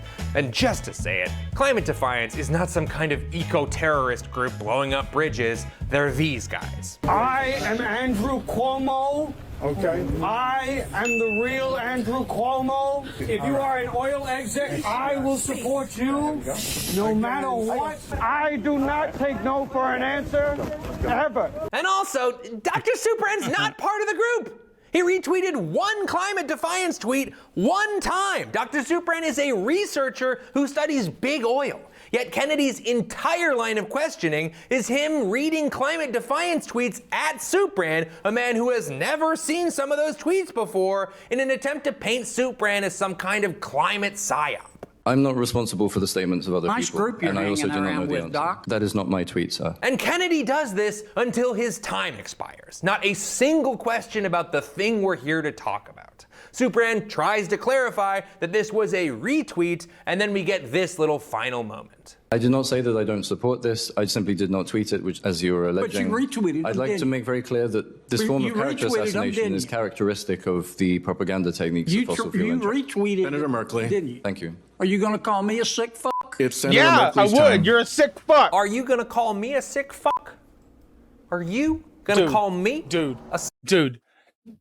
I swear to God, he had the opportunity to do the funniest shit ever. Just look him dead in the fucking eyes and just call him a sick fuck. Oh my God, he is a sick fuck.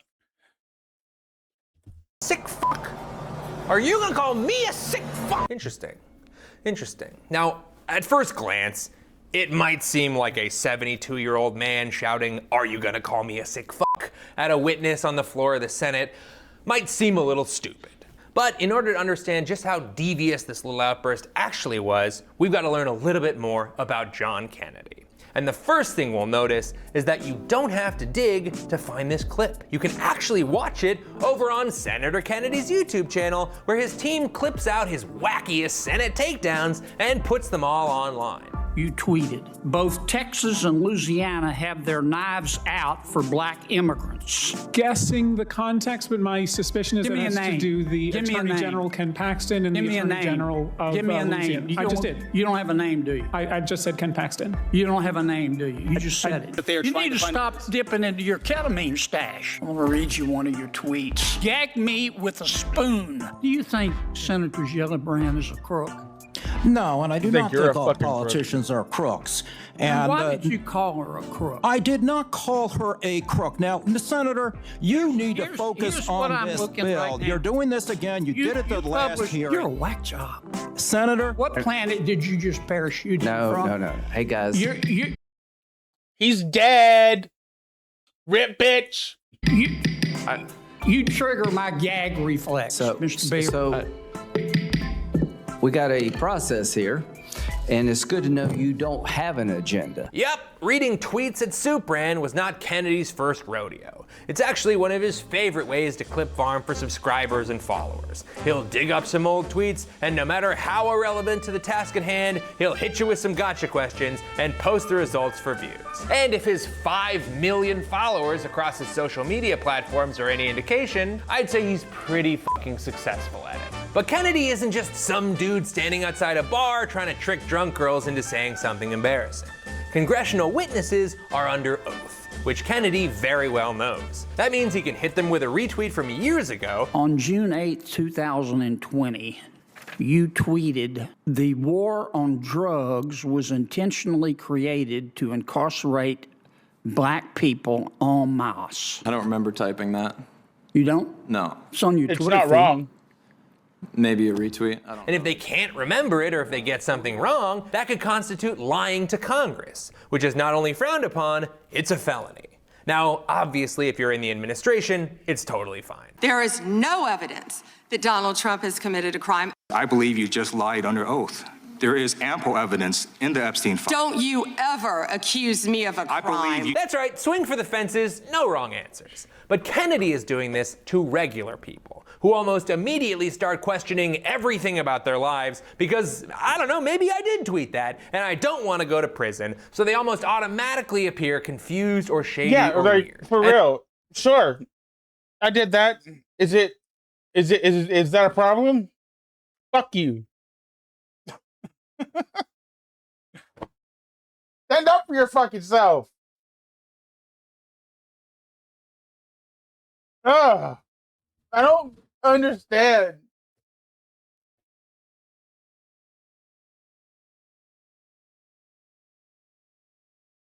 Then he would probably just say, "Yeah, but did you do it?" And then he would just ask the question again until you like crack. Because the point isn't to get you to answer, the point is to waste fucking time. And lo and behold, Senator Kennedy's social media team has something new to post for the engagement. Mix in a couple of Kennedy's famous one-liners that he's always coming up with. They're so good. He's nervous as a pregnant nun. And you've got yourself a viral moment. And you don't have to take my word for it. Take it away, possessed American Girl doll from the Forbes YouTube channel. As many viewers on this channel know, Louisiana Senator John Kennedy often is cause for viral moments and highly viewed videos. The often humorous Republican, who sits on the Senate Judiciary Committee, has boasted multiple moments that have exceeded 500,000 views on this channel. Now that's the kind of hard-hitting journalism you can always expect from Forbes.com. But the more I looked into Kennedy's often humorous one-liners, the more I realized that a lot of his jokes were actually just other people's jokes that he had memorized and then regurgitated. Like this one. I don't eat kale. You know why? Because kale tastes to me like I'd rather be fat. Oh, nice. I love that joke.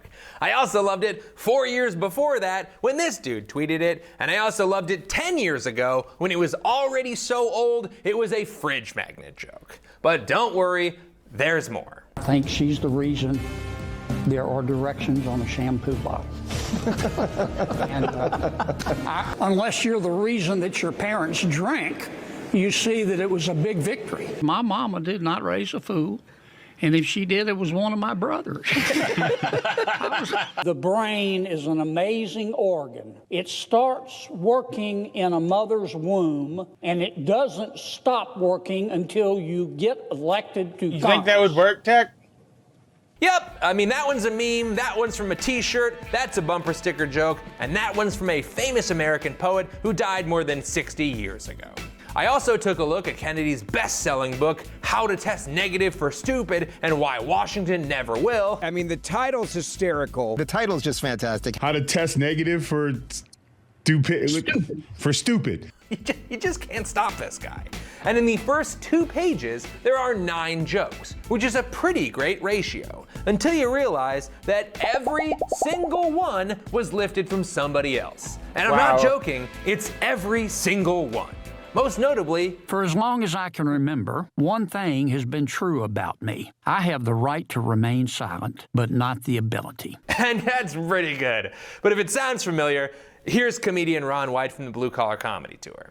I had the right to remain silent, but I didn't have the ability.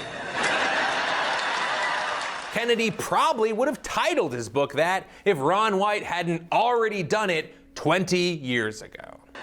Seemed to be a pattern.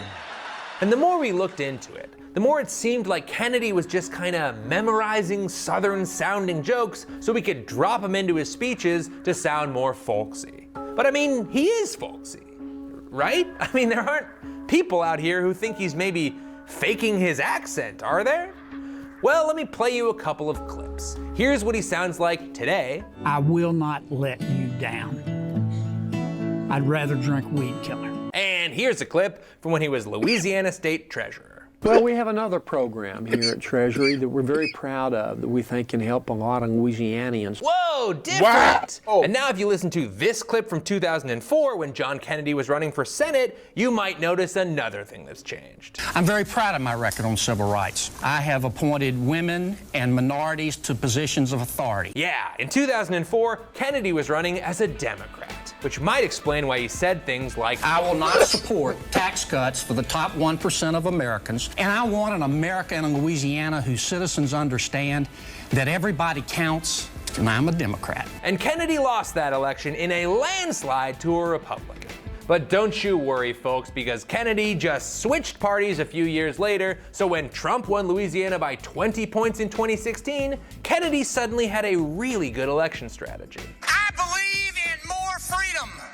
My opponent in this race believes in more free stuff, and he wants you to pay for it. And Oh I my want fucking you to God. extend a warm, down-home Louisiana welcome to my president-elect, Donald J.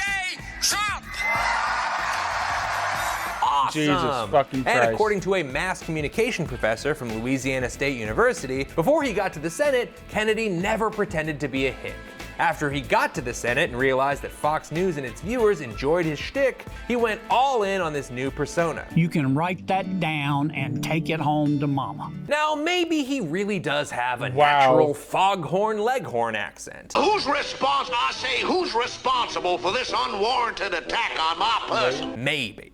But it's just very hard for me to reconcile this whole, like, I'm a regular guy just like you angle with the fact that he is a very wealthy, Oxford-educated lawyer with a meandering accent who has found incredible success adopting the Republican Party and pandering to a conservative audience with regurgitated bumper sticker jokes and gotcha questions under oath. So allow me to present an alternate hypothesis for why Senator John Kennedy is shouting, "Are you gonna call me a sick fuck?" at an expert in climate disinformation rather than engaging with... I don't understand why they don't just answer the sick fuck's question. Yes, I'm gonna call you a sick fuck, you sick fuck.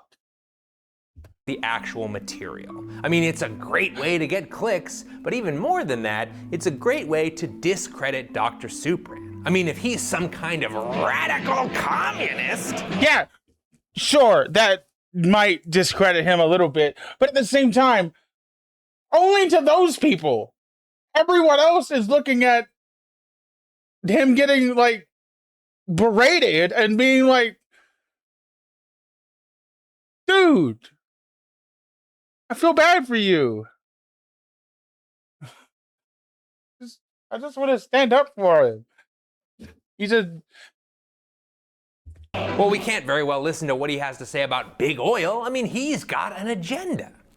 But while we're, talking about agendas, John Kennedy is not just a random senator. He's the senator for the great state of Louisiana, which has historically been a massive oil and gas state. If Louisiana was a country, we'd be #1 in the world in LNG exports. Now that is a real accent. Not saying Kennedy's isn't. I'm saying that one definitely is. Also, according to Open Secrets, oil and gas companies contributed $1.7 million to Senator Kennedy, putting him in the top 20 for senators over the past 3 decades. Even former Exxon lobbyist Keith McCoy called Senator Kennedy out by name as someone... Man, I hate how cheap our senators are.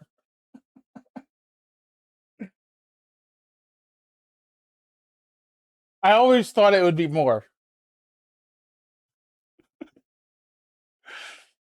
Like, think about it. There's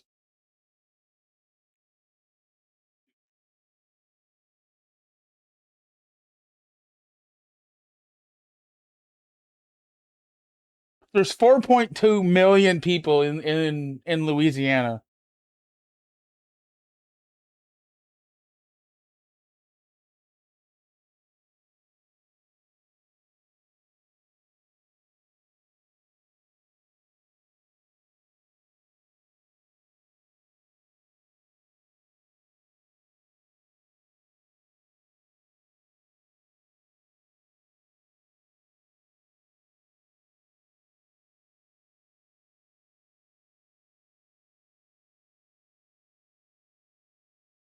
If I did the math right, that's basically $2.40 for every person in the state that he took a bribe for. 1.7 million is $2 per person in the state. If I did the math right. 4 million and 1.7 4.2 divided by 1.7 is 2.4.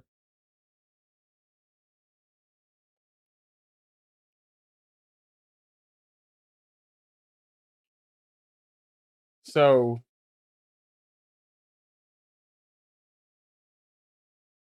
that's ridiculous. I can't believe they're so cheap. I always thought it would be more. When they knew they could work with in Congress. 2022 Yeah, for real. class is focused on re-election, so I know I have them. Those are the That's Marco Rubios. ridiculous. Those are the Senator Kennedys. You can have those conversations with them because they're a captive audience. So all that brings us back to this hearing. Of all the times Kennedy pulled this exact same retweet surprise, why are we focusing on this time for the video? Well, it turns out that this hearing is actually pretty important because a bunch of states are in the process of suing major oil players like Exxon, Chevron, Koch Industries, the American Petroleum Institute, and more for misleading the public on their role in climate change. And my God, you better believe they don't want that to happen. I mean, no company wants to get sued, but in this case, even having any of those lawsuits go to trial could be catastrophic for big oil. To the Senate?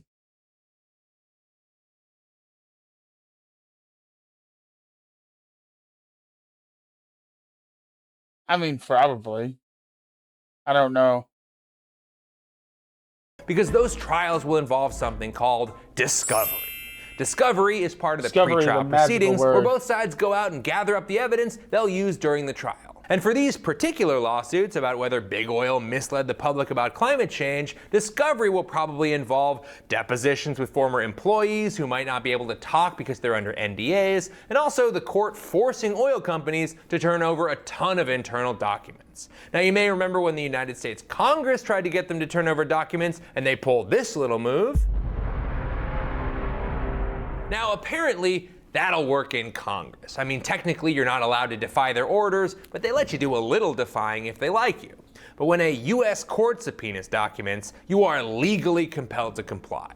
And that means actually legally compelled. This is basically what happened to the tobacco companies in the 90s. A whole bunch of states sued the tobacco companies, and Discovery forced them to turn over thousands of documents, including one from 1985 that showed that R.J. Reynolds destroyed records and suppressed research about the toxic effects of smoking. The company initially fought to keep that document private under attorney-client privilege until a Minnesota judge ruled against them.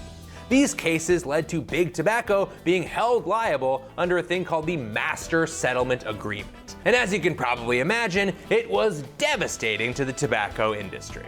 And that might explain why, if you look at Jeffrey Supran in this hearing, and then you look a little bit to his left, you see an empty chair. But then if you look even more to the left, you see a different, much closer chair, but a little more to the left, and what's that? A shoulder? Well, that shoulder belongs to this woman. Her name is Sharon Eubanks, and she's the former director of the tobacco litigation team for the United States Department of Justice. Both industries lied to the public and regulators about what they knew about the harms of their products and when they knew it.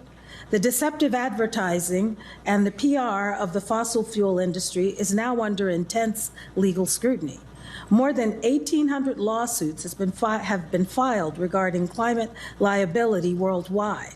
Many of these cases concern the misleading fake science that the industry purposefully distributed to the public for decades. But luckily for big oil, the US government looks a little different these days. Don't you ever accuse me of a crime. After some lobbying from the oil companies, the Trump administration is actively trying to prevent these lawsuits from going forward. In early May, the Trump DOJ filed its own lawsuit to stop a Minnesota case, which was on track to begin discovery after the Minnesota Supreme Court upheld the suit. That same Justice Department filed similar lawsuits in Hawaii and Michigan, also designed to stop these state-level cases. I think we actually have a clip of the Trump DOJ here. Oh no! Oh no! Oh, my life. And to top it all off, Republicans have now introduced federal legislation that would give big oil full legal immunity from any lawsuits and the discovery process that goes along with them. Here's the Senate version introduced by stand-up Okay. I gotta go to the bathroom. I'll be right back.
Oh, you die like the rest of us.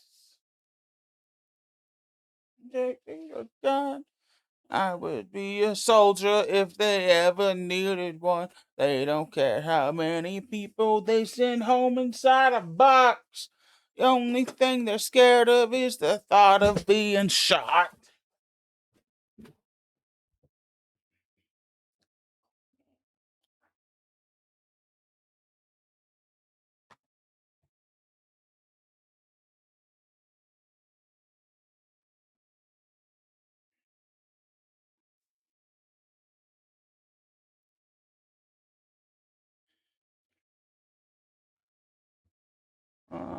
You die like the rest of us.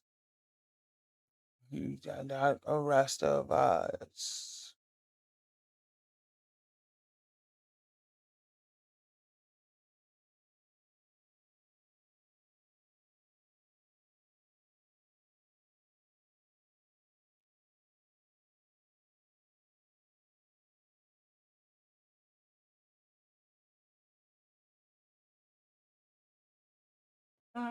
In my car, but to see you just smile.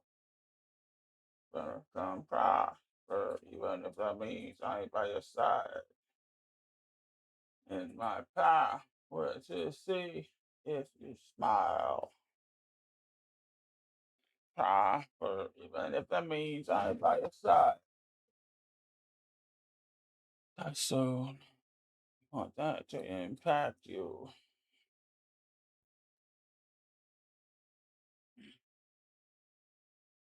And that's just out inside. It's fine. All right. We are just out inside. I'm sad that I can't satisfy. We will be all right.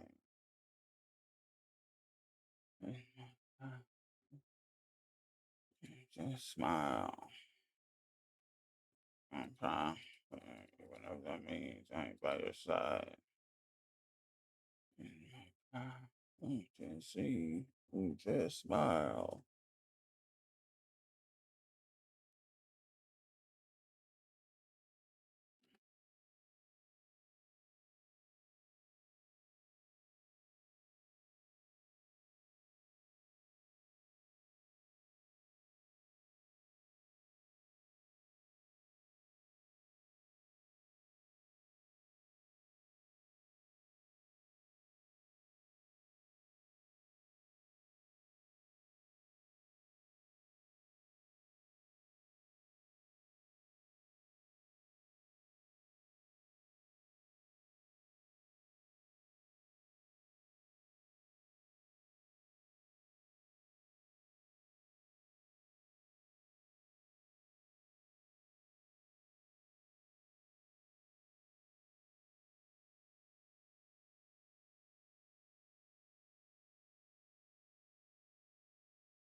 Sorry, Techie. I'm using you as an example.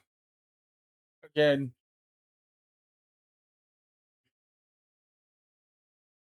soon as I find you. What the fuck?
Fuck that guy.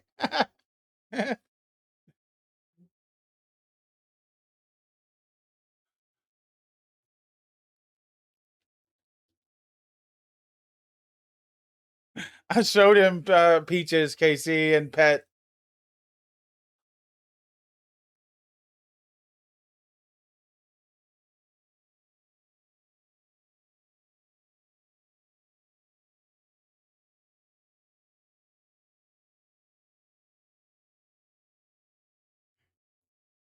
So I agree.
Uh, 1700, I think.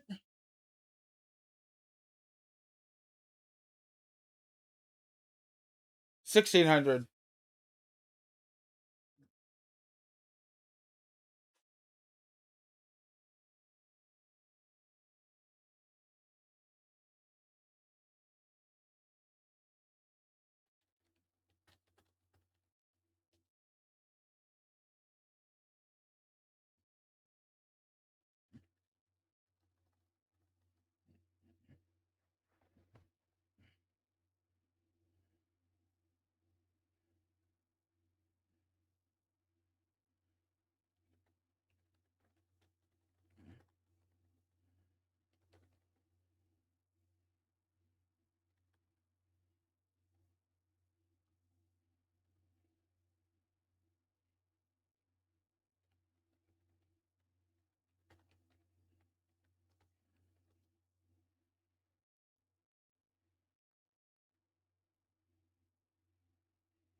Oh, well, that's disappointing.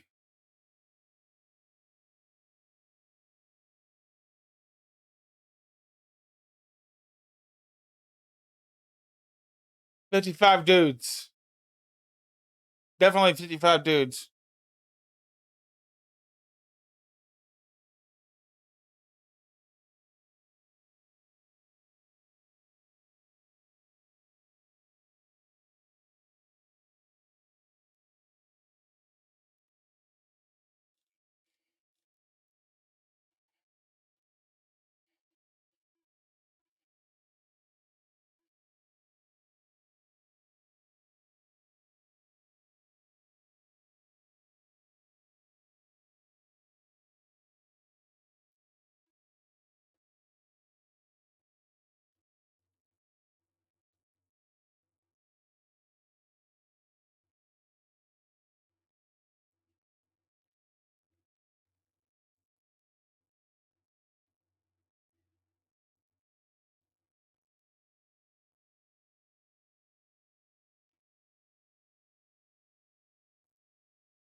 Sorry, I had to mark my bills.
Butterflies are like level 30, right?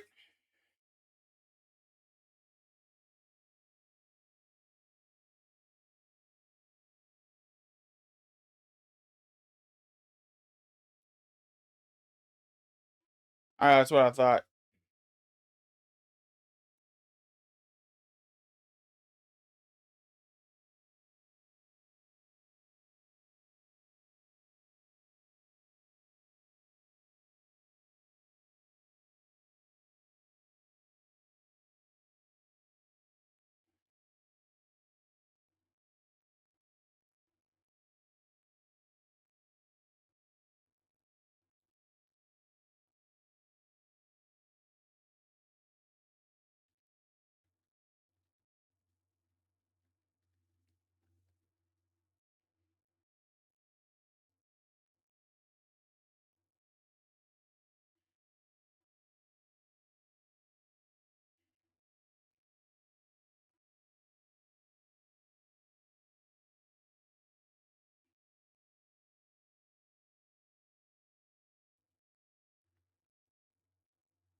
I don't think.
I'm trying to figure out how to say this without laughing.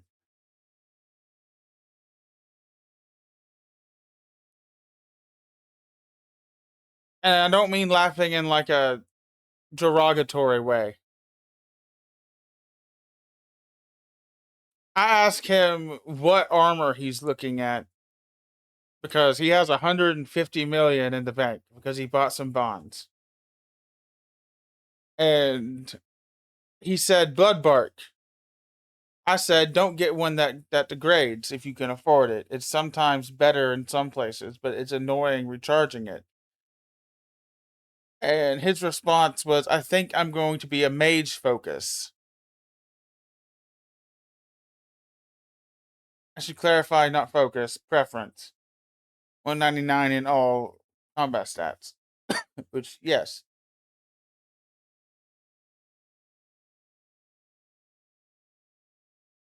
I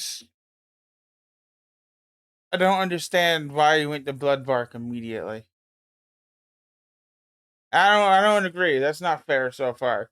Bloodbark is only really useful for blood spells. Like it's okay at magic. Can he equip better stuff? I'm not sure.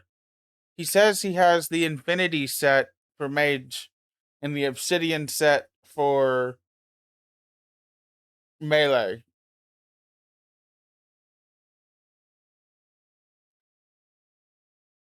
Bandos for melee and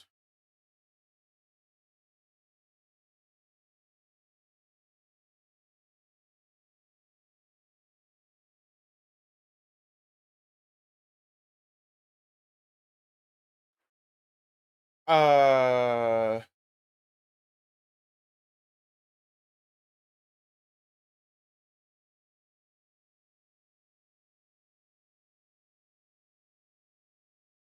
do you think Dagon High?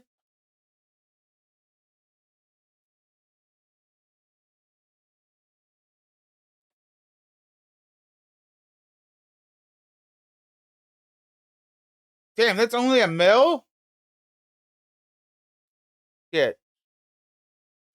Think it's on par with Infinity? I mean, he has 150 mil. Like, let's get him some good stuff. I'm trying to think of what to tell him to get.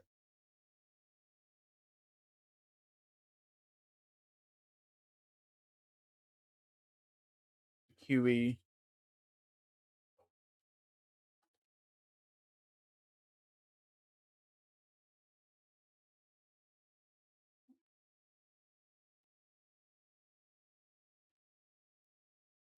Huey for ranged. Bandos.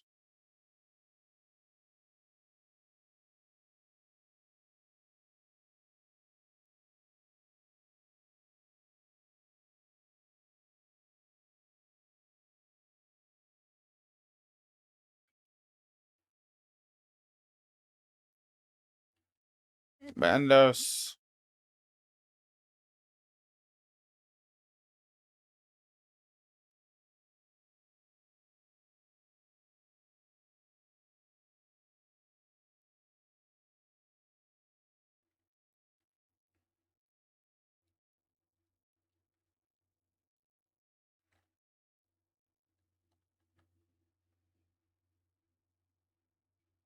He said he does want to focus on mage, so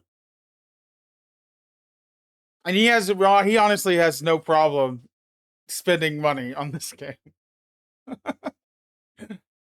Like he dropped $250 on bonds when he started a week ago.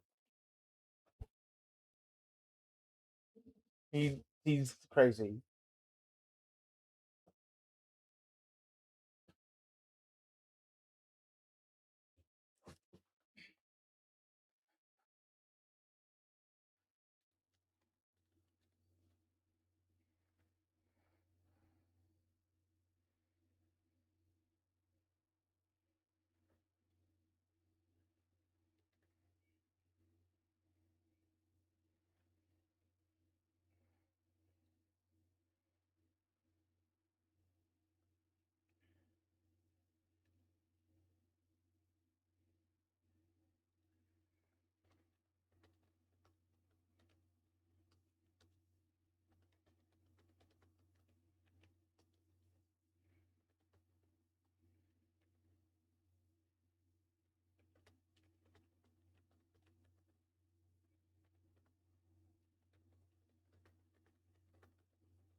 And what's the fucking boots? I forget.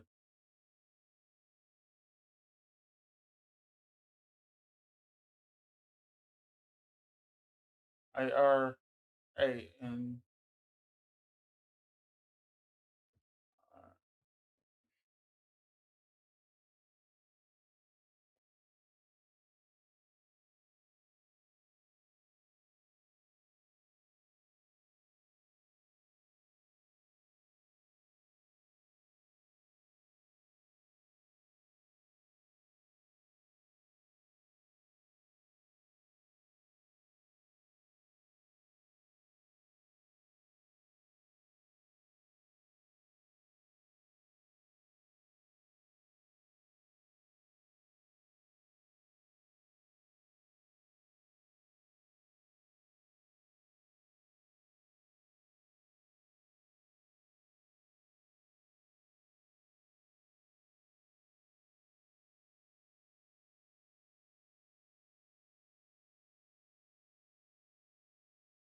His response was, Aram's looks cool. And our response was, yeah, but it's repair. And his response was, yeah, but POH and 99 smithing makes it not that bad. And my response to that,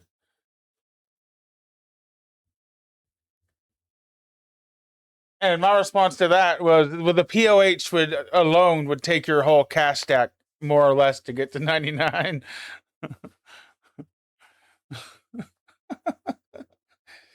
See, in what, 200 hours? He has 150 mil, but like, fuck, man.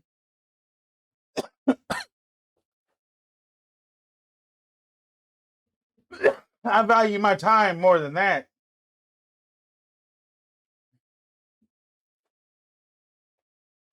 Construction level, I think, like 20 something. Uh,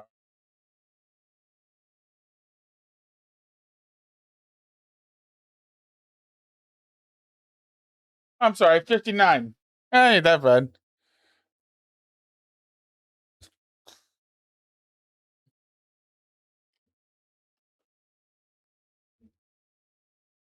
Mahogany boat repair kits mitigated the damage a little, and one of the repair kits turned a profit. It's literally what we were telling Pizza earlier. Just make fucking boat repair kits, dude. People will buy that shit.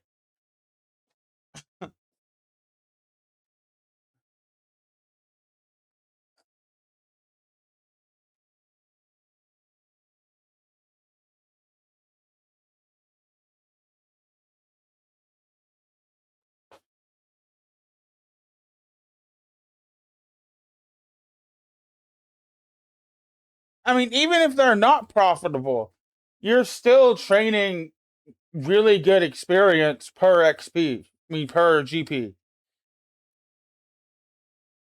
Like, you gotta spend money to make money, kind of thing.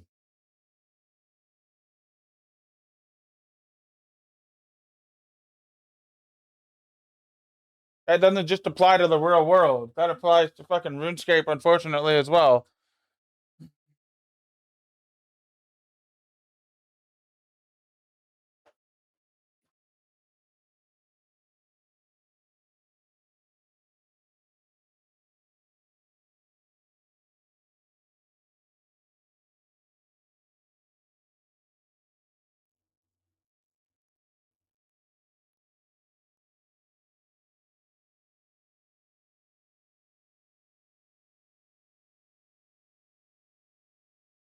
And just not.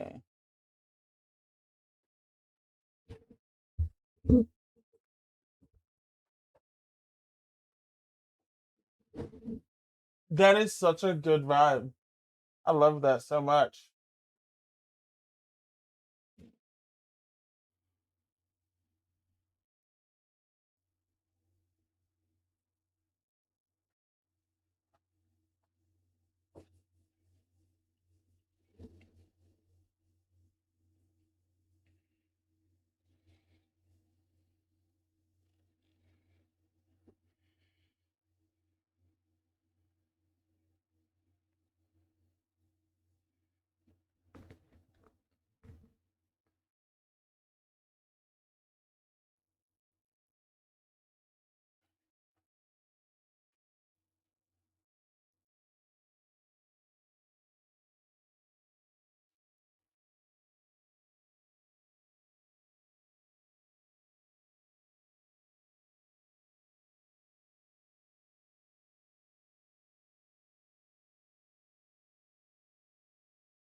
Oh.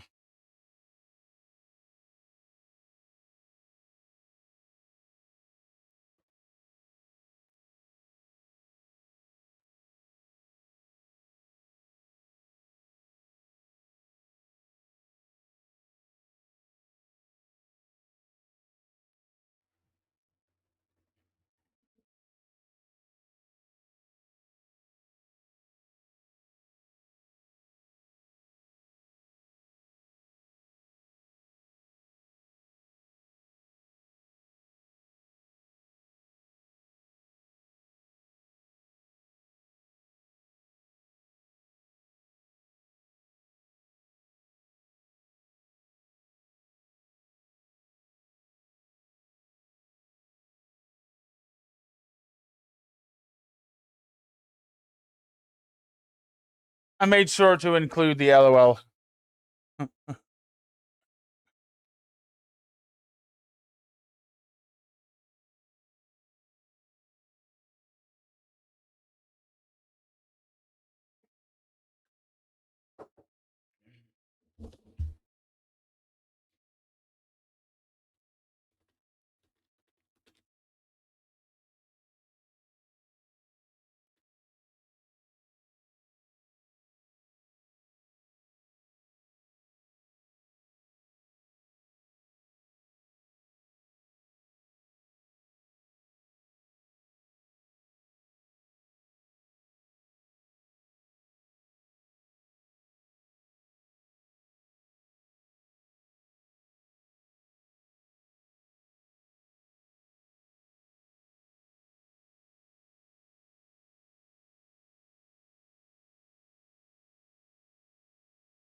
Good luck.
I feel that.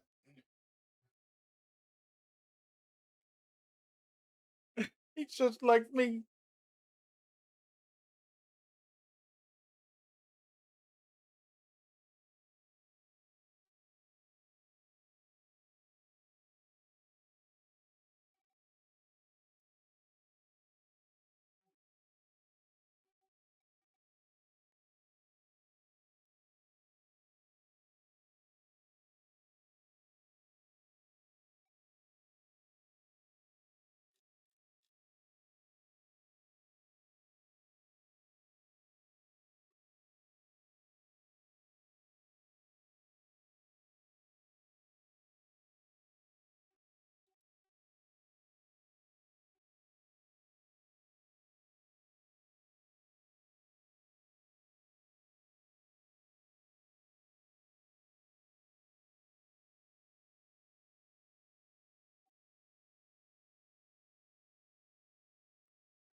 I'm trying to think of what I want to do. I can't think of anything. I think that's a sign. Dude, I was just talking about this song to my sister earlier.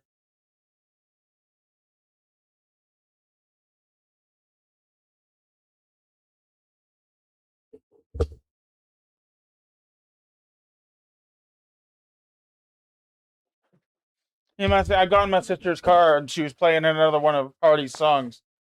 I asked her if she'd ever heard this song. It's the only one I know of his.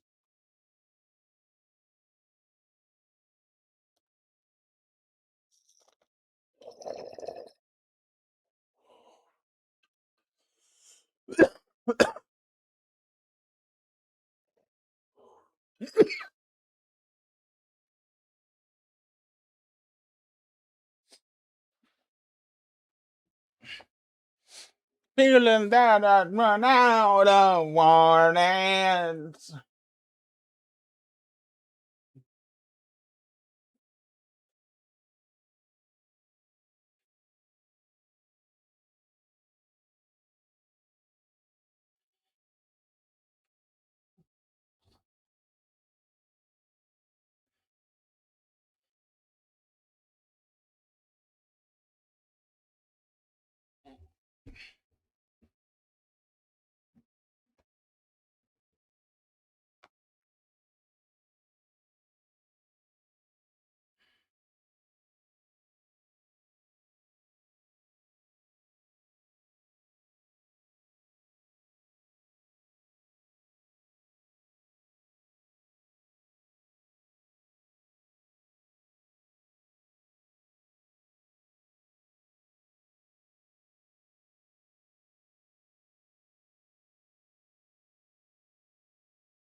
Okie dokie.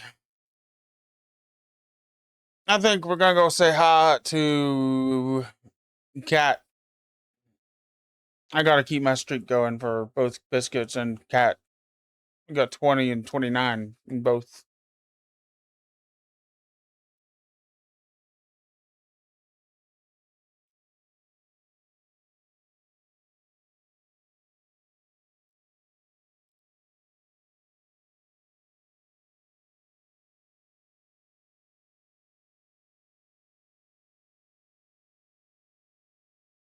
Okay.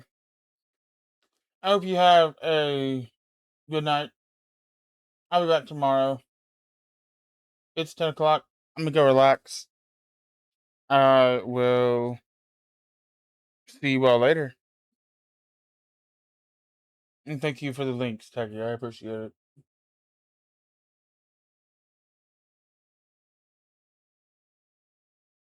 it. Cheers, y'all.